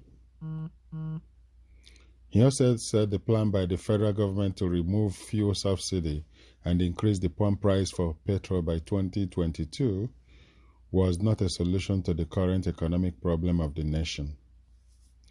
The cleric stated this at his church in Akure, the Ondo State capital, on Sunday during the 20th anniversary of the church. According to him, Nigeria could only grow if the country could adopt a regional system. He said even without the removal of fuel subsidy, people still find it difficult to live, so the removal of subsidy is nothing but nonsense. What Nigeria needs right now is disintegration, or we go back to the regional system of government. Anything aside that is a failure. Abraham and Lot had a similar problem in Genesis chapter 13. There was a crisis between the two of them. This is very true. This is very biblical. Abraham had to call Lot to resolve this issue amicably. When you go to the south, I will go to the east. When you go to the west, I will go to the north. Lot had to agree with him, and they separated. Who said separation is not in the Bible? Anybody that says that is deceiving himself. Amen. The problem is compounding, and for us to solve the issue once and for all, we need disintegration. Disintegration will address the issue of subsidy because each region will manage itself. That is the truth, nothing but the truth. Giwa, however, cried out that there were attempts to silence the church following different threat messages he had been receiving. Nigeria. The pastor said, "They cannot stop me from saying the truth, but the issue of the church is that they are divided. There is wide division amongst us. Some pastors are being antagonized for saying the truth. The same problem we are having in Nigeria is the same one we are having in Christendom. The insecurity issues due to the failure on the part of the government. With the amount of security vote being taken by the governors, they have been able to utilize it. Have they been able to utilize it very well? If the security vote is being managed very well, kidnapping will be a thing of the past. 2023 election is not our problem now. They should put aside that election. Amen. They should first address salient issues like insecurity, hunger, and lots of issues affecting this country. Only God knows what will happen in 2023. I must add that we need, there is no need for any further political activities, but we need a referendum urgently. And that is where NINAS comes in. NINAS presents the template, the model, the processes that will be followed to save more lives of Nigerians and restore dignity and peace among all our people and silence all the evil that is going on all over the place so that the cleanup process will start. That is what it's all about. That's what it's all about. Former Minister of Foreign Affairs, Professor Bolaji Akinyemi, yesterday argued that Nigerians would be disappointed if they were expecting the United States to treat the country the same way it treats Israel. Akinyemi was speaking against the backdrop of a threat by the United States to invoke the Leahy statute against Nigeria if there are established cases of human rights violations against the military and police, as opposed to its measured silence on alleged cases of similar breaches by the Israeli government. Now, this is my take here. If the case of Nigeria is to be compared with that of Israel, and then you consider the fact that Israel is fighting for her very existence against those that would want to destroy the country and wipe it off the map, it means that internally in Nigeria, Nigerians are faced with a very dangerous system whereby those in government are the enemies of Nigerians. And they are using the instrument of state to kill Nigerians who are demanding for the right leadership, who are demanding for respect for their own lives. So how do you compare the two? Anyway, Bolaji Akinyemi continues. He said this during an interview on the morning show a program monitored on Arise News channel. This day's broadcast arm. The renowned professor of international affairs stated that the dynamics of the relationship between the United States government and those of Nigeria could not be compared. Some security experts recently described the development as a clear case of double standard, as the United States had said Nigeria risked arms embargo for alleged violation of the laws on armed conflicts in the fight against banditry, terrorism, and other forms of violence in different parts of the Federation. Speaking in an interview with CNN International after a tour of some African nations, including Nigeria recently, the U.S. Secretary of State Anthony Blinken had said that his country would apply the laws against Nigeria if the allegations were found to be credible. However, while being very critical of Nigeria, the United States was said to have vetoed over 50 United Nations Security Council UNSC resolutions critical of Israel since 1972. During the last escalation of violence between Israel and the Palestinians, the U.S. had, according to reports, stuck to same playbook, blocking a joint statement calling for an immediate ceasefire between Israel and Hamas. Several resolutions condemning violence against Palestinian protesters and the illegal Israeli settlements in the occupied West Bank were also reportedly thwarted by the U.S. Of course, we also have laws in place. The Lehi Law, for example, that makes sure that if there are units that have committed abuses, we're not going to provide equipment to those units. If there is genuine transparency, accountability, and change that follows from these incidents and these abuses, I think that is very important, not only to our administration, it is also important to the U.S. Congress in making judgments about continuing to assist the security forces, Blinken had explained. But Akinyemi, during the interview, maintained that Nigeria would continue to be disappointed if it expected the same treatment given by the United States to Israel, stressing that the Jewish people in America are a very strong voice to be reckoned with. Again, here is my take. The Jewish people in the United States indeed are a voice to be reckoned with. Are the Nigerians in the United States voice for Nigeria, or they are actually exposing the crimes of the Nigerian government against the people of Nigeria? See the difference? The difference is so clear. The voices that are now coming out, Nigerian voices, are on side with the people of Nigeria, the indigenous people. They are the ones that were protesting in the U.S. and Nigeria went to recruit foreigners, paid demonstrators to counter the genuine aspirations of Nigerians at the UN. He said, look, you will only break your heart if you expect the United States to treat you the way it treats Israel. This is not hate speech on my part. I know better than to do that. But Jewish voters in the United States are very, very critical to the electoral success, especially in presidential elections. And there is no presidential candidate and no administration that goes out of its way to antagonize Israel or to do anything that may be perceived by the Jewish voters as being inimical to Israeli interests. They have a powerful voice in the media, which they will be prepared to use. I wouldn't mention names, so there will be no ad hominem attacks on my part. But there are powerful voices. There is one of the global media in the United States which work for Jewish interest, public interest organizations. They won't put it out there.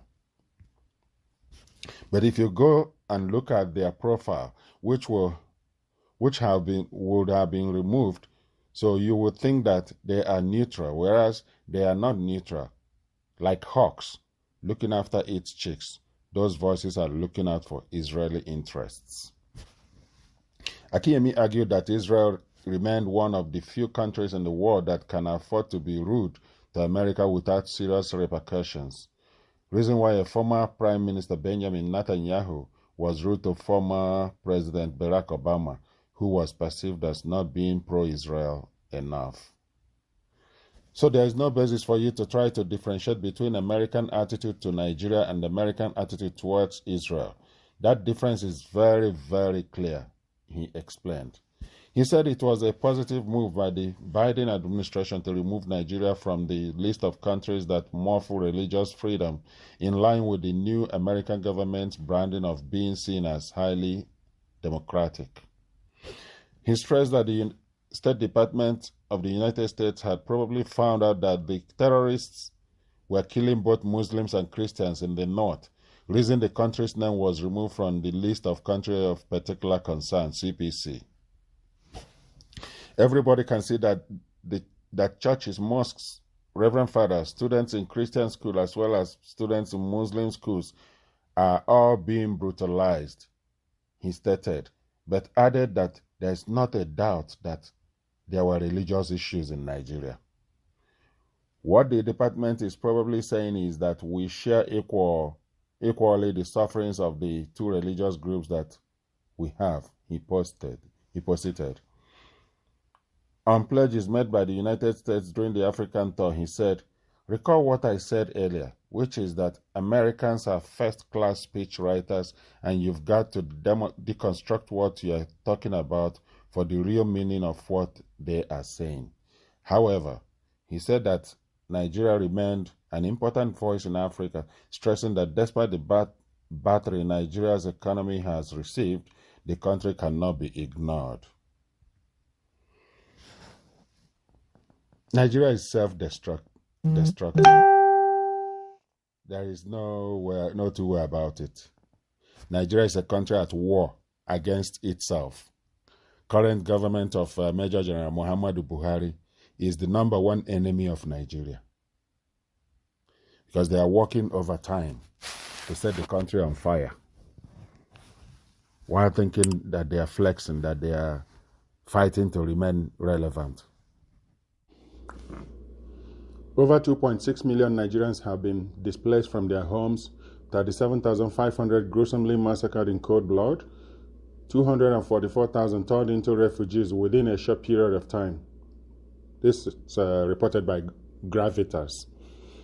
While our so-called elder statesmen gallivant all over town in the name of global peace talk. Wanting more and a better life for the indigenous peoples trapped within Nigeria enclave does not equate to dismemberment. Rather, we seek to lift ourselves as a people to become better nations, manage our resources better, while lending a helping hand to other surrounding nations who are willing to move forward and live a life that is commensurate with what is found in our other civilized parts of the world. Ahead of the enforcement phase of the sovereign will of the indigenous peoples of Nigeria, NINAS, join the Daughters of Truth talk show, an American-based Saturday talk show, as we continue to push forward the conversation that ought to have been taking place more than 100 years ago. Highlights of this show would be: how did we become so insecure? 2, how did we become neck-deep in debt to the extent that our indebtedness is now 33.1 trillion naira or dollars? I don't even know. Now is the time for us to set our children on the path of true prosperity, give them sustainable development and a meaningful life. We want to join countries like Singapore to build a civil society, not a military one, where citizens are butchered at the whims, fancies and caprices of one or two bloodthirsty demons who have the rule over our people. Those who think otherwise should please relocate elsewhere, for this is our land. Amen. It's on Saturday, December 18th, 2021. Time is 9:30 Texas Central Time, 10:30 a.m. New York Eastern Time, 11:30 a.m. Atlantic Time, which is Trinidad and Tobago, 4:30 p.m. local time in Nigeria, 3:30 p.m. London, 8:30 a.m. Mountain Time. Please join Daughters of Truth talk show through the link or the website on Facebook. Just Google Daughters of Truth, you'll find it. And it's also going to be on Lower Niger Radio and Impact Africa Television Network.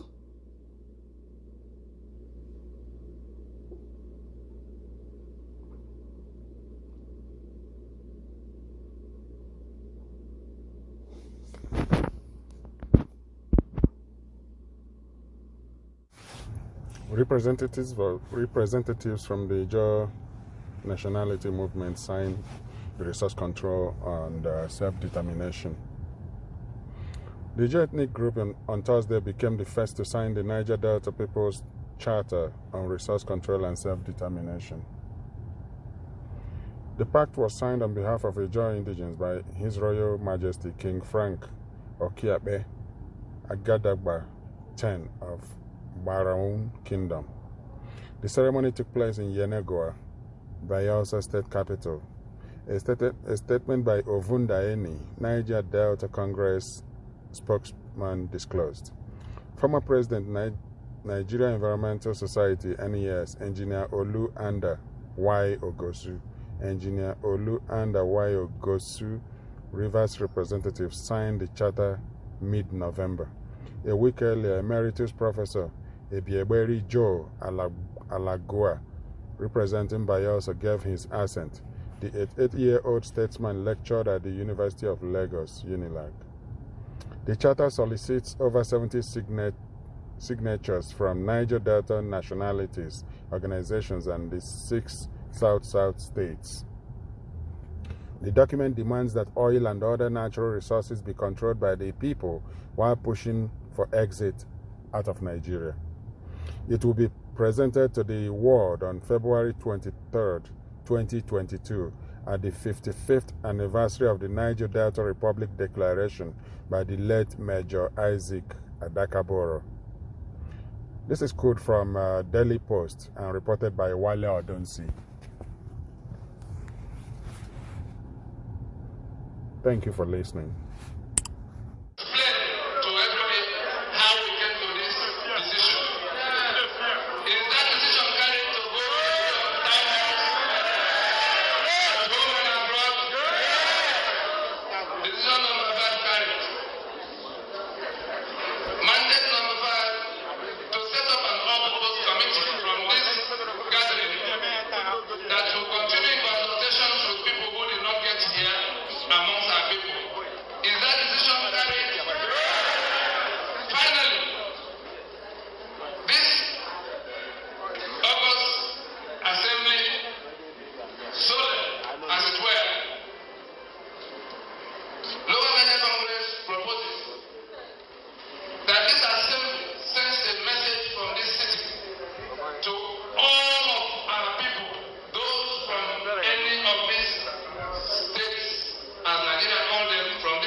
Addressed the press on the overall aim of the solemn assembly. The map of Lower Niger, as can be found on their website, lowernigercongress.org, of 1885, showing how the peoples of the Lower Niger, the ethnic nationalities of the 11 states, to which Nigeria has fractured them, that map to be adopted as the as the geography of the territory we're discussing, you know, the Ijo, the Shekiri, the Urobo, the Igbo, all of the ethnics in those 11 states, you know, have adopted that map of 1885 as the formations in which they will relate henceforth. The second decision is that they have mandated a referendum. The Solemn Assembly has mandated a referendum of the people in which people, just like the Scottish referendum that happened recently, will be deciding whether they want to continue in this union of attrition that Nigeria has proved to be. There's also the mandate for wider consultations with the people ahead of that referendum by way of town halls and consultation with international stakeholders. The Assembly also decided that an asset protection and guarantee scheme be put in place immediately to take an inventory of the assets of the peoples of Lower Niger situated outside the Lower Niger, so as to avoid the experiences of 1970 in which they fled for their lives at the time genocide was being levied against them from other parts of the country. And in 1973, 3 years after they were dislocated from their places of abode, the government of Nigeria, by decree, seized their assets, called it abandoned properties, and never returned to them. And today we are seeing a repetition of the threat by the same people who seized those assets, you know, against them.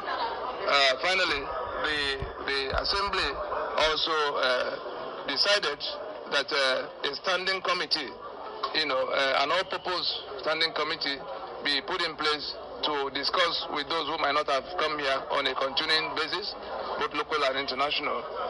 I think we also decided that people from the Lower Niger who, for some, either by appointment or election, will be required to come to form government or do government business in Abuja on behalf of the peoples of Lower Niger from any part. The Assembly mandated a recall for consultation. They must come home and discuss with the rest of the people. Otherwise, they will be there entirely on their own. You know, it doesn't matter that some people are rejoicing that the elections are being held and, you know, winners emerging.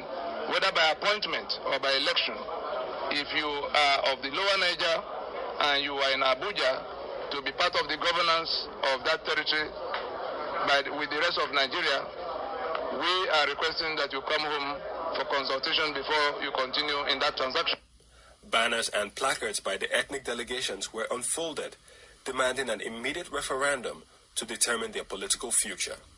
The closing remarks and vote of thanks on behalf of the conveners was taken by veteran Niger Delta self-determination activist and head of the Ijaw National Delegation to the Assembly, Elder T.K. Ogoriba.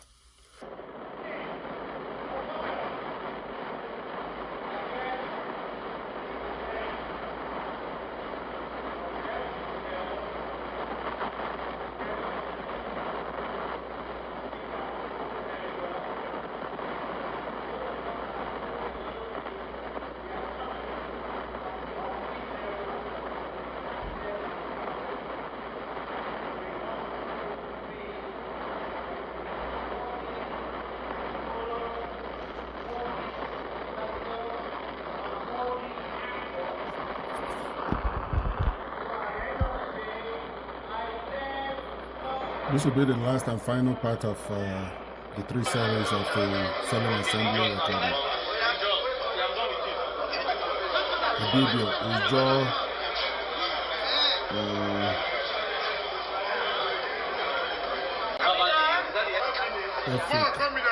all the nationalities were represented at the Solemn Assembly.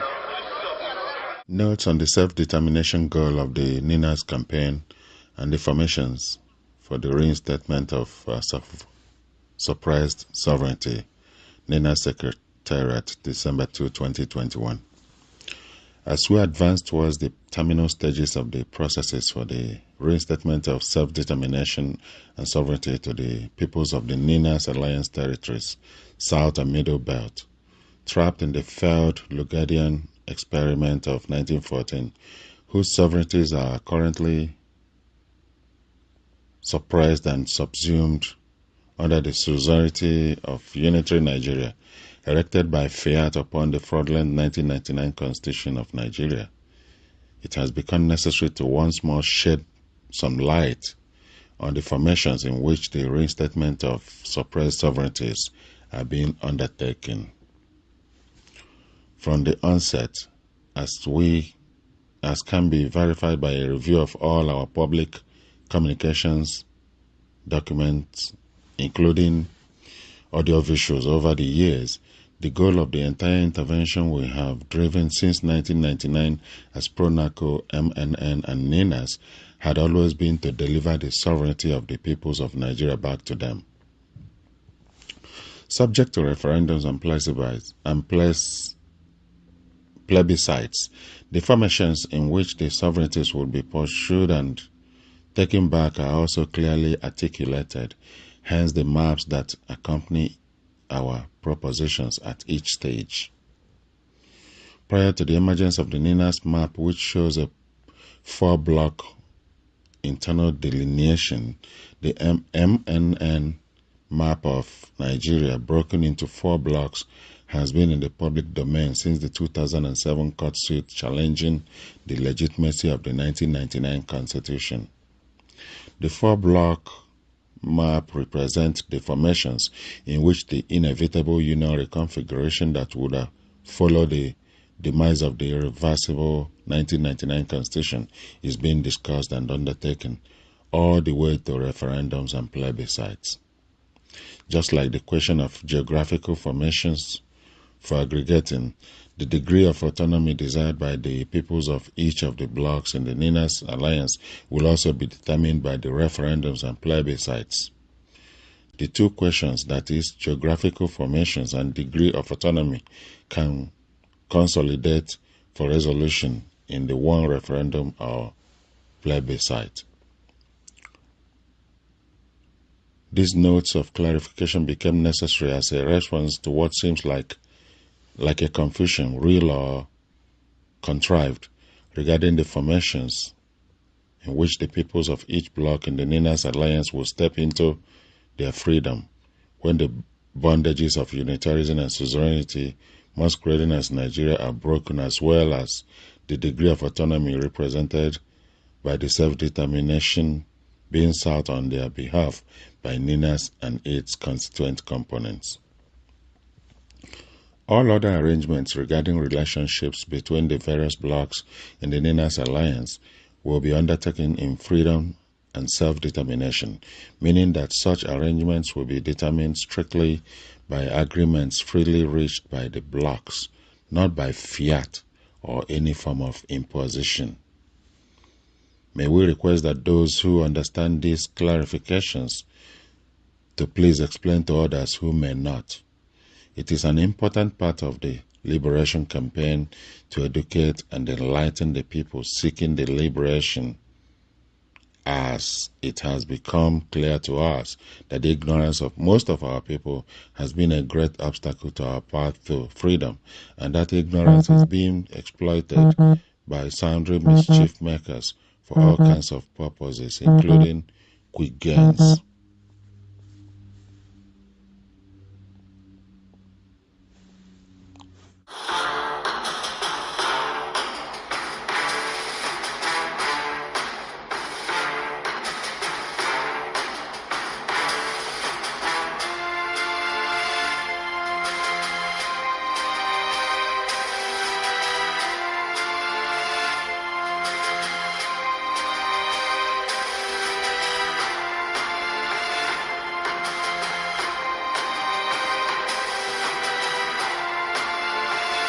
The Fulani intention in Nigeria is to permanently take over the entire political space.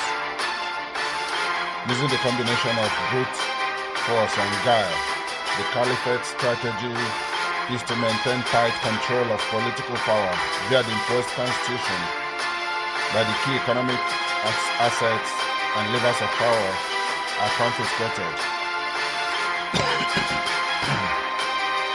The same constitutional impositions guarantee exclusive control of military power and all firearms, and those are used to facilitate the terror against the ethnic nationalities by the government and the terrorists.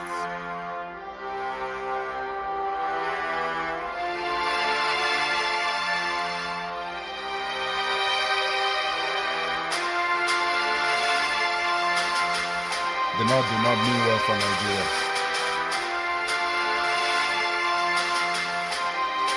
NINAS alliance repudiates everything about the 1999 Constitution. In the face of the alliance defeat of the Caliphate title deed, which is the Constitution of 99, they already in the rest of Nigeria to another round of elections in 2023 under the repudiated 1999 Constitution is the only viable strategy left in the hands of the Caliphate now. It's up to us to defeat them and make sure that they never rise up again.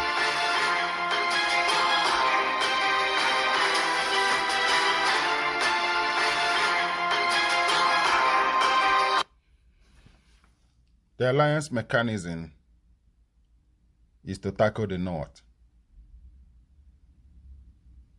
The alliance mechanism is exploiting the aforesaid delegitimization of the 1999 Constitution.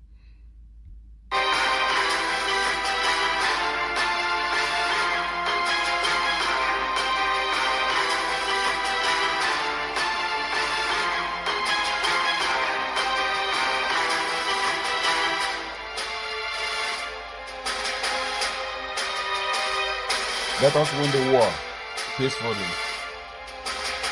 Stop the march towards elections of 2023. All political parties must shut down now if they are really for the people and not for themselves.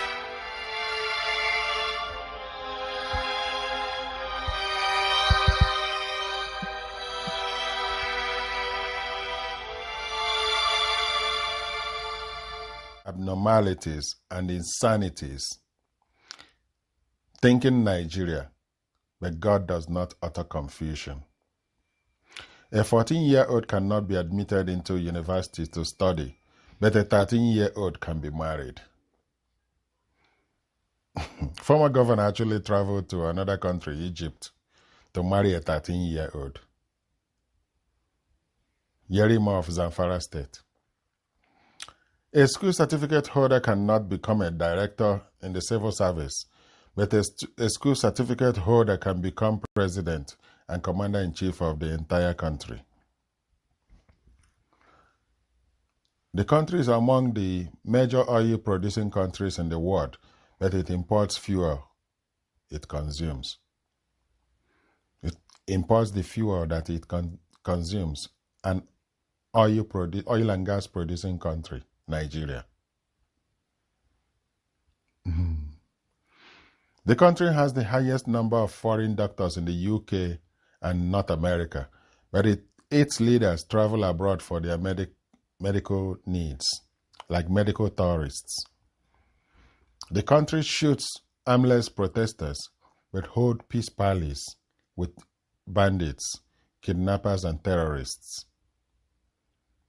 The country rehabilitates terrorists, but their victims languish in refugee camps. Victims of the terrorists are in fact, they bomb them from the air. The Nigerian Air Force bombs them from the air.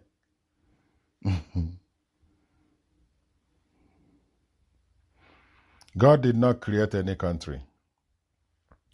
He located human beings in different territories and gave them all empowerments to survive. Whatever they turn out to be is entirely their choices and decisions. UAE and Qatar are deserts converted to paradise. Nigeria is paradise converted to hell. Nigeria is the epitome of confusion, and God is not the author of confusion.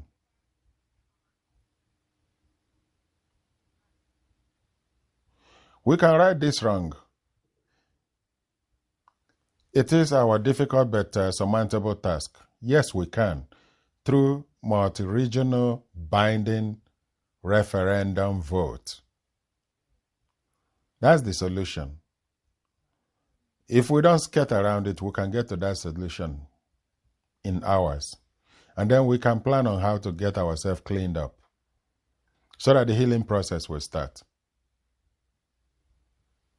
Anything else is just dressing. Target the head of the octopus and the tentacles will be destroyed. Part 2. With great blessing comes great responsibility, by J.D. Greer.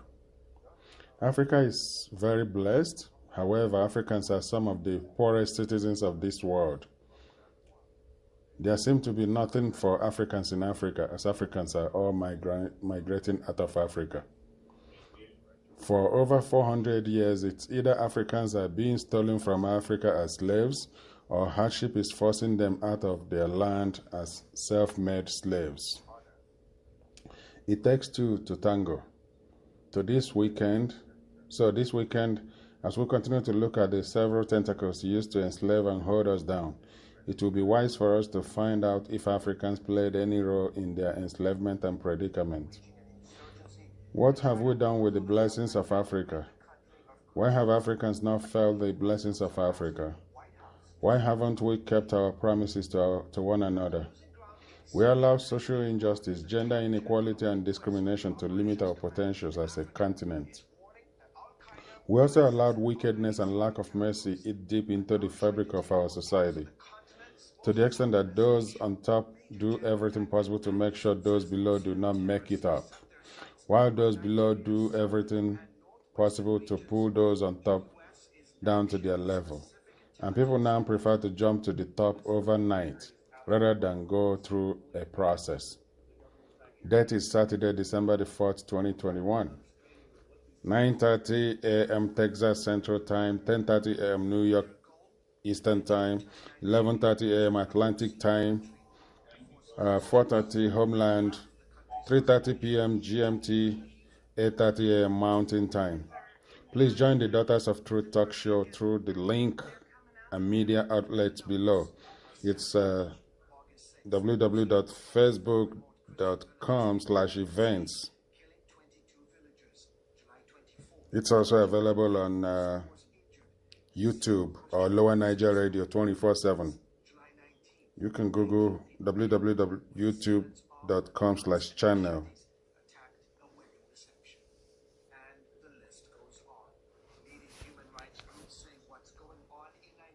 From the various states of the Niger Delta region of Nigeria, they come in honor of the invitation of the Ijaw National Congress to its program titled All Ijaw Summit.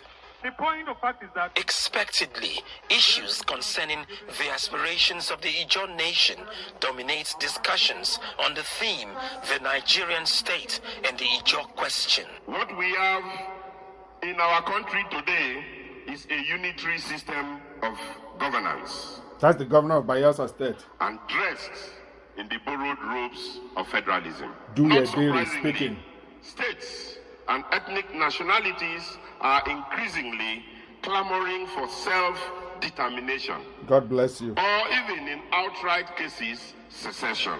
Thank you. An ideal situation will be the devolution of powers from the center to the states. There you While go. it is my cherished hope that Nigeria will find reasons to coexist peacefully, equitably, and justly, we cannot believe that all is well.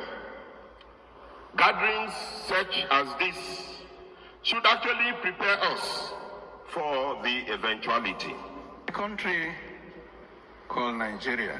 The sub-themes are redefining the Nigerian state and the Ijaw people, the imperative of Ijaw quest for self-determination yesterday, today, and tomorrow, and reforms in Ijaw national polity, the need for self-introspection.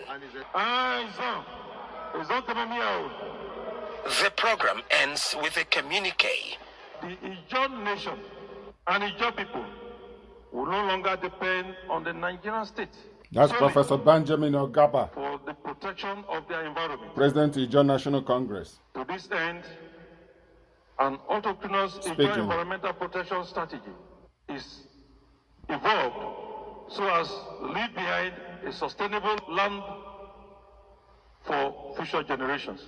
The Ijaw nation takes a stand for self-determination. We have resolved from this summit to employ and engage all peaceful, diplomatic, and non-violent means and pursuits to actualize our right to self-determination as a distinct people of common historical, linguistic, and cultural affinity, and geographical contiguity. The Ijaw people shall stop at nothing to drive, to pursue this target of self-determination until it is achieved. Amen. A common denominator among participants is the leaking wellhead of ITAO's OML 29, the pollution in Nembe, and the cry of the people. Ovietime George, Arise News. The leakage is continuing and nothing is being done about it. The leakage in Nembe is ongoing. You can see the pipe leaking. Nobody is doing anything about it. Meanwhile, a northerner, Aminu Seira, wrote the following about the South. The Igbo people need to follow exactly what the Ijaw people are doing. We need to follow through with it. Ndi Igbo through Ohaneze needs to come out and make our position known. We're not interested in the next 2023 election. We're not interested in who becomes the president of a dysfunctional country, Nigeria. But we're interested in having a referendum to help us find out from our people whether they want to remain in Nigeria or they want to remain outside of Nigeria. This is what our people are clamoring for, not who becomes the next president of Nigeria. The president of Nigeria would do no Igbo any good. It may make a few people billionaires in Naira or dollars, but that's how far it can go. You will still be in jail under the 1999 Constitution if your neighbor, if your town's guy becomes the president. It doesn't change anything about your future, anchored on the 1999 Constitution. Now, this is what this Northerner had to say against the South. Notice how he addressed the Southerners. No Southerner will smell the seat of the president in this country again. Politics is a game of number, not by education or derogatory comments, says Aminu Seira. We are just watching the actions of the Southerners against the Northerners without taking any decision, without taking any decisive action against them, because we know where we are waiting for them. The North is telling the South that they have the population. Maybe they are counting the sands in the desert to outnumber the South, but we're not interested in the election. We're interested in a referendum that will happen before we even get far. That they are focusing on something else. So he says no Southerner will smell the seat of president in this country again. Politics is a game of number, not by education or derogatory comments. We have the number and we are at liberty to decide who becomes the next president of this country. We've watched Southerners humiliate, insult, abuse, kill, and torture our people, and as well destroy the means of livelihood of our people, doing their legitimate business in the South. In all of this, we never revenge because we know, wow, the Northerners are master of liars. These are the people that has been beheading people, destroying businesses and houses and lives across the North. When something happens in Europe, Christians in Nigeria get killed by Islamic extremists and terrorists in Nigeria, in Arewa, Nigeria. These people killed an old lady in Kano just a few years ago. They killed a teacher in Bauchi for removing Quran in the hands of a student that was using it to cheat in an exam. They killed that teacher, a Yoruba lady. Now they are telling us that they don't do nothing to the South. Wow. Anyway. Any Southerner planning to contest the presidential position of this country will receive the highest humiliation and embarrassment he has never seen all through his life. These people hate us with passion, including our religion, and you don't expect us to allow them rule us. This is in line with Ahmadu Bello's position that the South must be treated as a conquered territory, with the minority in the North as their slaves to do whatever they wish, and never allow the South to have the rule over them. That's what this guy, Aminu Seira, is repeating here. We are meant to be at the top, not beneath, right from the origin of this country. We've not been defeated in an election, and it won't happen in 2023. They should continue destroying their region with sit at home while we are planning ahead of them come 2023.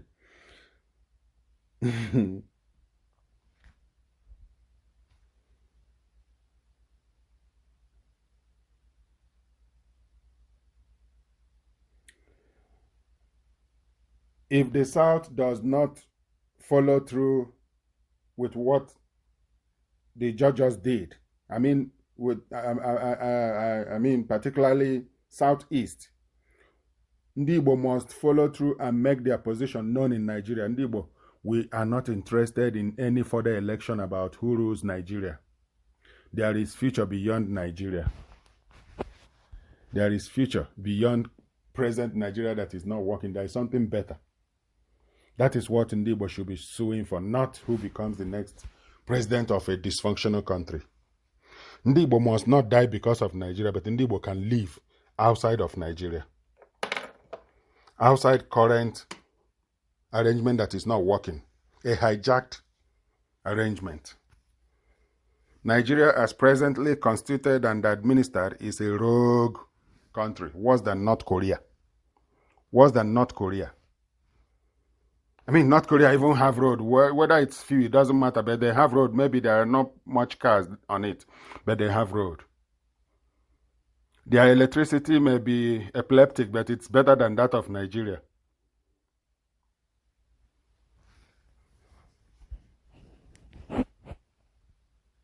Referendum is loading. Referendum, multi-regional referendum is loading.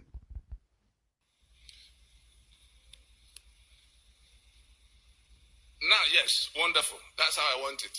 You see this line here? This was northern Nigeria. This is southern Nigeria. Can you see the landmass?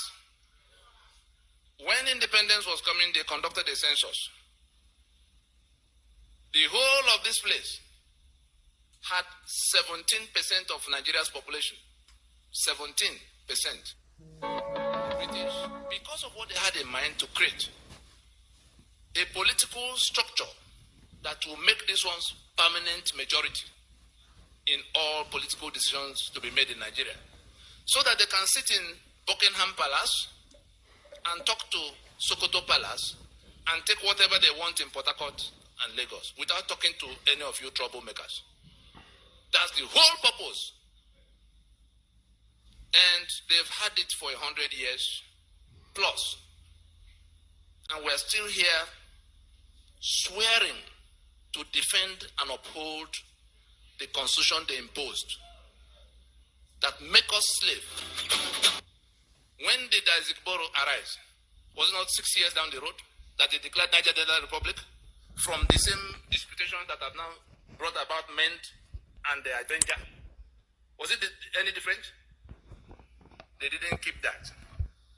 The other part, who is from the Middle Belt here? The killings that are going on in the place. If you look at this north now, it hasn't changed. These boundaries you see here have not changed. That north that begins from here, this is about Gakem area to Meduguri and Sokoto there. The portion in green, these 12 states that passed Sharia the other day officially. The balance, the one in purple, was where Ahmadu Bello wanted Sharia for the northern region, going into independence. That's when the British go away, it will be Sharia for his region. The other people, Joseph Tucker and all the ones from the Middle Belt, say, no, our people are not Muslims and we can't be part of one region if Sharia will be in place. They had to find common ground because they wanted a Middle Belt region. They fought and fought, they were being put down. The British settled it this way. They removed Sharia from the table and brought what they called penal code, so that those who are Christians can function freely, uninhibited in that. And that was the condition upon which the Middle Belt became part of northern region of Nigeria. Therefore, from the day in year 2000 that those 12 states, the portion in green in your map, from the day in year 2000 that those 12 states simultaneously imposed Sharia in their contiguous territory, they had moved away from that foundational agreement. They have seceded from the Union of Nigeria. They have seceded from the secular Federation of Nigeria. Having so seceded, they reinforce, they are now coming to overrun the rest of the place. And why do they have to resort to that? The constitutional instruments they put in place, including the one the British helped them to put in place since 1914 to 1922 to 1946. I'm sure you heard about McPherson and Littleton, all the way to independence. That became 63, which collapsed in 66. I'm now landing in the one that is on the table. And what we must do, which if we don't do, we will pay in blood. If we don't do, we will pay in blood. It doesn't matter what the noise elsewhere is. When it came for the British to go, and they were asking those territories they had governed for over 70 years at the time, how do you guys continue when we go? They had governed them as three different countries. Nobody knew what they were doing in the north. Nobody knew what they were doing in the east or the west. Gradually, the meetings that began to bring them together started happening towards the 50s. By the time we came to 53, Enohoro moved the motion for independence because they thought they had come to where they could become independent. The northern delegates opposed it and defeated it. What was their reason? They said, we cannot go from British colonialism, that we're backward. We're not yet in a position to compete with you. So if we go to independence now, the British will step away, you step into their shoes, then we remain where we are. You can go your own. The British the British didn't tell anybody why they wanted the Union to be. Remember that before then, Ahmadu Bello had cause to lament that this was the mistake of 1914, that Nigeria was a mistake of 1914. And not long after, Awolowo also had reason to say that this geographical expression, no, the ones who were building Nigeria did not believe in it up till that point. At what point did it now become something that had become non-negotiable, sacrosanct, indivisible? Because they've managed to impose, constitutional models away from what was agreed. Because by the time they were getting ready, they had to make themselves constitutions like you have Germany and France and Portugal going into European Union. All the negotiations of what they would do for themselves and what they will allow the European Union authorities to do for them. The federal government is supposed to be a union office for independent units. And that was how they came. Yes, that's how they came to where they became one country, to have accepted that level of autonomy. And it was Ahmadu Bello that made that demand. In all, by 1966, the 5 constitutions that defined the federation, the coup came, those constitutions were toppled. All those who are talking about restructuring and how it will happen, those constitutions that were toppled defined the Federation of Nigeria. From the moment they were toppled, the Federation of Nigeria ceased to be. The country was still in place. And a rogue federal government emerged.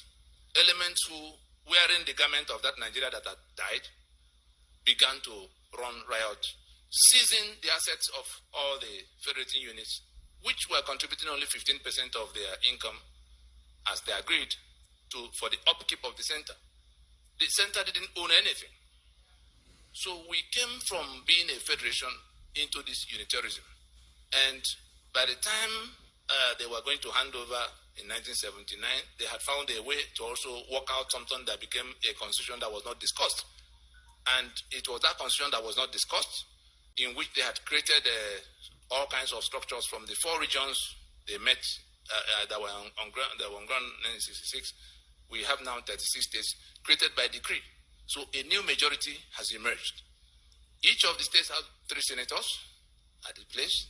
So, some has 4 local government areas in which Kano alone has 44, and Lagos that had the same 20 local governments with them at the beginning is still keeping 20, whereas Kano had been broken into Kano and Jigawa. Between the 2 of them, they have 71 local government areas. What are they bringing to the treasury? Nothing. All the money Nigeria has to spend is between the oil money, the port money, and the VAT that is raised here. These people who bring nothing take 72% as of right in the place of sharing. And they're the ones who decide what other people... Yeah, they decide the fate of other people. People in Jigawa became the owners of the oil and gas deposits in the eastern flank of the country. I mean, the basis for Nigeria's existence isn't even there. By the confession of Ahmadu Bello. So we keep forcing ourselves to be where nobody wants to be. Until Southern and Middle Belt indigenous nationalities rise up and demand, without being settled, for a binding multi-regional referendum, all that we're doing is a waste of time. All those politicking, all those positioning themselves, talking about 2023 as if our life and redemption lies on it, they are deceiving themselves. The cat is already exposed. It's out of the bottle. They cannot deceive us forever.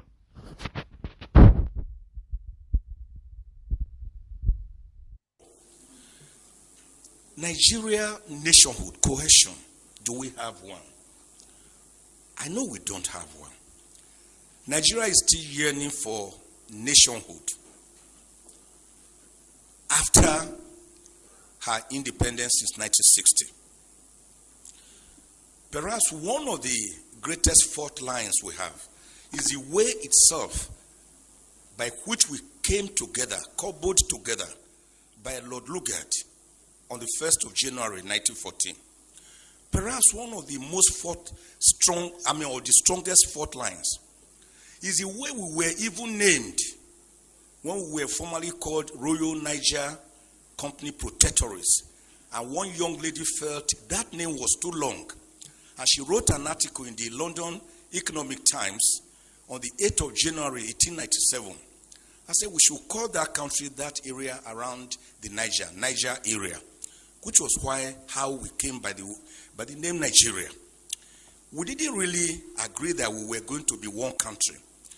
The Berlin West African Conference of about 1844 to 1845 merely partitioned West Africa amongst the Portuguese, the Germans, the English people, and all that. So it was not as if we agreed to come together as one nation, which is why everyone is still suspicious of the other one. We already had the Hausa city-states, the Igbo city-states, the Karen Bonu Empire. Remember, we had great kingdoms, the Oyo Empire, the Benin Empire. Remember the great role of Oba Ovorami Nogbaise, the man who told the British, don't visit Benin during that holy month in December of 1897. And the British said they must visit. And of course, the guards who were in charge of the moat seized them and killed them. That was what led to the infamous Benin punitive expedition of 1898, February, led by a British who led 1,200 troops. Didn't we know about people like great kings like Oba or like King Jaja of Opobo? They were already there. Moremi, Queen Idia. So we had our set ways of life and we were happy before the British came with their mercantilism, holding the Bible in one hand, and of course, slave trade on the other hand. A trade that was to ravage us for over 500 years before people like William Wilberforce, Thomas Clarkson, even our own Olaudah Equiano stepped in. And before the great American, Abraham Lincoln, on the 19th of November, 1863, abolished slave trade, for which, of course, he was promptly executed in 1865. So the problems have been there. That is why no Nigerian believes I am a Nigerian. If you ask me, I will say I'm from Ijukwe, a small village near Agenibode, in Esako, East Local Government Area of Edo State. Because unlike what President Kennedy once told the Americans, think not of what your country can do for you, but what you can do for your country. Nigerians ask themselves, what has Nigeria done for us that we are in turn expected to do much for her? That is why go around Abuja or Lagos or any city in Nigeria on Sundays and you see the various town unions, because the people believe more in their town unions, in their village enclaves, than that contraction called Nigeria, which is practicing unitarism rather than federalism. And my bishop brother narrated the history very well. The American Revolution, the independence of 1776, and of course, the Philadelphia Convention between May and September 1787, where they decided to have a more perfect union with 50 confederates coming together. They were already confederates, but they needed to have a more perfect union. It was that convention, at that convention, that they agreed on certain irreducible minimals of government: federalism, presidentialism, the doctrine of separation of powers, which had earlier in 1748 been popularized by the great French philosopher Baron de Montesquieu. It was at that conference or convention they agreed on the doctrine of judicial review. It was at that conference that Washington himself was thrown up, who became the first president of America. It was at that conference you had the great federalists like Alexander Hamilton, John James, Thomas Jefferson, James Madison. Great Americans that wrote the American Constitution, which today has just about 27 amendments and about 7,891 words. Unlike our Constitution, which is as big as a briefcase and is unworkable because it is not the people's constitution. Now, what happened at that conference is that the people decided to come together to believe in a document, in a constitution, which was people-driven. After the 50 states came together, 36 states, and then subjected it to a referendum. So I've always asked the question, why is Nigeria, why are we afraid of that word referendum when we hear of a referendum, plebiscite? Didn't we do it here at least in 1963 on the 10th of August when the Midwest region was separated from the Western region to become the fourth region in Nigeria? So referendum is not something we should be afraid of. The process by which a constitution comes into being is even more important than the contents of that constitution, which is why Nigeria derived the present constitution of 1999, that is actually decree number 24 of 1999. So the American Constitution was people-driven, unlike the Nigerian Constitution that was a militarily imposed constitution. It can never enjoy the legitimacy, the credibility, the believability, and the autonomy of the people, because it is not autonomous. It is not people-driven. So Egypt did it. They had their own constitution. Iraq, Iran, after a referendum, Kenya, South Africa, Morocco, Tunisia, Eritrea. Why can't we have our own constitution? It is not that it will solve all the problems. But it will be the beginning of the solution to the problems, so that mutual respect will come in. We cannot have national cohesion in a state of inequity, in a state of social injustice, in a state of religious intolerance, in a state or a situation where some people believe they are born to rule and others are born to serve as clappers and as hewers of wood and drawers of water. Let me end, sir. Since you are warning me, the way late MKO Abiola put it, I always like to mimic him. Great Nigerian who won the presidency but was murdered and he never reigned for one day. He said, you cannot begin to talk about peace. There are different types of peace. In fact, the most peaceful place on earth is the graveyard, the cemetery. But that is not the kind of peace we want. The kind of peace we are talking about is peace that is imbued with social justice, egalitarianism, mutual respect, religious tolerance, ethnic tolerance. That is the kind of peace we are talking about. God bless Nigeria. Thank you. While the oil and gas extracted from Nigeria is getting smuggled out of the country, after being shipped out as crude and being refined and returned to the country, it's now getting smuggled out of Nigeria to neighboring countries where it fetches the smugglers more money, while Nigerians don't even have it. Or where they have it, they are now talking about increase, like doubling the price, thereby making life unlivable for the people. So this is the country that some people want to die for instead of going for referendum. Let's head to Cameroon now, where traders are making huge profits out of selling Nigerian fuel illegally. Smugglers sell the stolen petrol at significantly lower prices than conventional service stations do. Our reporter Blaise Iyong spoke to illegal vendors and their customers in the city of Marua in northern Cameroon. Official petrol stations like these are losing business to illegal fuel traders in Cameroon. Stolen fuel from neighboring Nigeria is readily available for trade in the country. For 7 years, Abdulaziz Aduka has been selling illegal fuel in Marua, northern Cameroon. The 27-year-old says he sells at least 1,200 liters of petrol daily. This illicit fuel has been the main source of income for me and my family.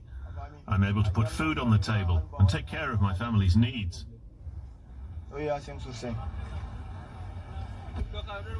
This is one of the warehouses where fuel is stored in this city. The illicit fuel is smuggled to Cameroon through its vast land and sea border with Nigeria, and then transported by vehicle to distribution points like this. Even when Nigerians are faced with fuel shortage, the supply is constant in Cameroon. Cameroon produces its own fuel, but the stolen Nigerian petrol is far cheaper here. Motor taxi rider Sivan has not been to a petrol station for 6 years. This fuel is very cheap, and that's the reason I prefer to use it. At the petrol station, sometimes, not even sometimes, the price is always fixed around 664 CFA francs. However, the illicit fuel is sold for 350 francs, maybe 400, or when it's expensive, it can be sold for 500 francs. And that's why I use the illicit fuel. Though the sale of smuggled fuel is illegal in Cameroon, the trade is done in the open. It's hard to walk 300 meters without seeing someone selling fuel in most parts of the country. Abdurrahman Ali makes $40 from selling fuel in a good day. He says the authorities simply turn a blind eye as long as vendors like him are able to make an unofficial payment. A country at war with itself, like Nigeria, will have her resources getting into wrong hands. Just like the Nigerian government fell into wrong hand, so also other Nigerian resources has fallen into wrong hands from the 60s till this moment. And that's why Nigeria is not at peace. That's why Nigeria is bleeding for referendum, multi-regional binding referendum to be conducted by the United Nations.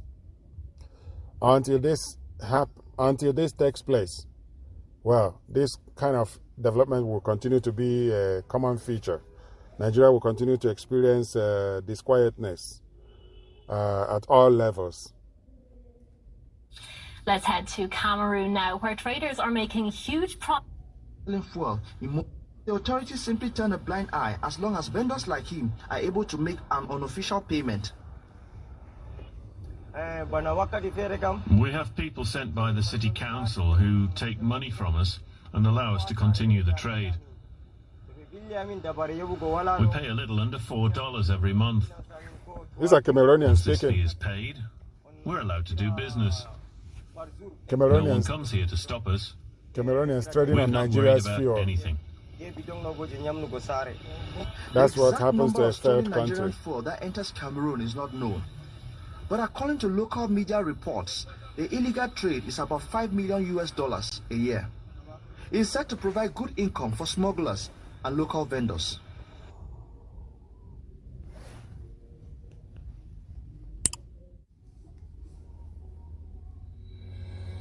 NINAS, the Nigerian Indigenous Nationality Alliance for Self-Determination, is an alliance of ethnic nationalities from the Middle Belt, Southwest, and Lower Niger region. On the 16th of December 2020, NINAS declared a constitutional force measure against the illegitimate 1999 Constitution.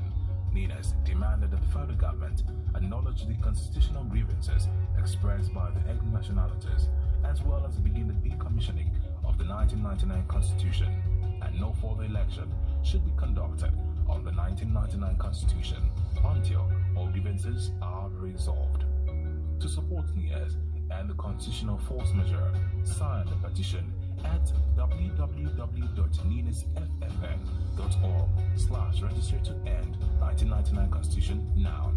To speak with NINAS, call the number 0823-425-4584 or 070-5924-9885.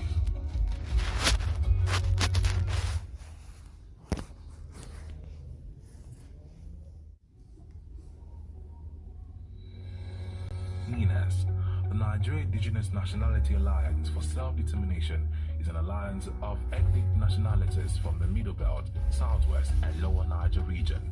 On the 16th of December 2020, NINAS declared a constitutional force measure against the illegitimate 1999 Constitution. NINAS demanded that the federal government acknowledge the constitutional grievances expressed by the ethnic nationalities, as well as begin the decommissioning of the 1999 Constitution, and no further election should be conducted on the 1999 Constitution until all grievances are resolved. To support NINAS and the constitutional force measure, sign the petition at www.ninasffn.org/register to end 1999 Constitution now.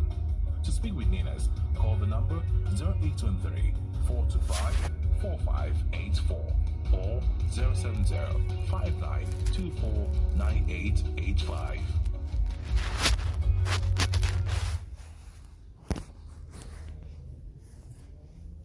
Here's Abakoya's position today. On Deadline, Ibadan, December 2nd, 2021. Constitutional grievances, union dispute, and countdown to the enforcement of the people's will. Abakoya declaring that no further national elections in Yoruba land under the fraudulent 1999 Constitution, whilst demanding the immediate release of Sunday Igboho and rejecting any increase in petroleum prices. Between December 2020 to December 2021, the NINAS CFM Constitutional Force Majeure implementation has moved from enlightenment to mobilization, and it's now heading to the enforcement threshold. Here is Abakoya on their release earlier today.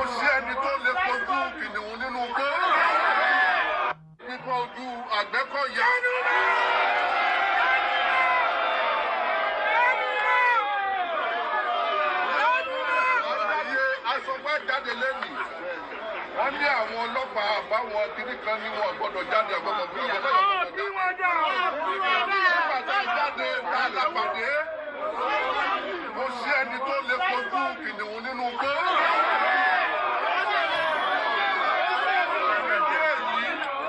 Agbẹ́kọ̀yà ń fi àsìkò yìí yàtọ̀ sí lẹ́tà tá a fún àwọn kábíyèsí wa a sọ fún wọn pé constitution yẹn ẹnìkan ò lè máa yẹ ẹnìkan jẹ àwọn alákàwé jù ní Nàìjíríà Haúsá kan wà lè máa jọ dálé wa lórí lójoojúmọ́ lọ ká dákẹ́.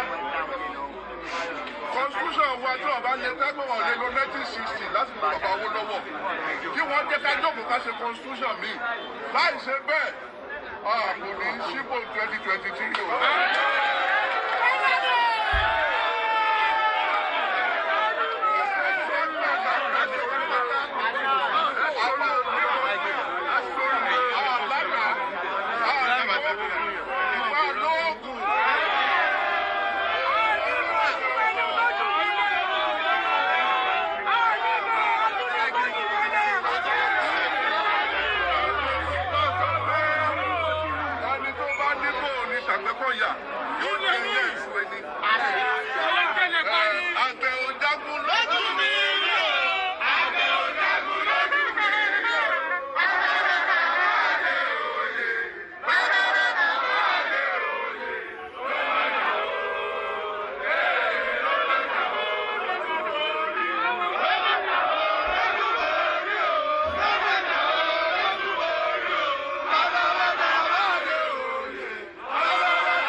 Ohun tá à ń ṣe lénìí tá a torí ẹ̀ dálé lórí ni pé kí ìjọba àpapọ̀ ìjọba Nàìjíríà kó lọ bá ìjọba Bẹ̀nẹ̀ àti ìjọba Bẹ̀nẹ̀ àti Nàìjíríà kan fọjú orí koríko kí wọ́n fi Sunday Igboho sílẹ̀.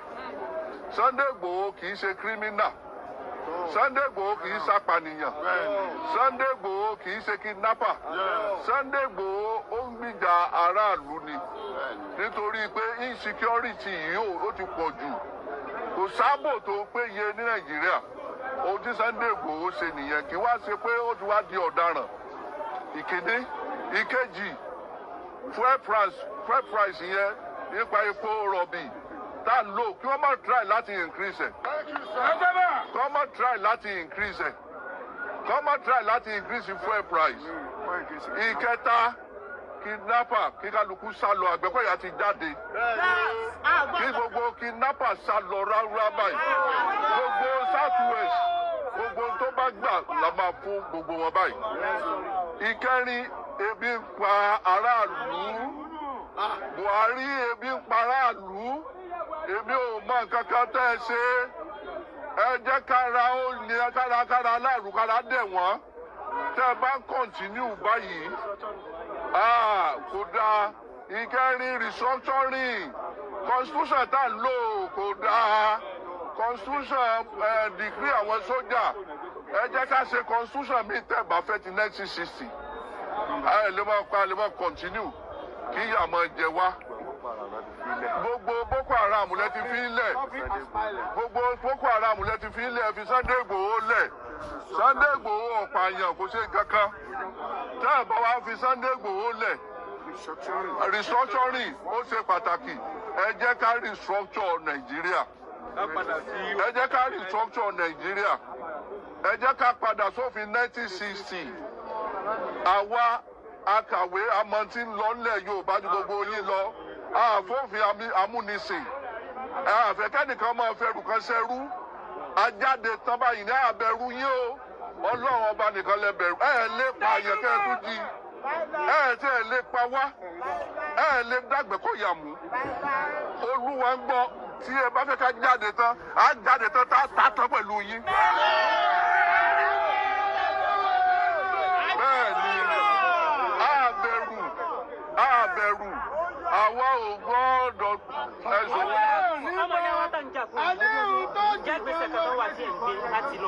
Ìgbésẹ̀ agbègbèsẹ̀ àwọn àgbààgbà ilẹ̀ Yorùbá, àwọn kan wọ́n ṣàwọlé.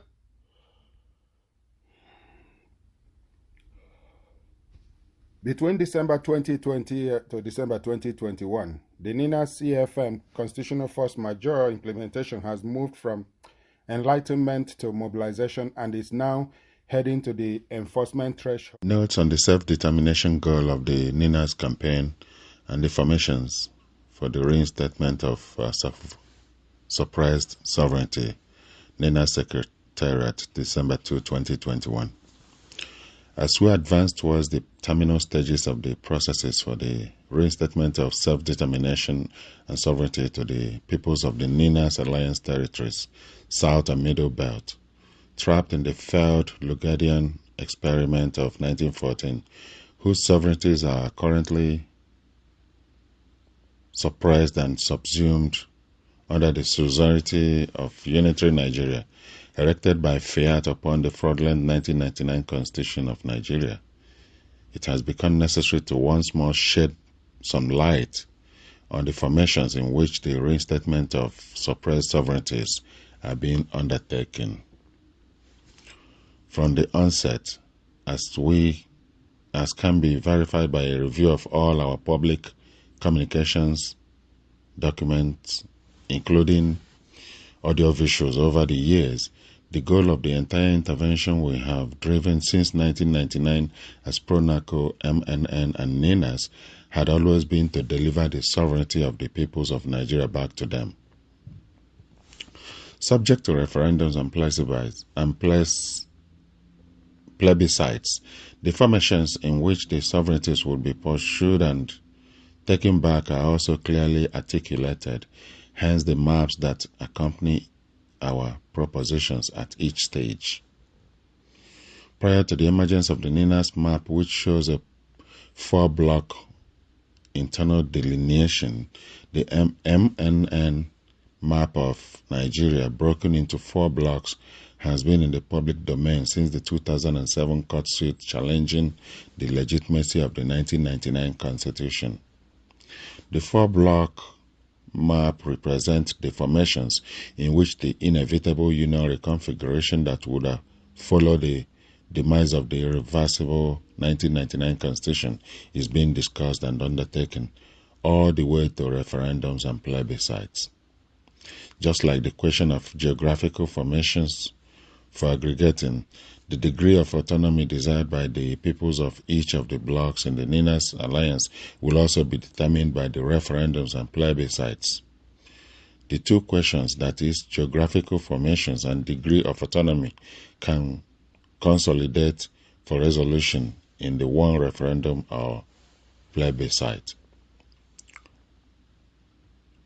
These notes of clarification became necessary as a response to what seems like a confusion, real or contrived, regarding the formations in which the peoples of each bloc in the NINAS Alliance will step into their freedom when the bondages of unitarism and suzerainty, masquerading as Nigeria, are broken, as well as the degree of autonomy represented by the self-determination being sought on their behalf by NINAS and its constituent components. All other arrangements regarding relationships between the various blocs in the NINAS alliance will be undertaken in freedom and self-determination, meaning that such arrangements will be determined strictly by agreements freely reached by the blocs, not by fiat or any form of imposition. May we request that those who understand these clarifications to please explain to others who may not.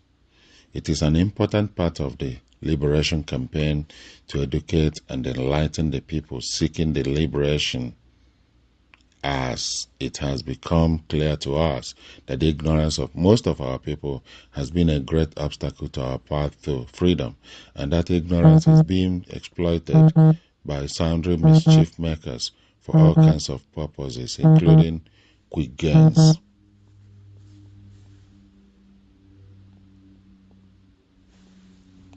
Amidst the union dispute declared by the Nigeria Indigenous Nationalities Alliance for Self-Determination, NINAS, on December 16, 2020, when the regional political merchants are done with their horse-trading charade labeled political solution to separatists and secessionists, they will dismount from their high horses and soberly engage the self-determination questions arising from the grave constitutional grievances inflicted by Nigeria's imposed unitary constitutional order on the peoples of the distressed Federation of Nigeria.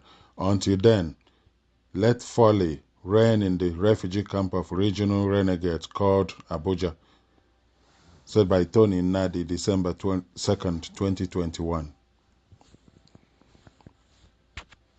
There's something else that is like this. That one had questions to ask.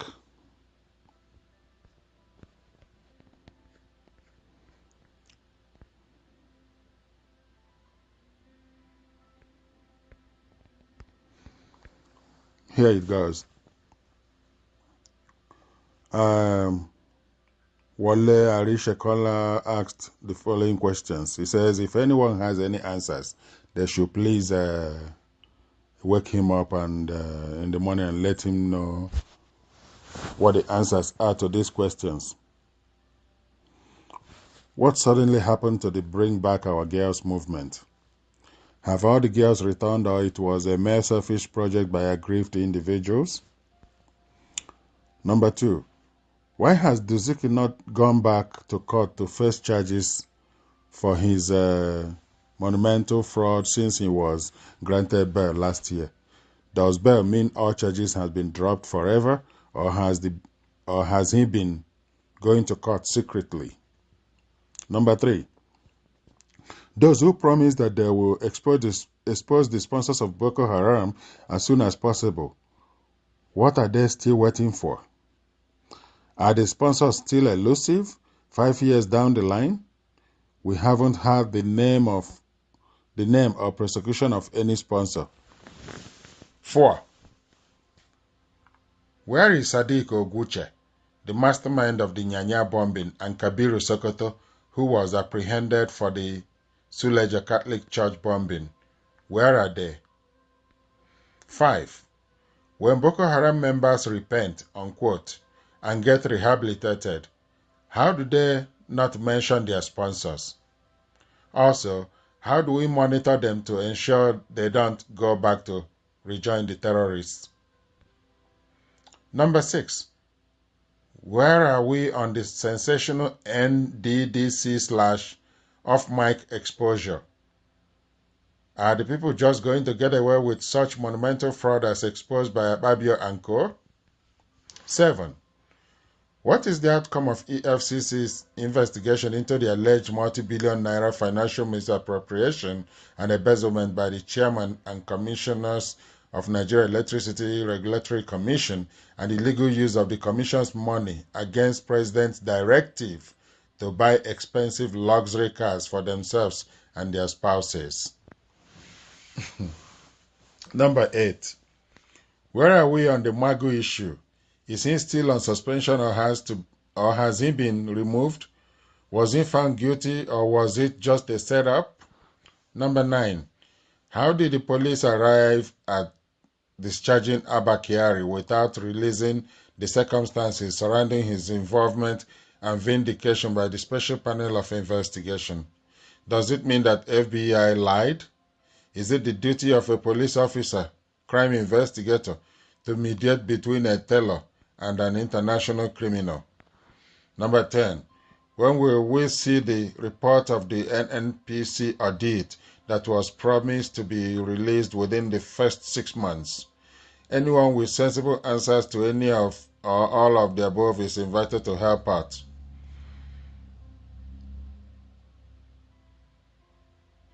This is courtesy of Advocacy for Good Governance Social Network. Again, the whole thing that contains all that Wale, what is his full name again? Wale Arishekola, the whole thing that, the 10 questions he just put out now, they are all embedded in the Constitution of Nigeria. The 1999 Constitution is the reason all the problem, all the headache, all the stomach upset, all the challenges, all the lack of water, electricity, road, infrastructures, all the discrimination, all the bloodletting, all the Fulani terrorists. Muhammadu Buhari. It is because of that constitution. That's why we are where we are. And so the earlier we get it sorted out, the better for everyone. And it is the best thing that can happen to Africa, that we get it sorted out. Others will come to learn it from us. So check out ninasvoice.org, lowernigercongress.org. See how it works. The amendment that allots direct funds to the local government areas automatically removes the control of the governors over the local government areas. Part of what will come with that is that INEC is also taking over the conduct of local government elections over and above the state electoral commissions that were doing that before now. Between the two, the governors are pushed aside. The governors are removed from being in control of the affairs of local government, and that means the communities across the length and breadth of Nigeria. When you combine that with the other amendment that talks about new rules for citizenship and indigenship by registration, you will then see that the grand objective of these amendments is to take hold of control of the grassroots countrywide, of the local governments countrywide, and also make provision for how the invaders, the Fulani, will be documented as indigents and citizens across the length and breadth of Nigeria. Between the two, I tell you, you have lost your sovereignty, you've lost your land, because it is whoever INEC will process that will become council chairman. And it is whatever the council chairman will do that will become what you get to see. The RUGA, the whole purpose is to give a head start to the RUGA that have been rejected in all the forms it had come before. They've come in the name of local government autonomy to curb corruption and all that kind of nonsense. It is for the purpose of giving constitutional framework to the RUGA that they've been planning all this while. That's just what it is. There's no other thing to this whole amendment charade. Speaking of the indifference of Africans, especially those in diaspora, to what is happening in Nigeria, I did reference a Nigerian who has been living in North America for over 45 years, telling new arrivals into British Columbia or elsewhere that they should forget about where they come from and live their life fully here, because he believes that's the best way they can resettle in a different country and be themselves. People from other countries are doing the same thing. They are going back to their home countries and getting rid of whatever property they have there and moving over to their adoptive countries for good. That's what this guy is saying. But this American Professor James Small, has a different perspective.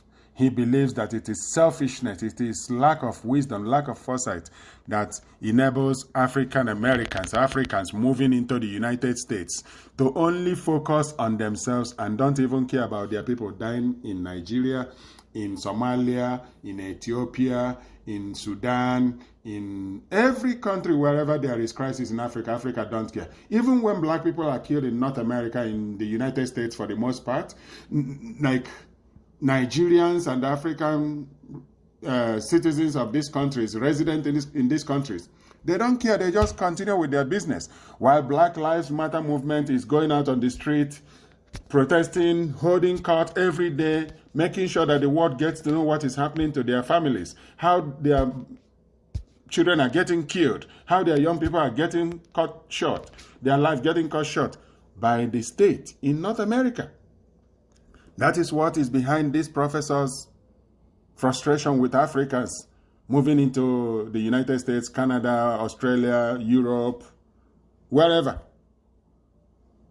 They need to bring a certain energy to be back to their home countries in Africa, especially Nigeria, where terrorists are taking over the country and overrunning communities and replacing them. With the tacit support of a sitting government, people are quiet. They are not reacting to it the way they should. Here, Professor James Small on this. They would not even use an Let me ask you this question, brother. You are always in Africa. You got the African Day Parade. You don't see the Africans. You got the festival that be going on in Brooklyn, the band festival, the African going on in Brooklyn, the band festival, the African festival. Where's the Africans at? When we doing our rallies and our marches, where's the Africans at on your side? Talk to us really about that, man.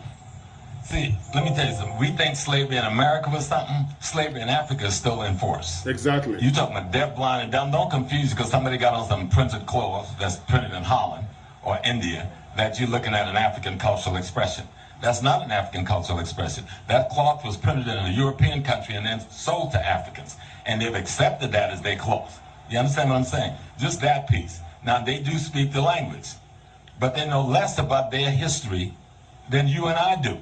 So you've got a deaf, blind, dumb, backwards person speaking an African language, coming from the African country, came here to be a parasite on their own people with no respect for themselves as human beings, and then because they speak a language, try to make you play you off like they got something culturally that you don't have. The most culturally enforced African in the world is the African American. Most of the movements that have changed the world, that allow all ethnic nations to profit, has been our movement. And so we get peed on and played down because these people are so punked out and scared of the white man that they feel because they're scared of the white man, they got to be against us. Are they our people, brother, or are we our own people now? No, we got to understand two things. We have a race and then we have an ethnic place. Ethnically, we African Americans. Just like a guy from Africa, he can say he's African, but there's no country called African. He's either Nigerian, Ghanaian, Malian, or something. That's his ethnic nation.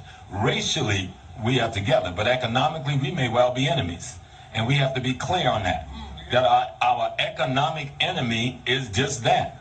And if you deal with your economic enemy like it's your friend, you're going to be the loser at the end of the day.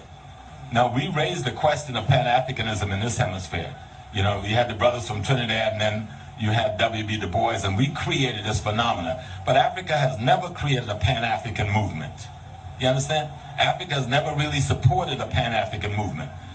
We had a couple of people in Nkrumah and Julius Nyerere and Mugabe, but most of Africa never gave a damn about a Pan-Africanism because they're still bogged down in the colonial slavery of European Judeo-Christian indoctrination, which is worse than anything that we've suffered.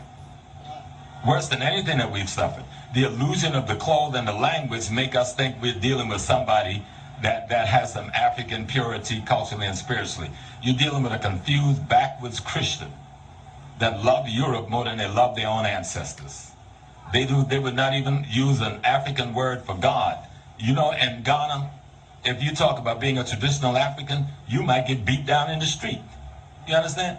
You're ostracized on the radio. Movies are made to show African culture as being the devil. while Christian culture is coming in as the savior. This is TV shows and on TV in Nigeria and Ghana every day. There you have it. If you leave Africa, go to the United States, takes the job that an African American born in the United States of descendants of slaves, they believe that you are an economic enemy.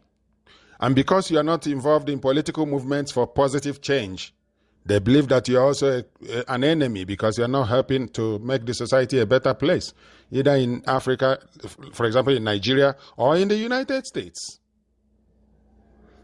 That's the lot of the black man, the burden of the black man. They need to rise up and change, especially black Africans in diaspora or in Africa. They need to come to that realization. We must come to the realization that people's movement makes all the difference. Some of us might need to die, might have to die for others to live and live life more abundantly. I believe the high priest said this when Christ was brought before him. He said it's important that one of us die that the whole nation perish not. We should care about the greater number of us than individuals. If we go it alone, we will lose. But if we care for each other, if we work together, we will succeed. This has been your guy, Stephen, from the Lower Niger Territory Radio. Radio Liberty.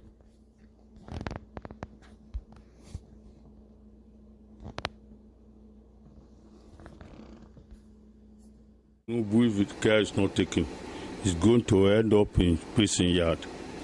You know, those people that used to come to him, they are eating his money.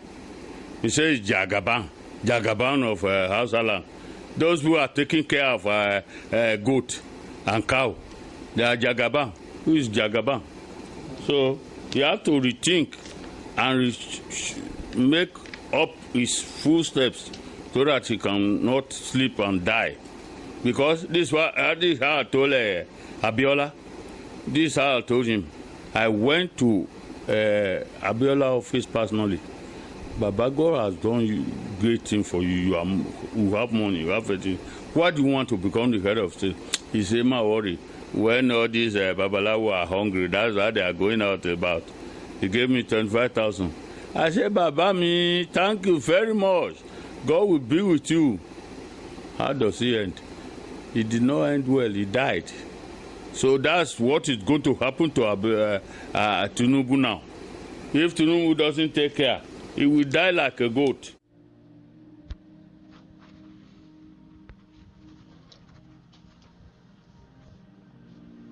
Here's news carried by the South China Morning Post, one of the largest national circulating newspaper in China. It reports that China is making an offer to send security team to Nigeria. This is in continuation of China's effort to take over institutions and space in Nigeria. Just like they have done to Sri Lanka, to Uganda, Zambia, and other countries, poor countries where they are, third world countries where they are going to set foot and spread their tentacles. The West African country has been battling a series of insurgencies, and China has expressed concern about its citizens. China is expressing concern about Chinese citizens in Nigeria, and as a result, they want to send their military advisors, their military people. It's about the institutions. Remember, they've been given loans that are not being paid for. Unpaid loans that are not being serviced. That is a precursor to taking over institutions. That's what China is doing here. Military and security training is a long-established method for Beijing to enhance its influence in Africa. China has offered to send criminal investigation experts to Nigeria to help tackle the country's security problems. They love Nigeria, China. The Chinese ambassador, Kui Jianchun, disclosed the offer on Wednesday during an event at Ahmadu Bello University in Zaria to celebrate a Chinese-funded scholarship. China never gives you anything for free. No. China does not give you nothing without something in return. And they're going to finish Africa. Just like they did to Sri Lanka, they took over Sri Lanka as a seaport.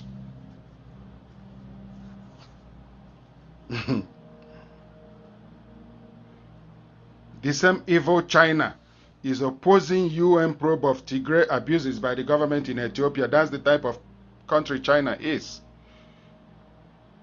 UN Human Rights Council meeting requested by UN voted to set up 3-member team to investigate alleged abuses in the Ethiopian civil war. Just weeks before, Foreign Minister Wang Yi reiterated Beijing's support for the Ethiopian government because they are getting contracts from them. Current government of Ethiopia gave China contract to build, one of the contracts to build rail line that ran from Addis Ababa to Djibouti, because at the departure of Eritrea, Ethiopia became landlocked. China built that rail line on loan, and they provided the workers too. China.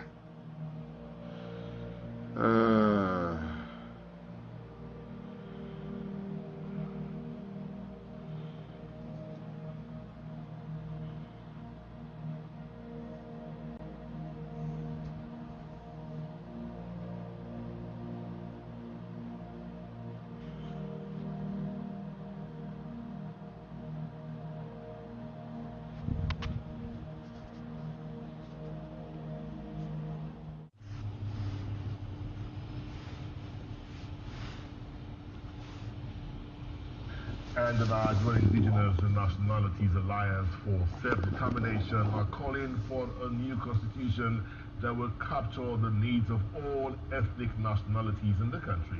It warned that nothing will get better in Nigeria under the Unitary Constitutional Order, no matter who gets to power.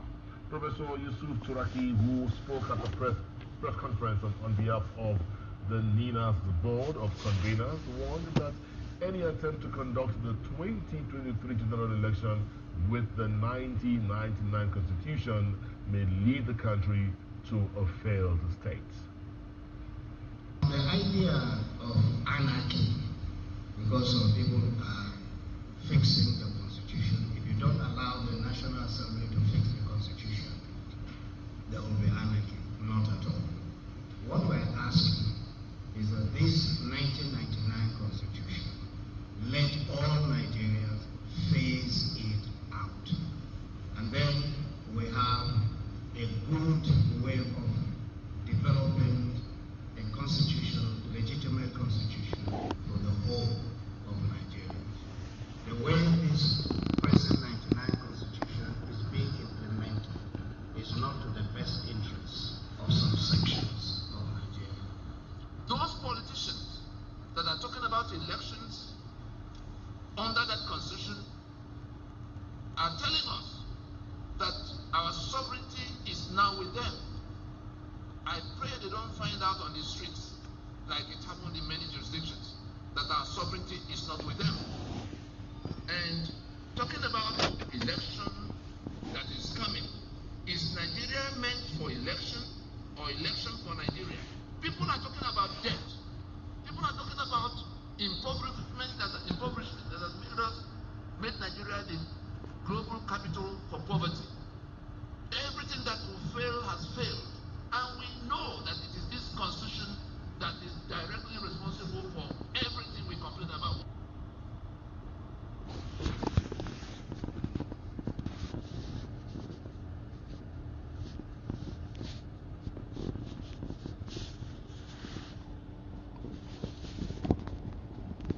The constitutional force majeure and the countdown to the enthronement of the will of the people.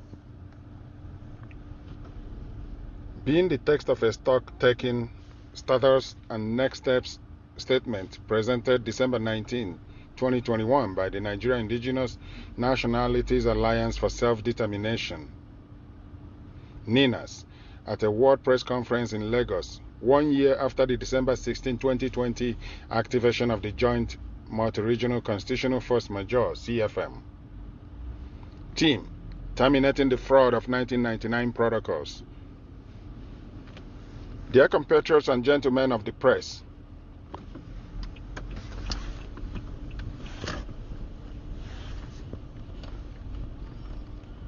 Whereas, A, by a joint multi-regional constitutional force majeure CFM proclamation, the Nigerian Indigenous Nationalities Alliance for Self-Determination, NINAS, declared a union dispute on the ground of grave constitutional grievances with a 5-point demand and a 90-day period of notice to the government of the Federation of Nigeria, within which formal commitments must be made by the federal government of Nigeria for the resolution of those grave grievances, failing which the people of the Alliance territories may reconsider the limited toleration and allegiance being extended to the disputed 1999 Constitution. An online petition addressed to the UN Security Council was launched by NINAS to keep the international community abreast of the development in Nigeria regarding the aforementioned union dispute. B.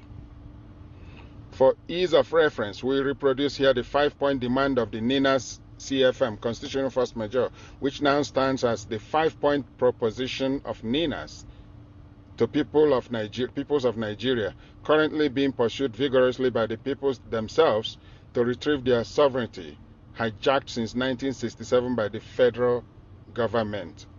Unquote. 1. A formal announcement by the federal government of Nigeria acknowledging the constitutional grievances and sovereignty dispute now declared by the peoples of South and Middle Belt of Nigeria. 2. A formal commitment by the federal government of Nigeria to the wholesale decommissioning and jettisoning of the 1999 Constitution as the basis of the Federation of Nigeria, as was done by the government of apartheid-era South Africa in 1990, to commence the process by which the apartheid constitution of the then South Africa was eased out. 3. A formal announcement by the federal government of Nigeria suspending further general elections under the disputed 1999 Constitution, since winners of such elections will swear to and govern by that discredited Constitution. 4. A formal initiation of a time-bound transitioning process to midwife the emergence of fresh constitutional protocols by a 2-stage process in which the constituent regional blocks will at the first stage distill and ratify their various constitutions by referendums and plebiscites, and in the second stage negotiate the terms of federating afresh as may be dictated by the outcomes of referendum and plebiscites. 5. A formal invitation to the peoples of the South and Middle Belt of Nigeria to work out and emplace a transitional authority which shall specify the modalities for the transitioning process, including the composition and mandate of the transitional authority, as well as the time frame for the transitioning and other ancillary matters. At the expiration of the 90-day notice, March 16, 2021, a 30-day period of consultations was extended to the state governors and other elected officials from March 17, 2021, after which another 120-day period of consultations was extended to the peoples of Nigeria and the stakeholder segment of the international community from April 17, 2021. Concluded August 16, 2021. Thereafter, a million-man freedom march was staged at the UN headquarters in New York, September 14 through 24, 2021. During the 76th session of the UN General Assembly. D. The outcome of these notices and consultations has been spectacular and successful as they forced to the front burner a much more enlightened debate around the agitations for a grand reconfiguration of the damaged constitutional foundations of the distressed Nigerian Federation, producing a countrywide consensus against the Unitary Constitution of Nigeria. E. Specifically, the federal government of Nigeria, in response to the NINAS Constitutional Force Majeure, rushed to the National Assembly for constitution amendments targeted as some kind of palliative to the grievances raised. But the National Assembly, for the first time, confessed it does not possess the constituent the constituent powers required to make or remake constitution for Nigeria. This is the first part of the press conference of yesterday. The second part will follow accordingly.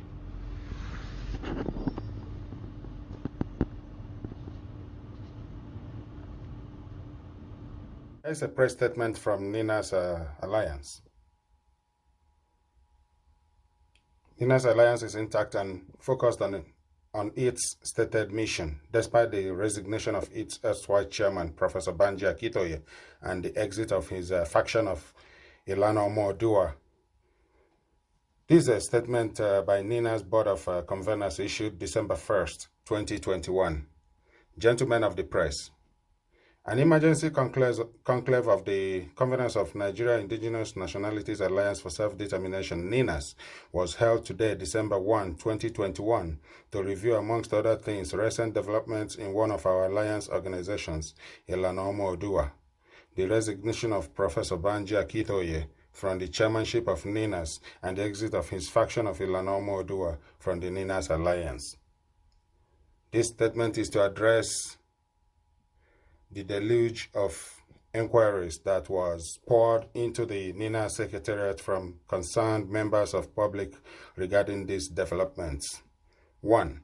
Let us record that the Secretariat of NINAS, while reaching out to all sides involved, had on the 18th of November 2021 issued a statement to calm altercations arising from an Ilana Omo-Oduwa press conference addressed November 18, 2021 by the Deputy Chairman of Ilana Omo-Oduwa, Otumba Shade Olukoya, concerning months of lingering difficulties within Ilana Omo-Oduwa, bordering on certain actions and liaisons of the leader of Ilana Omo-Oduwa, Professor Banji Akintoye, that could imperil the self-determination campaign of Ilana Omo-Oduwa, inviting Professor Akintoye, therefore, to step back from his role as Ilana leader in order to abet the many conflicts and controversies emanating from the aforementioned actions and liaisons. 2. While frantic mediation efforts were still being made by the Secretariat to douse tension, Maxwell Adeleye, who described himself as Communications Director of Ilana Omo-Oduwa, issued and massively circulated in the media outlandish falsehoods in which he avoided the well-known issues rocking Ilana Omo-Oduwa and claimed, amongst other things, that the sum of $350 million naira was disbursed by Abuja to procure the Ilana press conference of November 18, 2021. Adeleye also deliberately created the impression that NINAS was somehow behind the Ilana press conference of November 18, 2021. 3. Unfortunately, and to our utter shock, Professor Banji Akintoye, who knew for certain that these claims of Maxwell Adeleye were just fabrications, went on to corroborate the fabrications in a virtual meeting of a Yoruba global audience the next day, putting names and motives to Maxwell's falsehoods. In that virtual meeting, Professor Akintoye said that the money from Abuja came from Vice President Yemi Osinbajo and given to Otumba Shade Olukoya for the purpose of dragging him, Akintoye, off the stage. To compound matters, Professor Akintoye went on to allege that Otumba Olukoya had been pressuring them in Ilana to help work Vice President Yemi Osinbajo into becoming the next president of Nigeria. We do hope that Professor Yemi Osinbajo will take up this matter with those who crafted and circulated this tale. 4. The statement issued by Maxwell Adeleye on behalf of Professor Akintoye and 43 others, November 30, 2021, conveying the resignation of Professor Banji Akintoye from the chairmanship of NINAS, as well as the exit of his faction from Ilana Omo-Oduwa from the NINAS Alliance. Even more egregious falsehoods. I'll go over that 4 again. The statement issued by Maxwell Adeleye on behalf of Professor Akintoye and 43 others, November 30th, 2021, just yesterday, conveying the resignation of Professor Banji Akintoye from the chairmanship of NINAS, as well as the exit of his faction of Ilana Omo-Oduwa from the NINAS Alliance, contained even more egregious falsehoods. The false impression was deliberately created by the said November 30, 2021 statement that there was a type of self-determination being pursued by NINAS and LNC that was different from the type that Ilana Omo-Oduah was pursuing. This is strange because the objectives, roadmap, and strategy outlines of NINAS are very clearly stated in all of NINAS public communications over the years, particularly the December 16, 2020 NINAS Constitutional Force Majeure Proclamation. Combined with the earlier falsehood that Abuja had procured the November 18, 2021 press conference, it is clear that the orchestrations of the departed faction of Ilana were targeted at deceiving the public into believing that NINAS was somehow working for other objectives apart from its clear-cut and unwavering pursuit of self-determination for all the indigenous nationalities of the Alliance territories, being the South and Middle Belt of Nigeria. Number 5. For the records and for the avoidance of doubt, Professor Banji Akute was first introduced sometime in 2018 to NINAS by Otumba Shade Olukoya, who had been involved with the processes for many years. While our initial discussions were going on, the emergence of Atiku Abubakar on the as the presidential candidate with restructuring credentials, unquote, sucked in a great number of people towards the 2019 election in what became known as articulation at the time. And so it was that our new associate, Professor Banji Akitoye, went off with his other associates in the articulation gambit. We moved on to the historic NINAS Joint Multi-Regional Freedom Park Proclamation of December 11, 2018, which firmly set the basis for the Constitutional Force Majeure of December 16, 2020. The engagements with the policy beltways of Washington, D.C. took the whole of January to July of 2019 and was followed by the August 2019 visitation of the UN Special Rapporteur on Nigeria into Nigeria to investigate widespread extrajudicial killings. It was only in the last quarter of 2019 that Professor Akitoye contacted Otumba Shade Olukoya to fully join the NINAS fold. The chairmanship of NINAS fell on him on account of the zeal, clarity, and commitment he displayed towards the NINAS propositions. It is therefore not true that Professor Akitoye provided leadership for NINAS since inception, as claimed by Maxwell in his November 30th, 2021 statement. Professor Akitoye came 2 years ago into a process that took over 22 years to get to where it is now. There is no doubt whatsoever that Professor Banji Akitoye meritoriously advanced the NINAS campaign, particularly in Yoruba land, reaching out to his associates across the country and substantially shattering the long-standing jinx around the Igbo-Yoruba collaboration, which he said was Chief Obafemi Awolowo's solemn prescription in the last days of the sage, who was Professor Akitoye's political mentor. Credit for this feat will forever go to Professor Akitoye, and we wish him good health and longevity, even as he veers off in another direction in search of the destination we all identified in NINAS. 6. In closing, the NINAS Board of Conveners is pleased to announce to all the organizations across the South and Middle Belt of Nigeria which have been clamoring to join NINAS Alliance that modalities has been in place to admit all organizations that publicly and fully subscribe to propositions and prescriptions of the December 16, 2020 NINAS Constitutional Force Majeure Proclamation into regional delegations to NINAS. I'll go over 6 again. It's not done. In closing, the NINAS Board of Conveners is pleased to announce to all the organizations across the South and Middle Belt of Nigeria, which has been clamoring to join NINAS Alliance, that modalities has been in place to admit all organizations that publicly and fully subscribe to propositions and prescriptions of the December 16, 2020 NINAS Constitutional Force Majeure Proclamation into regional delegations to NINAS. These modalities will be made public in the second week of December 2021 by the NINAS Secretariat. Signed for NINAS Board of Conveners, Tony Nadi, the Convening Secretary, December 1, 2021. Whatever form of insecurity you can think of, Nigeria has it aplenty. Whether it is food insecurity, educational, health, economic, electricity, job, developmental, physical insecurity, they are all there and increasing by the day. The type under consideration here is physical insecurity from Fulani militia or Fulani terrorists and from Islamist terrorists, aka bandits or Boko Haram. And there are reports that at times these two groups of killers carry out joint massacres. They carry out joint operations.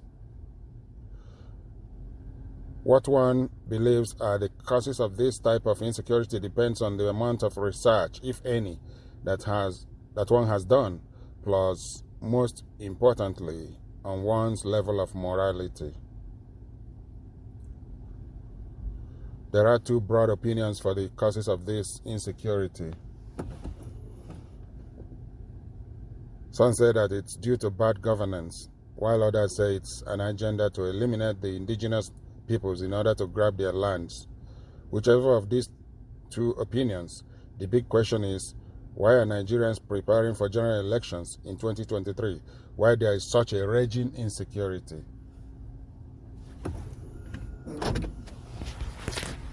Included in that question is the fact that in Nigeria, general elections are violent events in themselves, with the use of thugs and killers in a do-or-die contest that in itself also adds to the already present insecurity. By now, with the long history of mankind behind us, Nigeria would be expected to know what is good for community. For instance, the basic knowledge that security is an essential ingredient for economic growth and national development. Not only does that attract investors, both domestic and foreign, but it puts people's minds in the right frame of calmness in order to innovate and progress. Right now, with all the kidnappings and armed killers moving about freely, even simple traveling has become so very stressful, and not just because of the terrible condition of the potholed roads.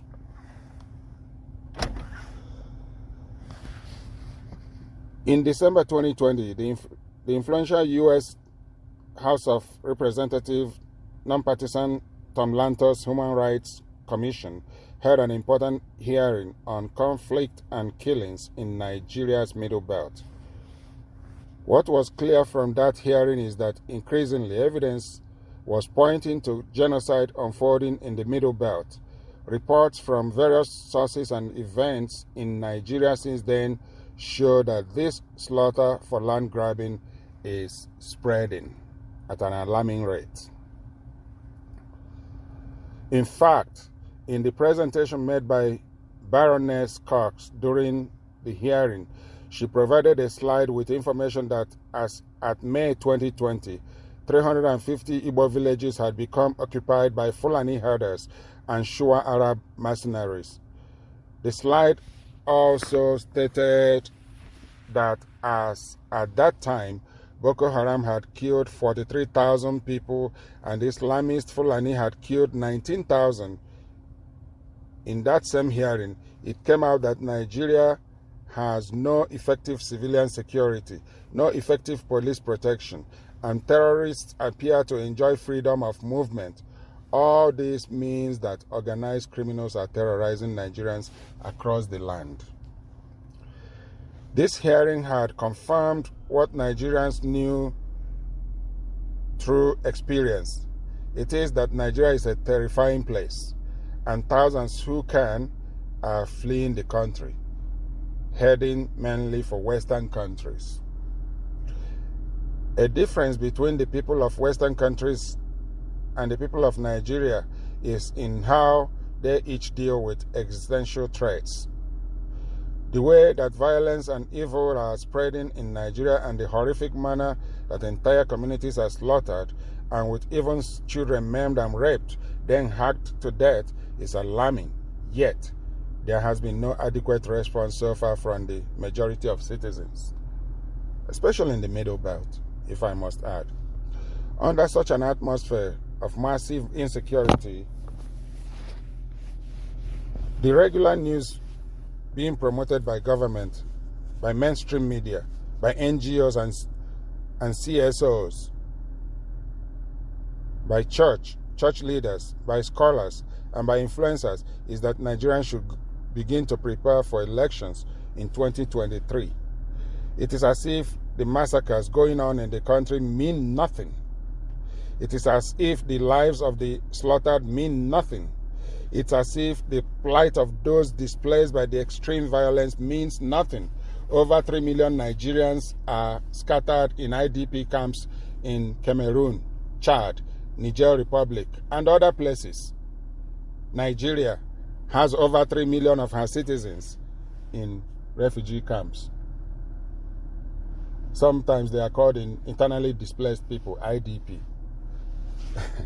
Previously, in September of 2019, United Nations Special Rapporteur for Extrajudicial and Arbitrary Executions, Agnes Kalamard, had described Nigeria's arrangement as an injustice pressure cooker. That gives rise to extreme concern, and warning signs are flashing bright red. Experts have clearly shown that it is the imposed 1999 Constitution, a forgery that creates injustices, enables insecurity, and facilitates corruption. Those approaching elections of 2023 will renew the life of that illegitimate 1999 Constitution when the winner swears an oath of office to uphold it, defend it, and govern by it. Those pushing for election 2023 seem blinded to realities. Their hearts are fixed on the personal gains they get under the illegitimate 1999 Constitution and not on the horrors and tortures that victims of massacre enabled by that Constitution have gone through and would go through. They are so held captive by selfish interests that they fail to see that the only thing that happens to a brutal and barbaric country is the complete collapse, then termination of such a place. So, it is judged as sensible to prepare for election 2023 with such raging insecurity going on. I will take that again. So, is it judged as sensible to prepare for elections 2023 with such raging insecurity going on? Or should concern for victims of insecurity and citizens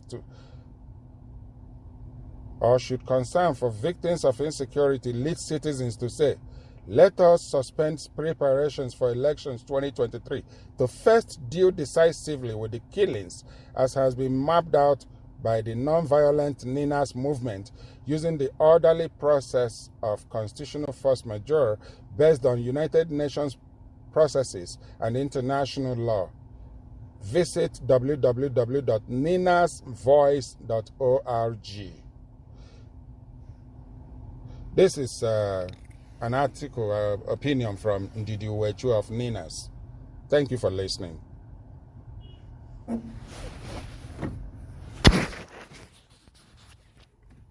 Notes on the self-determination goal of the NINAS campaign and the formations for the reinstatement of suppressed sovereignty, NINAS Secretariat, December 2, 2021.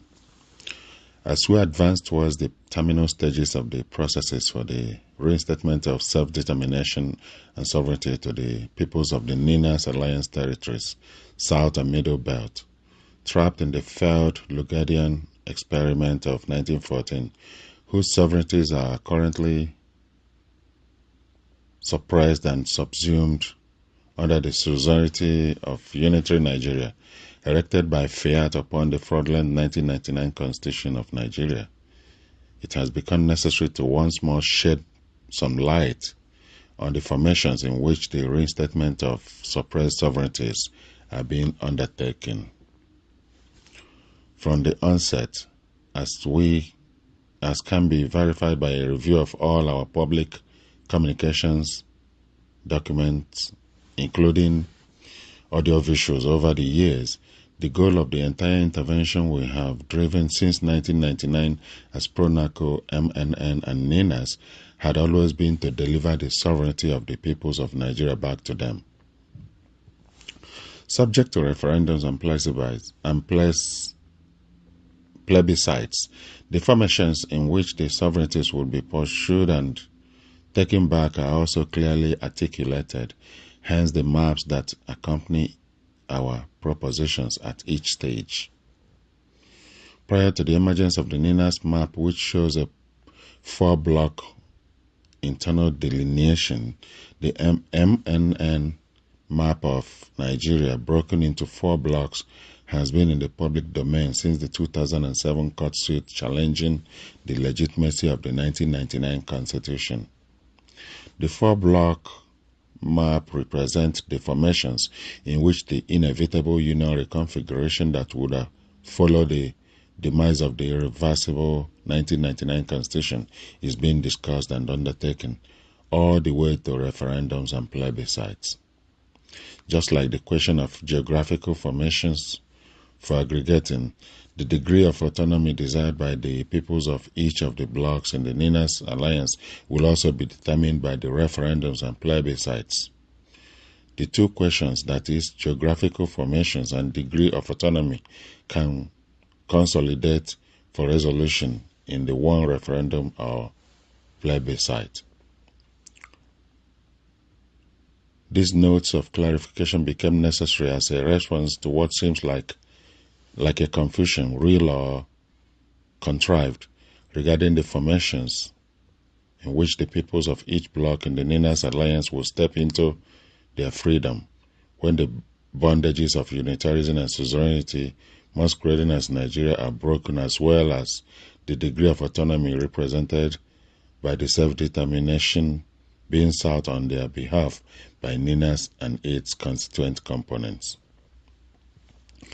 All other arrangements regarding relationships between the various blocs in the NINAS alliance will be undertaken in freedom and self-determination, meaning that such arrangements will be determined strictly by agreements freely reached by the blocs, not by fiat or any form of imposition. May we request that those who understand these clarifications to please explain to others who may not. It is an important part of the liberation campaign to educate and enlighten the people seeking the liberation, as it has become clear to us that the ignorance of most of our people has been a great obstacle to our path to freedom, and that ignorance is being exploited by sundry mischief makers for all kinds of purposes, including quick gains.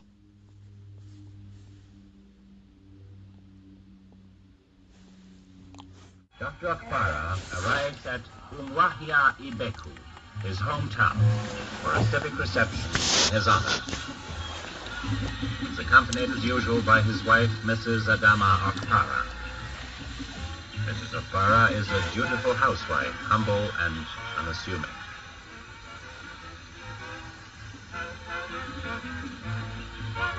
Prayer before the reception.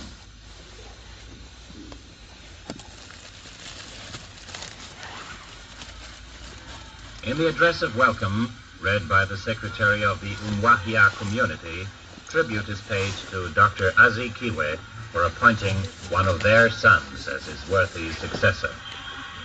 A tiger skin and a cow for the premier. Tiger skins are a traditional gift for gallantry. Mrs. Okpara, in her turn, receives a woven native cloth from the women's section. In response, the Premier says that he is the servant of his people, and no servant is greater than his master. On behalf of his wife and himself, he thanks the community for its fine gifts and the kind sentiments expressed in the address of welcome.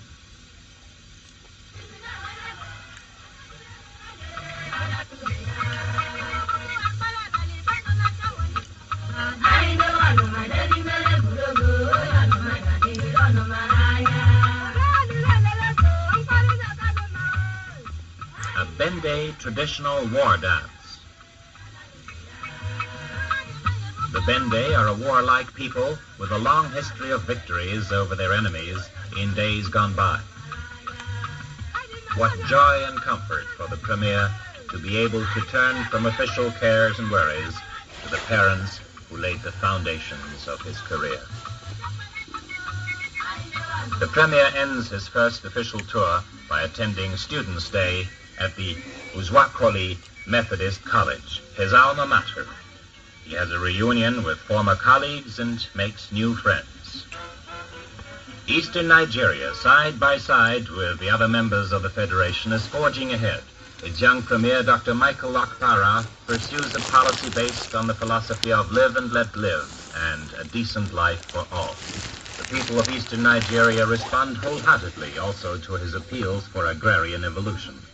Farming has become the order of the day in the eastern region, and communities are voluntarily offering land for the farm settlements proposed by Dr. Okpara's government, bringing hope for a better life, not through mere slogans, but through deeds, and building up agriculture as the only solid basis for true development. Like her premier, Eastern Nigeria is young, progressive, and open to the world.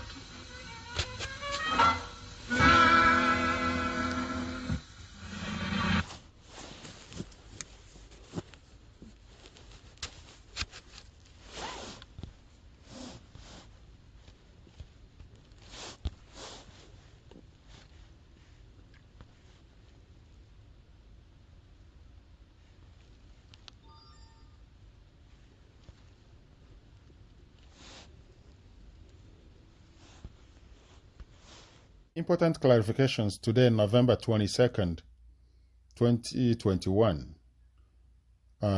regarding campaign platforms. Originally released February 13th, 2021.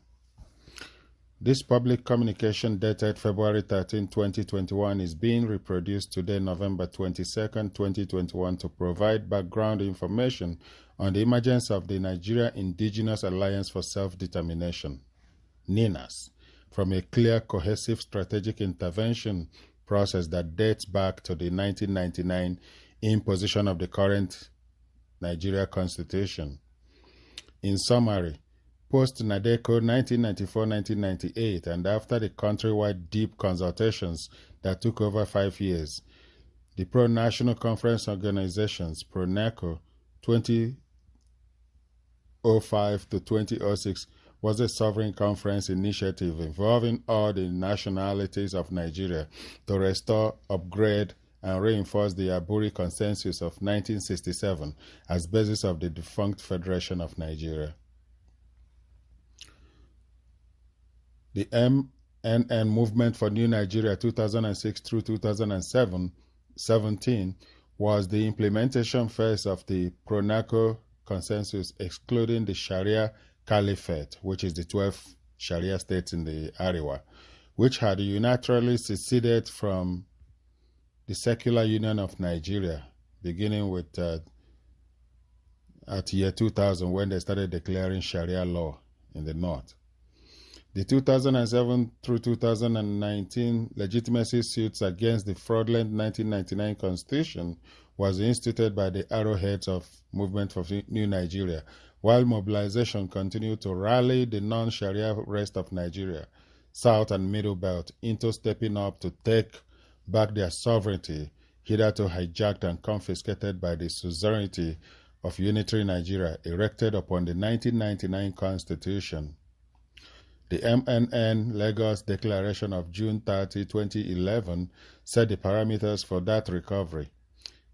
Guided by the imperatives of the relevant international protocols, the regional self-determination processes mandated by the said MNN Lagos Declaration of June 30, 2011 culminated in the regional solemn assemblies of 2015, 2017, and 2018 in Port Harcourt, Ibadan, and Makurdi, covering all the nationalities of the Alliance territories. It was the completion of these regional solemn assemblies in 2018 and by the mandates of those regional solemn assemblies that the processes previously being driven by the MNN alliance organizations since 2006 were taken over by the alliance of the various regional people's organizations, since the self-determination they all seek is a people's right.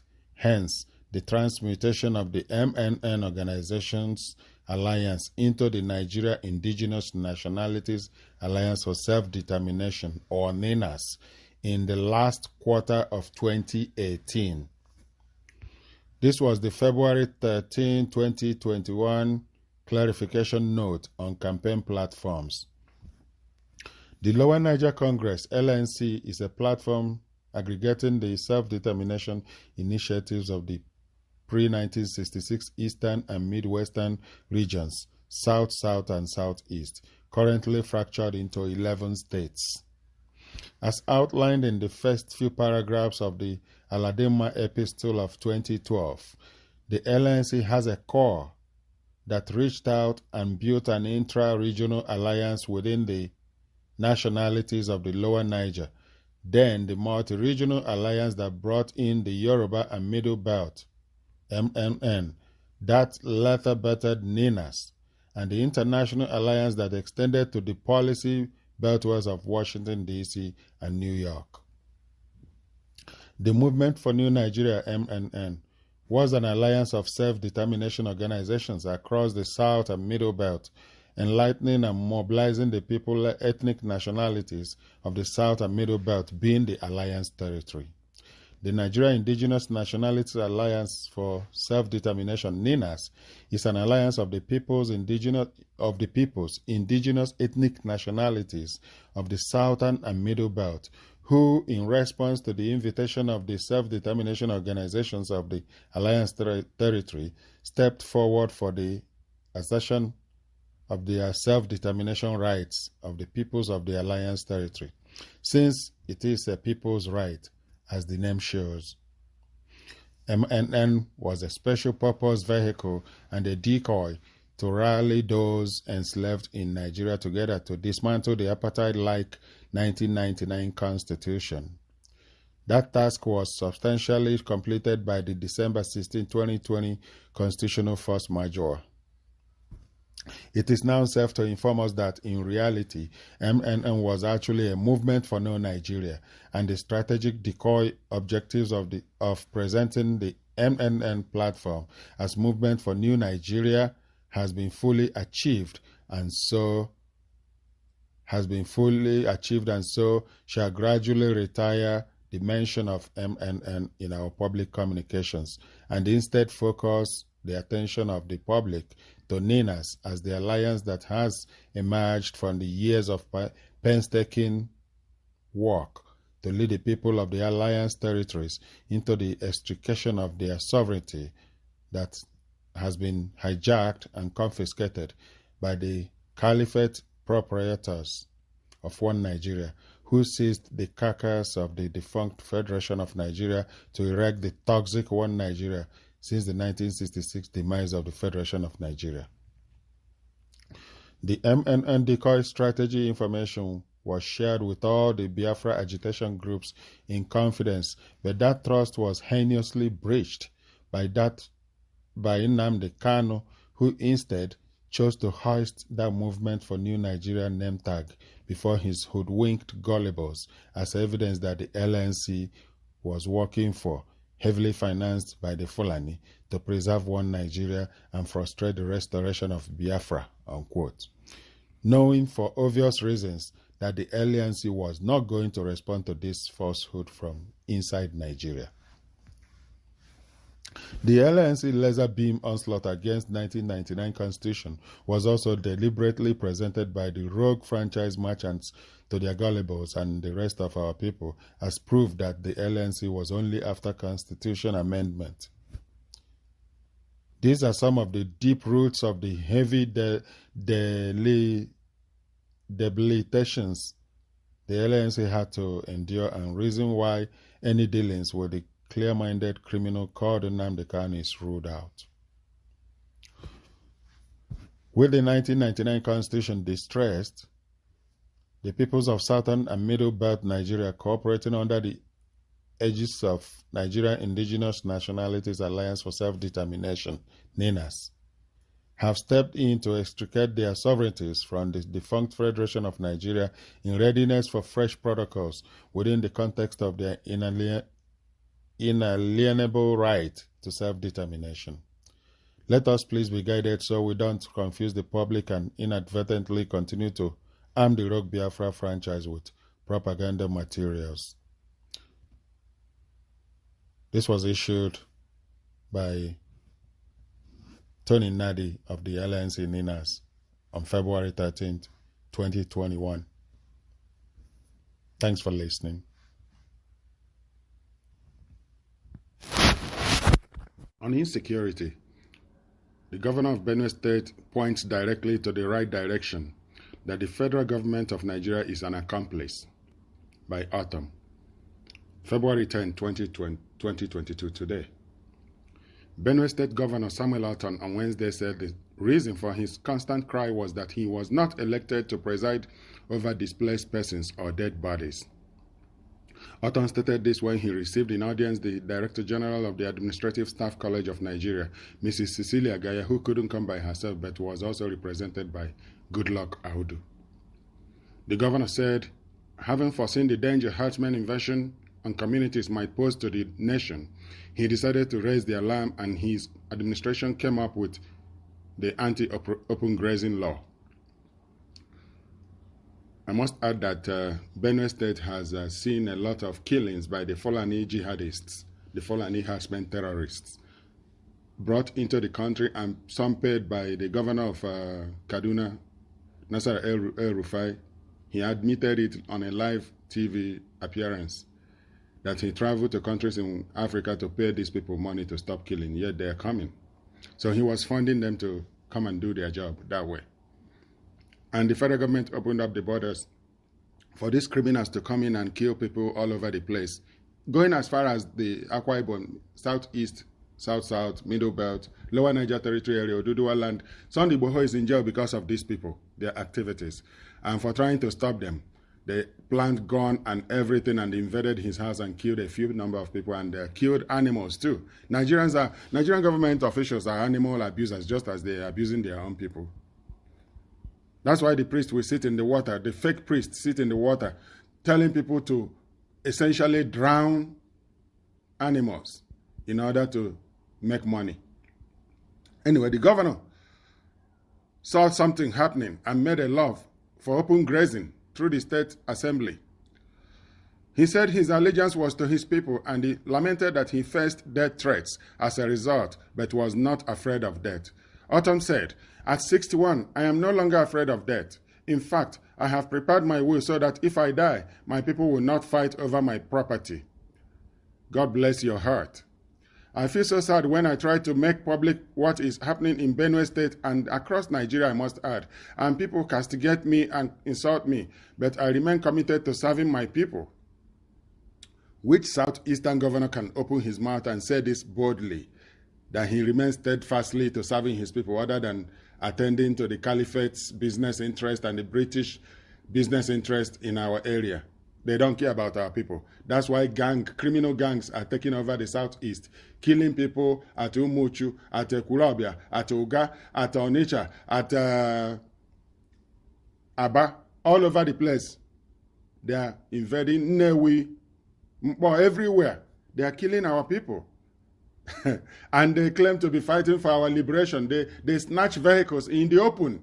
Police are on the run. Police, the so-called police, maybe that's why they are taking less bribes now, because they cannot even take bullets anymore. They see unknown gunmen, they run. The roads of Imo State is now dominated by police that are not wearing uniform.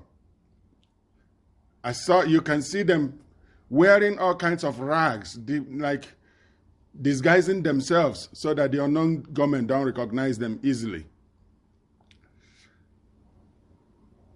And of course, I was not elected to preside over IDPs, that is internally displaced people's camps, and dead people. And if something is beyond me, at least I can raise the alarm for others to come and help me to solve this problem.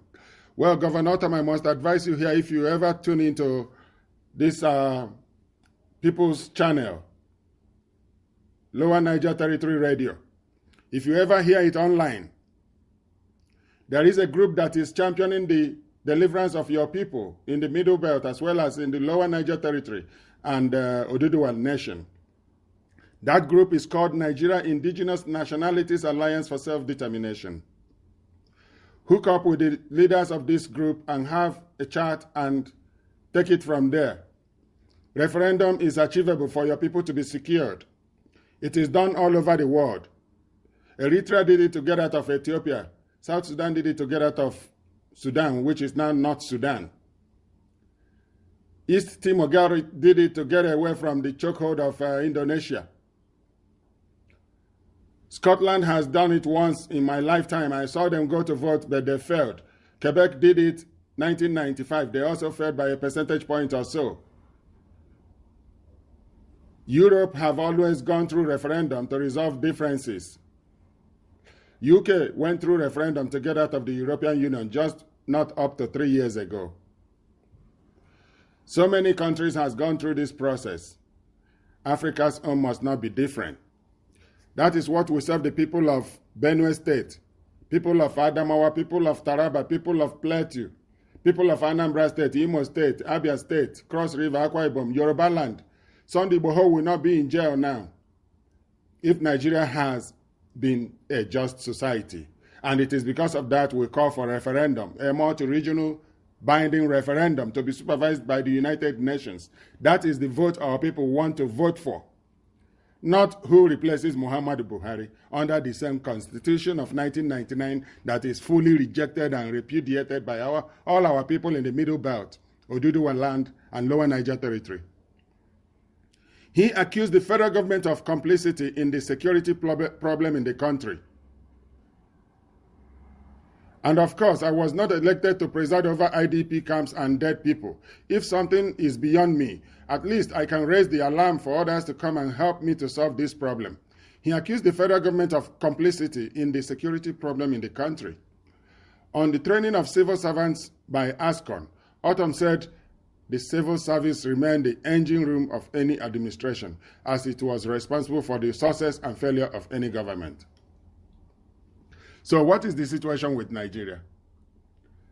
Leadership failed Nigeria, leadership that is based on a very criminal document, the constitution that allows idiots to rule over princes and princesses. Forgive my French. This is what has destroyed the country further. And since nothing good can come out of this 1999 constitution, the right decision to make for Nigerians is to stop further election, to repeat the same cycle all over, because another thief can only come to protect the interest of other thieves, just like what they did in Abia State. Orji Uzor Kalu robbed Abia State, and at the end of the day, he replaced himself with another crook, who after robbing the state, now put this other one that talks about hot water and pouring hot water on the asphalt to cause road well built to start melting. That's what do they call him? Ibazu from Ngwangwa. Anyway, the whole thing is this. For us to know true freedom, we must go through referendum. Anything short of this is a waste of time. And the government knows that this is the right solution to take.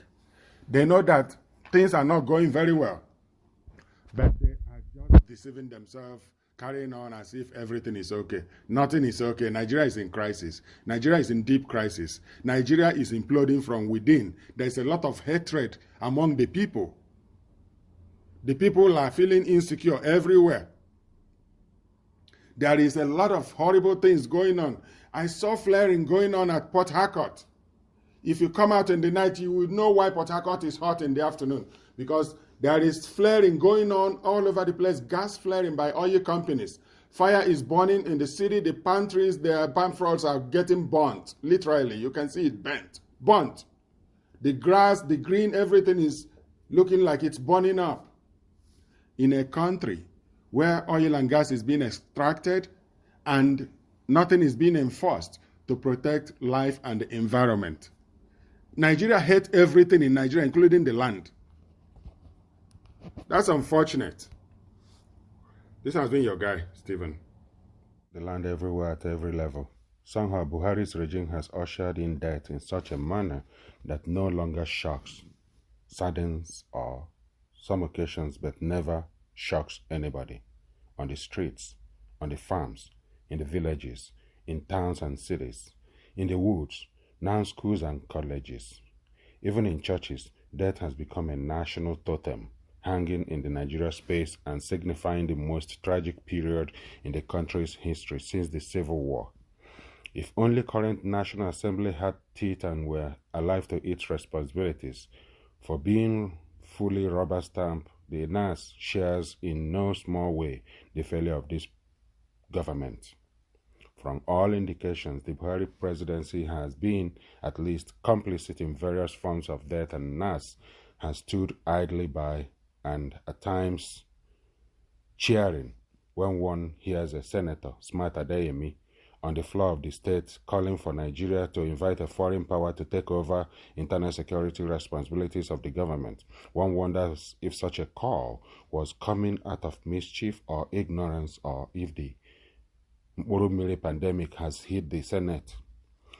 Which country outsources its sovereignty to a foreign power? Which foreign power is willing to send its boys and girls without cause to die patrolling the streets and woods of a foreign land? The Senate knows, or ought to know, that the impeachment and removal of even a threat thereof of a very incompetent president will bring a big change of attitude and policy, and some serious crackdown on insecurity with banishment of debt as a totem of our national policy. Such a change would be for the better, but sitting there with heads buried in the sand, speechifying hollow and meaningless anger insults our intelligence. Death came to Bowen, a school in Lagos, because the kids there see death on television every single day. It became the new normal for them. Here is Smart Adeyemi and what he had to offer. In fact, let's begin with the child that got killed in Lagos school. He had already been crippled before his family was called to come and pick him up. He couldn't stand on his feet before dying in a school where he's supposed to be taken care of.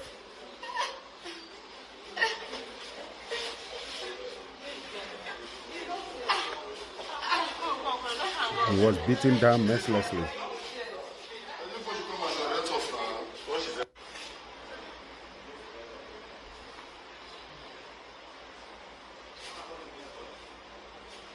Nigeria is a death trap.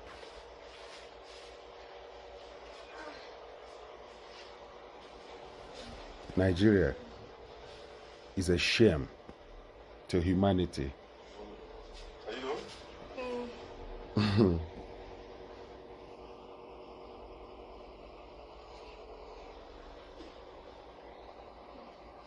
Let's get to Smart Adeyemi's contribution to this. I rise to support the motion. I'm Smart Adeyemi, and I represent the good people of Kogi West. And like Mr. President will attest to it, I personify the masses of this country. And each time I speak from the language of the man on the street. Mr. President, insecurity is a serious problem today in Nigeria. And there comes a time when you cannot but speak the truth, irrespective of the sentiment you may share. Today, Mr. President, all of us have been threatened. Our families, our nation, our state. Order. A lot has been said this morning, Mr. President, and I want to thank you for giving us time to speak expressly on this issue. Like my sister was saying, there comes a time when talk will talk itself. There comes a time when truth will become like a torchlight in the midst of silence. So you are forced to talk. Mr. President, we need not run away from the fact that more than ever before in the history of our nation, this is the worst instability we are facing. In fact, this is worse than the Civil War. Are you in PDP? Mr. President, the solution is very simple. Today, there are a lot of misgiving, a lot of misinterpretations of what is happening.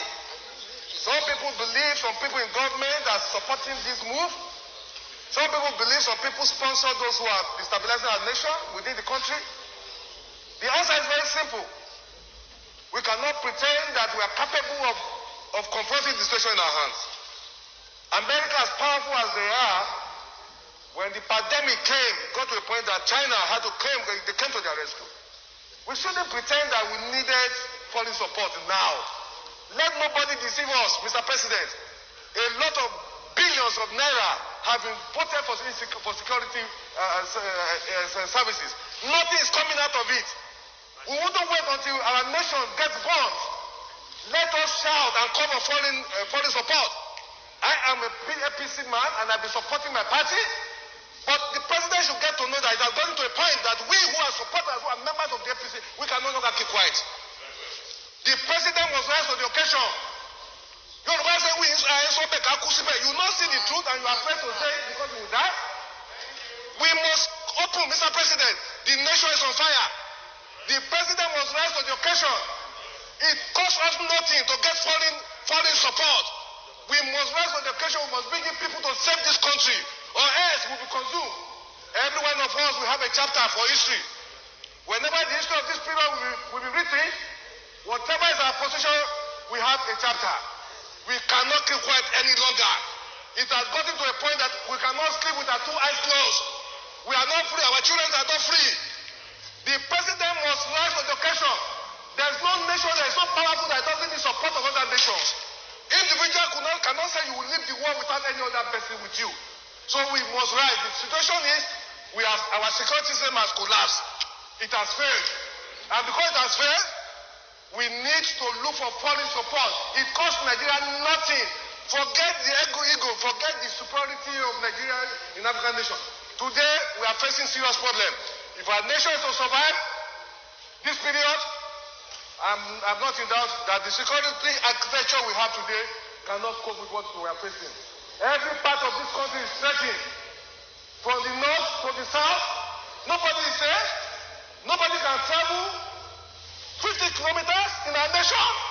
I feel like shedding tears for a country that we grew up, where nobody harassed you when you travel from Lagos to Maiduguri. I've done it in times past. Today I cannot travel from here to Kaduna to Niger State where I was born. The president must know that this is a bad time for our nation. We must look for foreign support to save this nation. This is my position, Mr. President. We must rise to it. They are killing people in the east, in the west, in the south, in the north. We should shut down the National Assembly. Let's shut down. If we cannot save this country, we stay in our homes. Our country is bleeding. People are in poverty. There's no food. People are hungry. Insecurity is threatening us. We cannot pretend. It's better we're not here. That's the next thing that here. People are dying. Every day Nigerians are dying. We must rise to the occasion. And so me, Mr. President.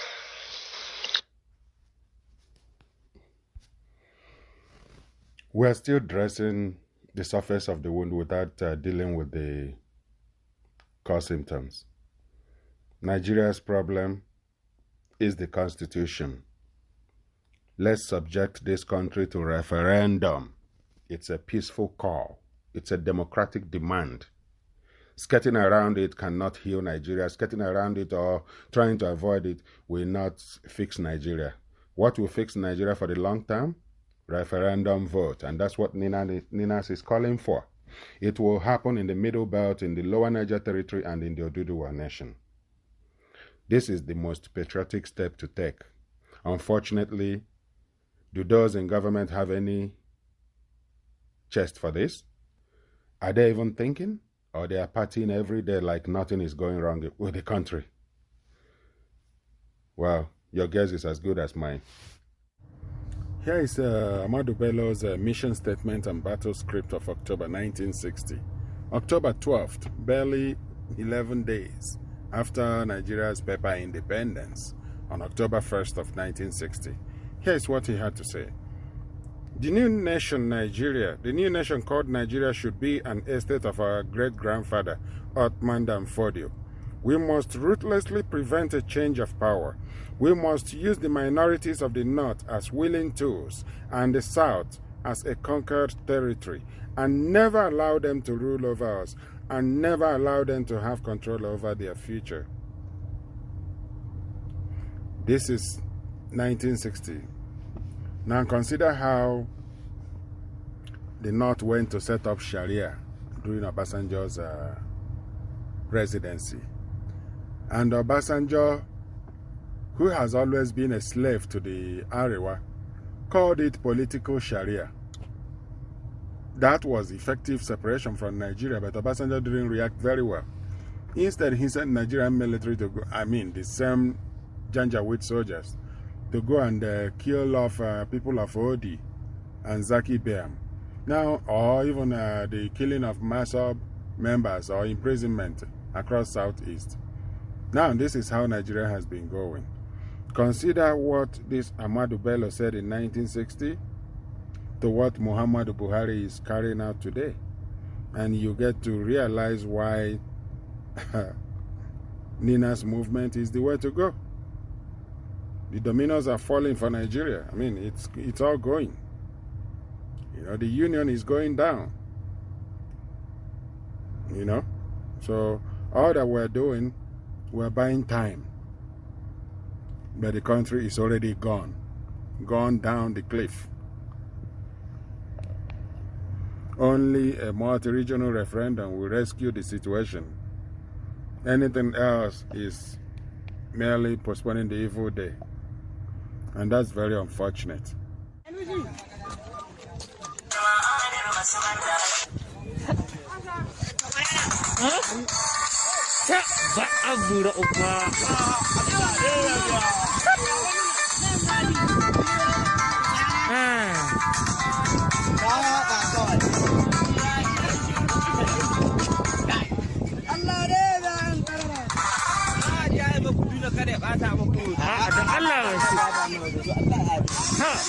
Allah ne kawo min waka ga yanki.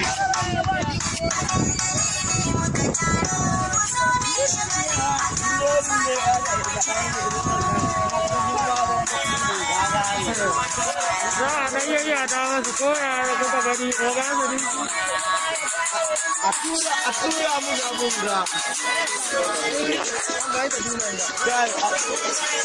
A tura mu da bunga. A tura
It's time to end Nigeria so that people who want development can go ahead.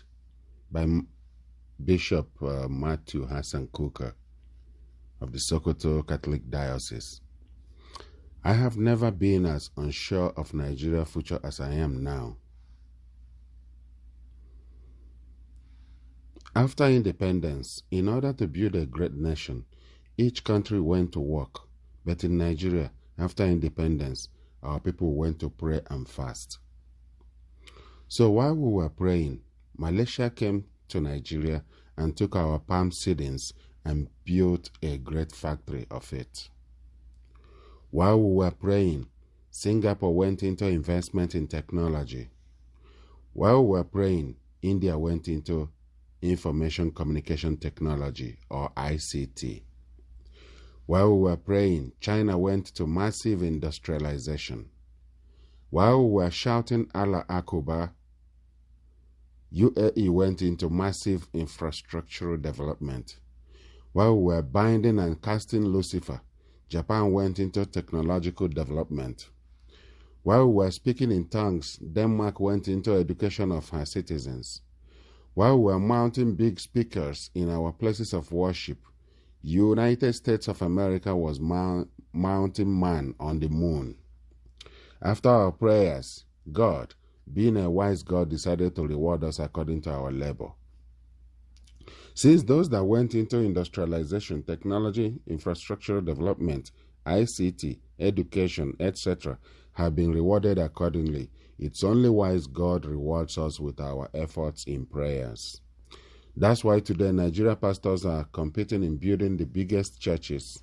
That's why there are more prayer houses and worship places than hospitals and schools. That's why people rush to prayer houses for medical and business solutions instead of hospitals. That's why we don't do business proposals before jumping into business, since we are going to back it up with prayers. And when such collapse, we blame devil. That's why it's a sin to say anything negative about pastors and imams. That's why our pastors don't consider the opinion of engineers while building and blame devil when the building collapsed. Let me add here that exactly this was done by late TB Joshua when his building went down at Ikotu. Instead of looking at the structural defect, he was blaming some unknown aircraft that passed his building. Anyway,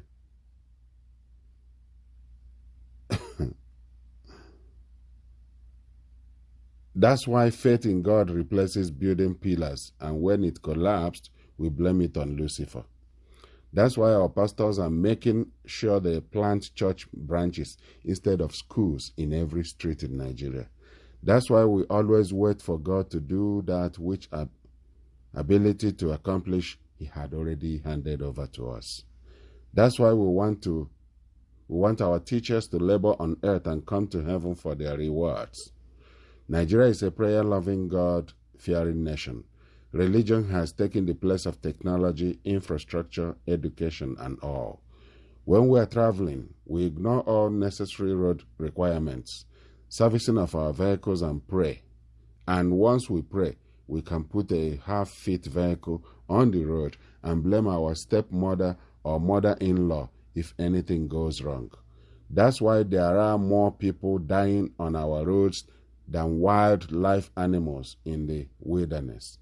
Because we pray and fast and leave everything to God when God has given us all we need to survive and build a nation.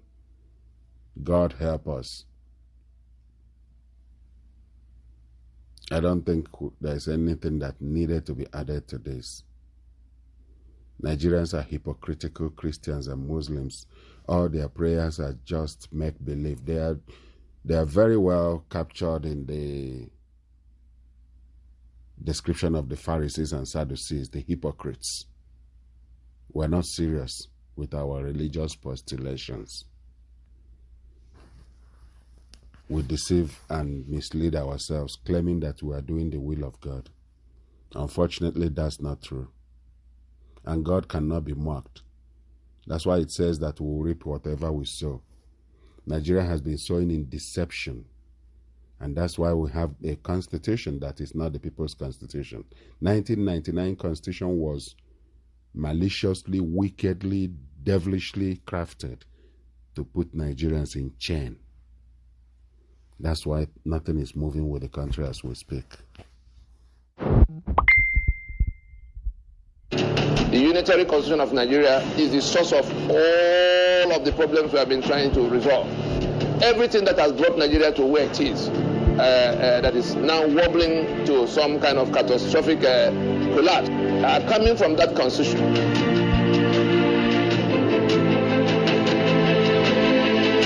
All the contents of the treasury the principles for managing the resources. So that's the custodians of the treasury, the custodians of power in Nigeria are not to be accountable to the populace for the contents of the treasury. Anybody talking about the rule of law in Nigeria under this constitution is just wasting his time. All atrocities committed in the name of government were put beyond the reach of the court to probe into. These same principles have matured into express provisions that became the quota system. They call it federal character. In that mediocrity, you bring the worst of everybody to come and manage everything for everybody. Go and look at the autopsy report on Nigerian Airways, on Nigerian National Shipping Line, on Niger, on all the agencies of government that have been run aground. It was simply mediocrity.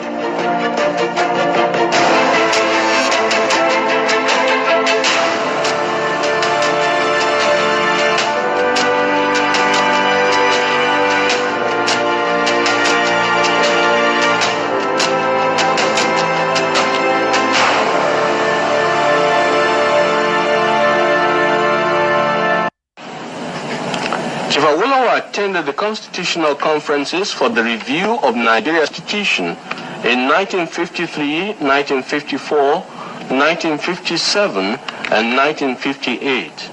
The welfare of millions of people for generations to come may be affected by the wisdom which we here display.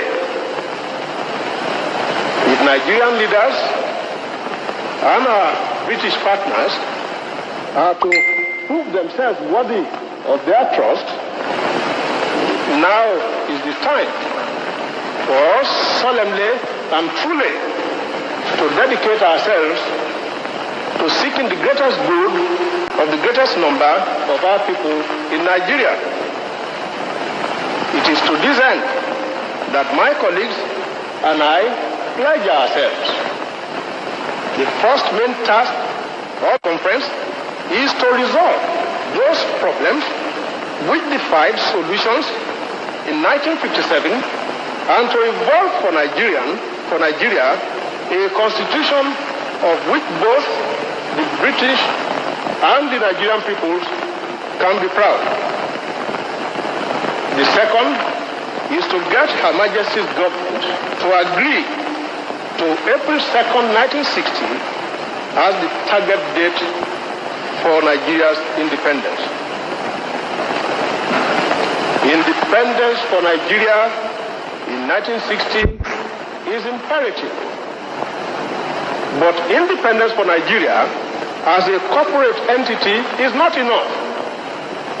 The peoples of Nigeria must at the same time be guaranteed their freedom.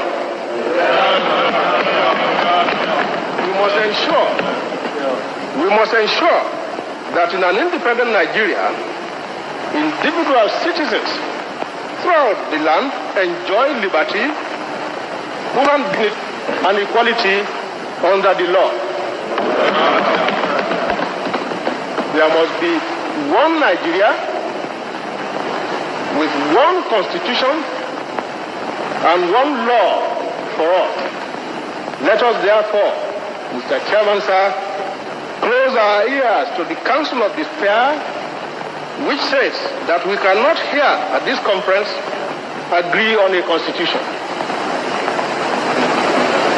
If there is any doubt among us as to what should be written into the constitution, let us, as Democrats that we profess ourselves to be, refer such problems as the goal has.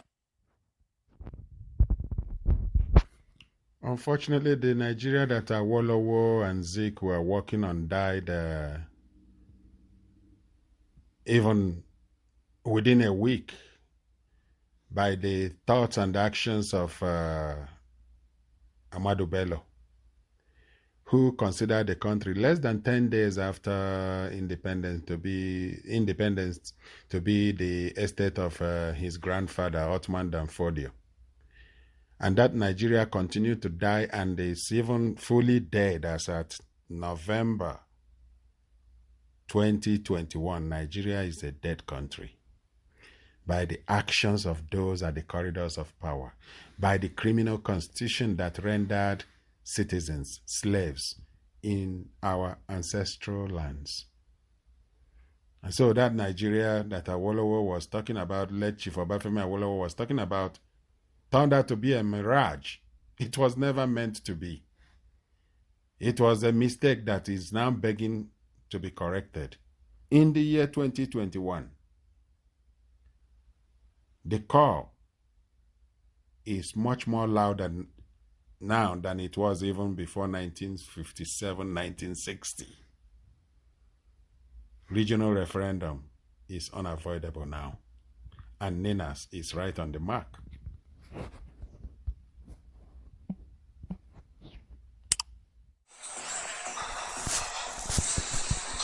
Here's The Will to See by Bernard Henry Levi.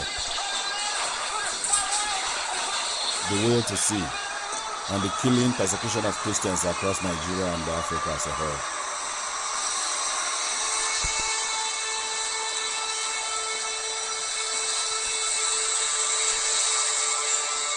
C'est ici que tout a commencé.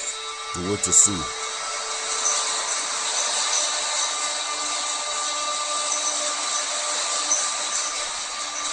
Je suis à New York pour défendre la cause des Kurdes et je reçois le message d'un inconnu qui veut I m'alerter received sur a le message sort des from a chrétiens. messenger of the plight of Nigeria's Christians. Des messages de cette sorte, I often j'en get reçois très messages of souvent et this je ne sort. compte pas les appels au secours I can't wait. auxquels je n'ai depuis un demi-siècle, hélas, pas pu répondre. Alors est-ce que c'est le hasard? So is it Un chance? reportage A report I read the same morning about Boko Haram, Daesh africain. the African Ou ISIS. y avait-il chez mon Or mystérieux was there something in the voice of my mysterious caller qui ne laissait pas le choix? that left me with no choice? The fact is, I take the meeting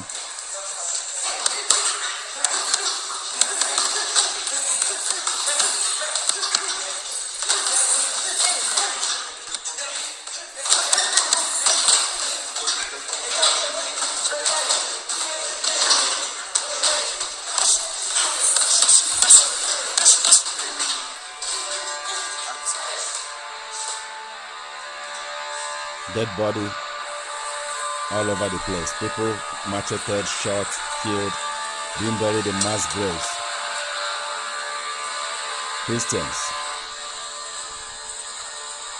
Christians getting buried in mass graves.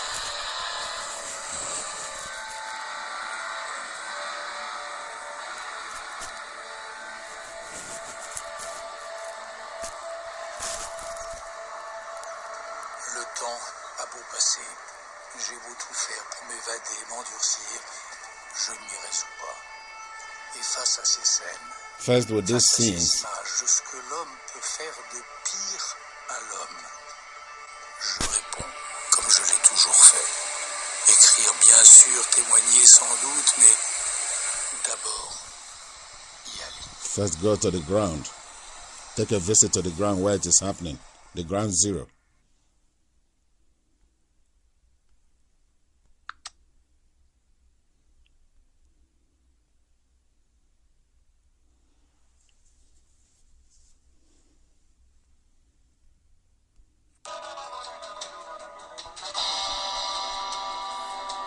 The Will to See by Bernard Henry Levi continues. Les assassins arrivent généralement de nuit. The assassins generally arrive by night on long saddled motorbike, 3 per bike, yelling Allahu Akbar, going in raping, gunning, killing people, massacring. They vandalize their properties and burn their houses. Here we are on a morning stroll in the village of Wereng in Nigeria's Middle Belt. Christians have come from neighboring villages.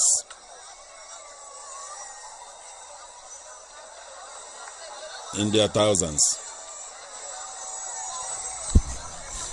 So many coffins awaiting burial.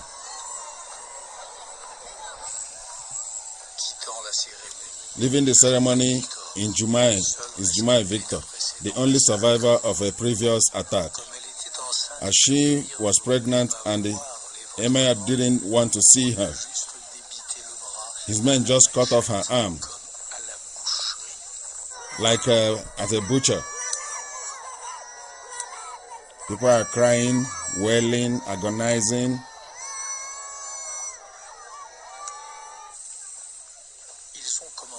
They began with her fingers and her hand, then her forearm, then the rest of the arm, after the last of the two that the hands had in its share.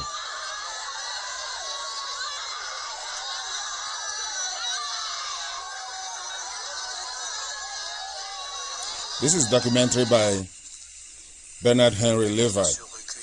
She has come to mourn at the graveside of her husband, killed with 4 of their children in front of her. While shooting the film, she joined her family in the grave, killed in a subsequent attack.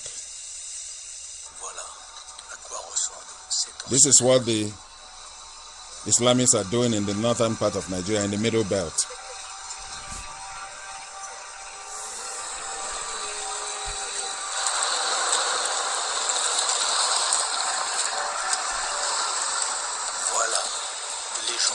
These are the kind Fulani herdsmen, supposedly heading south. They are coming down from the mountains of seeking greener pastures, but determined like Boko Haram to wipe the continent clean of its Christians.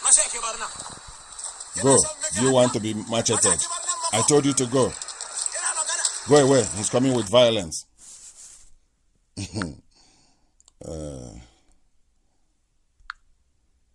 That's what it has become. Nigeria has become killing field where Christians are not secure. And that's why we are calling for binding multi-regional referendum.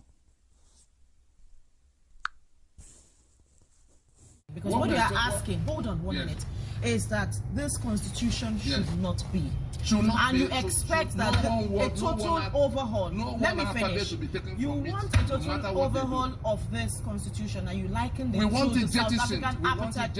Okay, tell us the process to get into what you are saying, because the president also, do not forget, assumed office, or all the people you expect to do something about it, assumed office based on this document. So what is your practical step to getting this done? South Africa in 1990 came to this bus stop where we have just arrived. The sitting government that was elected, and there was a parliament, Frederick de Klerk, he now, for the first time up to that time, accepted that the apartheid constitution could no longer be the basis of the South African society, because it was imposed by a white minority to take the lands and the rights of the blacks, and that is exactly what we have here. The Jaw lost their land and their oil and gas to Nigeria because some military president under Gowa seized it by decree.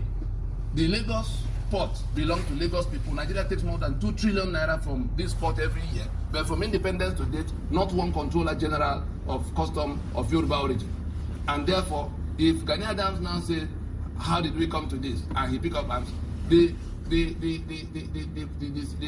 discussion that should be holding is one in which the government of the day will have to accept that this apartheid constitution can no longer be the basis of Nigeria. We are not anarchists. In the suit we filed in 2007 against the constitution, we asked the court to give an order that will compel them within a period of 18 months to remain in office and work out that discussion that will lead to a new constitution. That's not too much to ask for, because South Africa did it. They accepted that the apartheid constitution had to go, and they called everybody. Now, it's relying on them to work out a new constitution. No, they are not saying so. In that terms of reference, they say how to incorporate whatever. No, I'm asking you how you intend to arrive at a new constitution. How it will arrive at is that the people, those who are trapped here, before going to make a central constitution, because a federation should have a federation of many constitutions. Up to 1966, we had 5 constitutions, because each of the federating units were like countries of their own that were now coming to cooperate, like Germany and France and Portugal doing European Union. That was the kind of constitution Awolowo had to manage Western region. That was the kind of constitution Obara had to manage Eastern region. But some people woke up in 1966 threw all of those things away, and now locked us into this unitary arrangement. So we're saying that the first step is to ask those who will come, because tomorrow morning they will now begin to announce the names of their friends who are going to meet. We are not going to pay any attention to whatever government does. The conference is already on, and steps are being taken to take a referendum from those who are working their way out of this union, because the union has collapsed. If we do not accept in good time that it has collapsed and go to sit down to discuss how we will revive it, I tell you that under the instruments available to those who are choked here, and 3.5 million people have been killed in eastern Nigeria on this same question. OD have been wiped out, Okerenkoko have been wiped out, Obakere have been wiped out. All kinds of things are going on. Just the other day, 78 students were massacred in their sleep, because some people must be in power in Nigeria. They say they will make the country ungovernable, and they are making it ungovernable to date. And we are still thinking that there's a Nigeria. That Nigeria that will include a Sharia belt in which I cannot function in Sokoto or Kano or Maiduguri. I will not be part of that Nigeria. I will rather invest all my energy in how to take out my portion. If those who are saying they are conquered us and they are going to keep us by all means for all times insist that we cannot discuss, then we'll do whatever comes within our reach to do to take our portion. Now, let me ask you, Mr. Nadi, yes. if at the end of the day we are having reactions from Afenifere, for instance, we're having reactions from Ohanes and Igbo, we're having reactions from Arewa Consultative Forum, been with all how of them. be it speaking, saying that they do not, they will not agree for the name sovereign to be added to whatever conference. Now, let me ask you, would you say that these groups do not represent the blocks which they say they represent? They do not speak for and the people. If you do not agree with their representation, who are the people that you are talking to at this at this point about back to 75%? Tambuwa said that all of them politicians constitute only 25%. He said it on the floor of National Assembly the day they resumed last week or so, that they constitute only 25% of the country's population. I'm here to speak on behalf of that unrepresented. And the Arewa is not speaking for anybody. They all have vested interests. They all have things they share with their people in government. What we're saying is that let us accept that Nigeria was not our making in 1914. Let us accept that the little discussion we had all the way to 1960 got toppled in 1966. Let us then accept that the product of that toppling, which is the current constitution, because from 1966 to date, all the 36 states that were created, who created them? Now they call me Abia State or Imo State or somebody else, Bayelsa State. There is none of the people in those places, like Delta State, cannot, the people of Delta in some areas were agitating for some autonomy. You now create a state and put the capital in Asaba. From that time to date, Delta State had not been the project of Ijo, Urobo, Ishekiri, and all of them. Mr. Nadi, would you not rather wait? Let's just see this process. No, because you have acknowledged that this is actually an act of statesmanship by Mr. President. I commend him. I commend him. At least to have you, to prove you right or wrong. Is it not a bit too early? I was actually expecting to see your name in that list. Of course, they know they will not put my name on any list of people who are going to be discussing, who are going to a meeting in which Nigeria is held sacrosanct, in which somebody will write in the terms of reference that the outcome of the conference will be integrated into a constitution, meaning that they want to preserve that constitution by all means. And we are saying we will not touch one alphabet from inside this constitution. So these are the two grounds, these are the two positions that will have to be married through the next few days. But in the event that this conference is convoked, in the event that the different nationalities meet and do discourse, would you now throw away all of that? Because your view can be seen as extreme. It is either this, it is either all or nothing. Do you think there is no halfway? There's no halfway in a matter of reconstruction. If you want to put a 40-story structure on this ground now, you know it will take it. But the first thing that will happen is that bulldozer has to enter here to level it, to be able to put up a new structure. Anything that is built on this foundation of falsehood, and if you let us take it down to our people, in saying that we the people, we are saying that we have submitted by ourselves. So it's a forged signature by which Nigeria is selling 3 million barrels of crude oil every day and sharing the money, $250 million every single day in Abuja, to the exclusion of the owners. if you come to the provisions inside the Constitution, you then begin to see a chapter 2 that provides for all the good things of life, but a clause in section 6C, and shame on the lawyers in Nigeria, including the justices up to the Supreme Court, that will hold this document up and say it's a constitution. Because those who wrote it had taken all of the content of the Treasury as their own by that provision, to say that nothing is for the citizen except as they deem fit.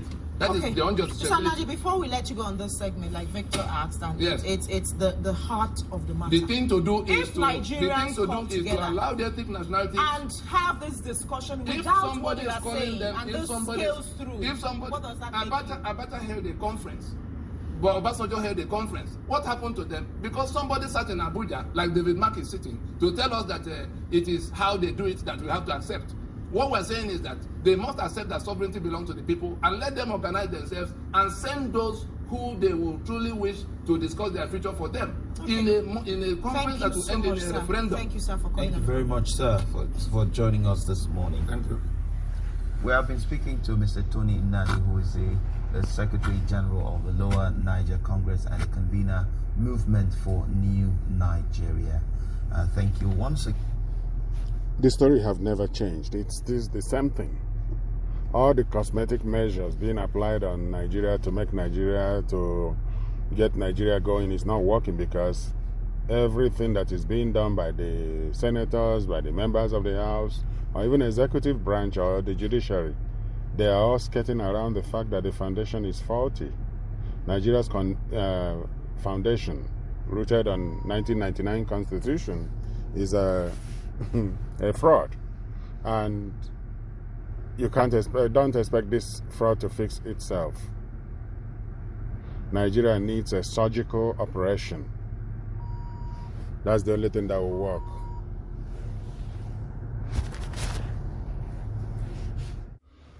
Nigeria government isn't only in bed with the terrorists, but they are enabling them, protecting them, and the president doesn't speak against them because they are his tribesmen and members of Islamic movement that wants to overpower Nigerians and institute Islamic State across Nigeria, not just in the Arewa part of Nigeria. It's unfortunate. Just yesterday, Tuesday, over 30 passengers in a bus got burnt in Sokoto. And these are most likely southern travelers in that state that got burnt. You will never hear the president speak against them. President Buhari fails to describe Sokoto bus burning of 30 Nigerians by bandits as terrorism. This is being reported by AtlanticPosting.com. On December 8th, Nigeria President Muhammadu Buhari has continued to make light of the significance of the mass murderous campaign of some killer tribesmen, his tribesmen, the Fulani herdsmen terrorists, who had been categorized in the Global Terrorism Index as the 4th deadliest terrorist group in the world, by failing to describe the Tuesday mass murder by bandits in Sokoto of 30 Nigerian travelers who were burnt down in a bus. President Buhari said, while expressing sadness on Wednesday, a day after, over the gruesome attack on innocent travelers on Wednesday, I am very distressed at the manner of death visited on these hapless citizens who were undertaking a legitimate journey to another part of the country. It shows that the evil this administration is confronting is one that requires the support and involvement of all Nigerians. No, your government is the one enabling the terrorists. You gave them over $300 million just a few years ago. The military and police does not confront them because they are the president's people. They are doing the work of Allah to kill non-Muslims, especially to kill Southern Christians. I extend deep condolences to the families of the victims, as I assure that the security agencies will continue to give their all, yes, to bring to an end the oppression of these despicable people. However, President Buhari should know that only terrorists embark on mass murder of scores of people. Bandits go pillaging and robbing. According to a report by Reuters, at least 30 passengers on a bus in Nigeria's Sokoto State were burned to death when gunmen touched it on Tuesday. Police and residents said, in yet another reminder of growing insecurity in Africa's most populous country. Gunmen, known locally as bandits, have in the past year carried out violent attacks targeting villagers and commuters traveling on highways and kidnapped hundreds of school children for ransom in the north of the country. I must add here also that Benue State, Plateau State, these states in the Middle Belt has been experiencing mass murders, mass killings by the same gunmen, that the same terrorists Fulani group that has even threatened the state governor, the governor of Benue State, Governor Autumn. His life has been threatened by the Fulani. And yet, the maximum ruler in Abuja doesn't see the need for state police. He doesn't see the need for referendum. This is what we're talking about. Referendum is unavoidable in Nigeria to address all these killings, all these extrajudicial killings and state collusion in the act of terrorism against the indigenous nationalities. Sanusi Abubakar, spokesman for the Northwestern Sokoto State Police, said the bus was carrying 24 passengers when it was set alight by armed men and that 7 people had escaped with injuries and taken to hospital. The 2 residents who reached the scene and helped retrieve bodies told Reuters that the bus was overloaded and the bodies were burnt beyond recognition. Nigeria always distorts the facts. Every time, from the top to bottom, the president goes to the UN floor, and right on the floor of the United Nations, he is lying, telling the rest of the world lies, talking about famine as against terrorist activities that his government is supporting. He will be talking about desertification, how people are leaving Libya to go other places, without talking about the fact that he opened the borders of Nigeria to let in terrorists to oppress the people. They counted body parts of at least 30 people, including women and children. The residents said the villagers were ambushed on a road linking the Sabon Bini local government area and the village of Gidambawa in Sokoto State. Bandits move around on motorbikes and are known to hide in forests, where they often keep kidnapped victims while awaiting ransom payments. Now, this is the Nigeria that we are seeking to reset by way of referendum. And this is the message of NINAS. Referendum. The people need to get involved in what is going on to themselves, to their lives, through referendum vote. It's a democratic process. The Nigerian government is skirting around it. The president said that those who are talking about referendum haven't described what they mean. Well, Mr. President, it is a vote. People will vote yes or no. In the simplest way of explaining it to you. Hopefully you will get it one of these days, and soon too. The hashtag NSAS report finally here, a lot of people, even though it's not been officially released, says it brings closure and a step towards healing for some of the victims. Well, so many things have happened in this country that you don't know exactly where to begin to have an analysis, when it does appear that the government actively encourages the killing of its citizens, when the Constitution of Nigeria says the primary purpose of government is to protect lives and property. And I was waiting since 2-3 days to hear one fellow who answers Garba Shehu of Shehu Garba, who is a principal, is a senior advocate, always defending herdsmen and anybody who kills people in Benue and Plateau. And I haven't heard anything that Nigerian citizens were killed. Federal government hasn't said anything. A Supreme Court judge was almost kidnapped and attempted an attempt on her life. The federal government hasn't said anything. The Attorney General is there wishing thin and wishing down what he probably supposes. So You know, things are getting so confused that the only way to put it is that someday everybody will sit down to a banquet to face the consequences of his or her actions. That is the only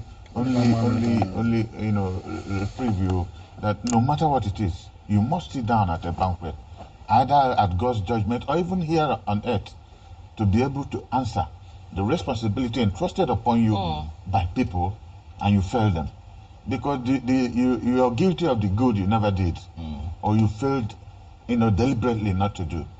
So, and there are so many examples of them in this country, that NSAS is another, obvious thing. But thank God, with the courage of the judge and of Lagos State government, everybody knows, it's an APC top government, a performing government of APC too. Not just that it's an APC, it's a performing government of the situation notwithstanding. And they had the courage to say this, That shows you again, there are two governments. Somebody is running this government. How do you think the government at the center, the APC at the center, will perceive the Lagos State government and the way?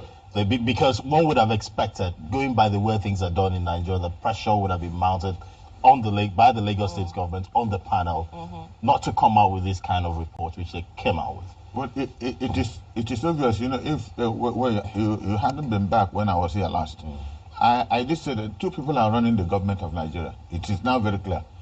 Malami, the Attorney General, and Lai Mohammed, the Minister of Information. Because repeatedly, Malami had done things that, in a normal situation, he should be in jail. The president of this country nominated Mago as chairman of EFCC, and Malami wrote a letter to the National Assembly that he was corrupt. The president resubmitted the name again, and he read the same letter again. He's still the Attorney General of the Federation, and the senior legal law officer and advisor to the president of Nigeria.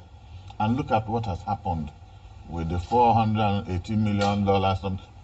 Where do you begin? His office was supposed to be involved in the attempted kidnap of Justice Mary Odili. Allegedly. Well, whether you call it allegedly or not. Because he has denied. Who in this country, people deny something? The people who were caught, are they from the moon? The magistrate. What has the federal government done to ascertain who came to that judge, to the magistrate, who gave the magistrate instruction? Somebody must have given him an instruction to do what he did. Nobody is interested in those things. So if Mary Odili had died, this is the story we'll be telling in this country, one of the finest in this country. If those hooligans had done something, we were all sitting there and say, oh, that's the way God wanted her to go. That's the typical Nigerian attitude. So I don't think President is in charge. There are people doing his dirty job for him, and I think he's comfortable with it. Not unfortunately. Would you call it dirty job, or would you say he is excluded from the main conversations of governance? Because again, you are only as good as what your team tells you. Well, I don't know how else do you describe what Malami is doing if not a dirty job? Because it is convenient. They call it defense of the presidency, but is that defense of the presidency? What Shehu Garba is doing, is that defense of the presidency? When you remove truth from facts. There's somebody I told that the best form of revenge is not to be like the one who committed the offense in the first place. Because time heals, reveals every secret. If you take time, the truth will be coming out. I don't know how he's going to end up, but it is unfortunate that this is what Nigeria is. But tell me how these citizens of this country can be patriotic with things like this, killing young boys and girls, students of higher institutions by their own government because they are demonstrating for what? Police brutality. That would have expected government to be interested. At least have a national inquiry. Let there be scapegoats, scapegoats, authentic scapegoats, not made up scapegoats. Yes, I was going to that say you that. could use as an example to show that you are protecting your sons and daughters. Everybody has a right to demonstrate. In fact, I used to tell somebody that demonstration, protest, is a catalyst for dialogue. Once you protest, somebody must pay attention. And in paying attention, you invite the person to discuss. It also follows what is happening in the Southeast.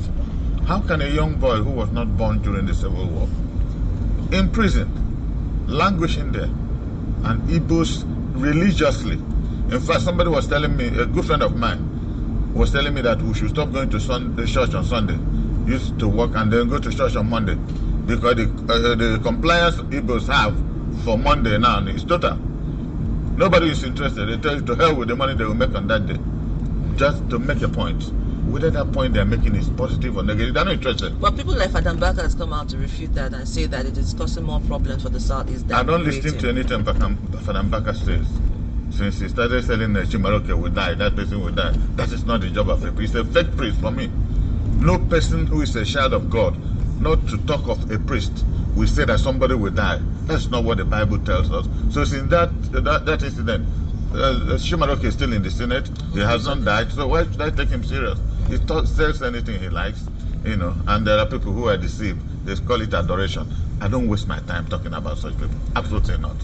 All right, Chief Danolasi, let's talk about Anambra governorship election. We had a number of discussions before that election, counting down to that election. It's now come and gone. You had some predictions about that election, and you're thinking about that election as well. Are you satisfied with the outcome? Satisfied would be an understatement. Because on two different occasions, twice here and one on Chinese television, I said, how do you begin to look at? Not because he attended my university, which is about the best in the country, I must unapologetically say. Modestly so. The best and the first. Then. Still best. Then. Still. So, and when you look at his pedigree, where he's coming from, it is difficult. Apart from the candidate of PDP and that of the ZZ Labour Party, brilliant guys, and I said it on TV that they're brilliant, and each of them I told them their shortcomings, you know, why they will not make it. It's difficult to see how you place in a civilized community a former advisor to the government, consultant to World Bank, governor of Central Bank, who stabilized the banking industry. People, you know, we have short memories or convenient amnesia in this country, that there were times banks collapsed in this country. And those people, those who were governors of Central Bank, they're still existing. People lost everything. I bought shares of more than 30 million naira in a bank, Oceanic Bank or something. It collapsed. I lost it up to today. I had 1.5 million shares. It came down to 50,000. I mean, what do you call it? But this young man came in, stabilized the banking industry. How many years now? Nobody is afraid to put his money in the bank. Isn't that a credit? That you believe that somebody like that will, you know, do his excellent best, because he's an excellent, he's a first-class student. And you don't expect anything less, you know. So when you put him, you know, comparatively looking at my brother, the APC candidate. Smile through the new year with a healthy, bright smile.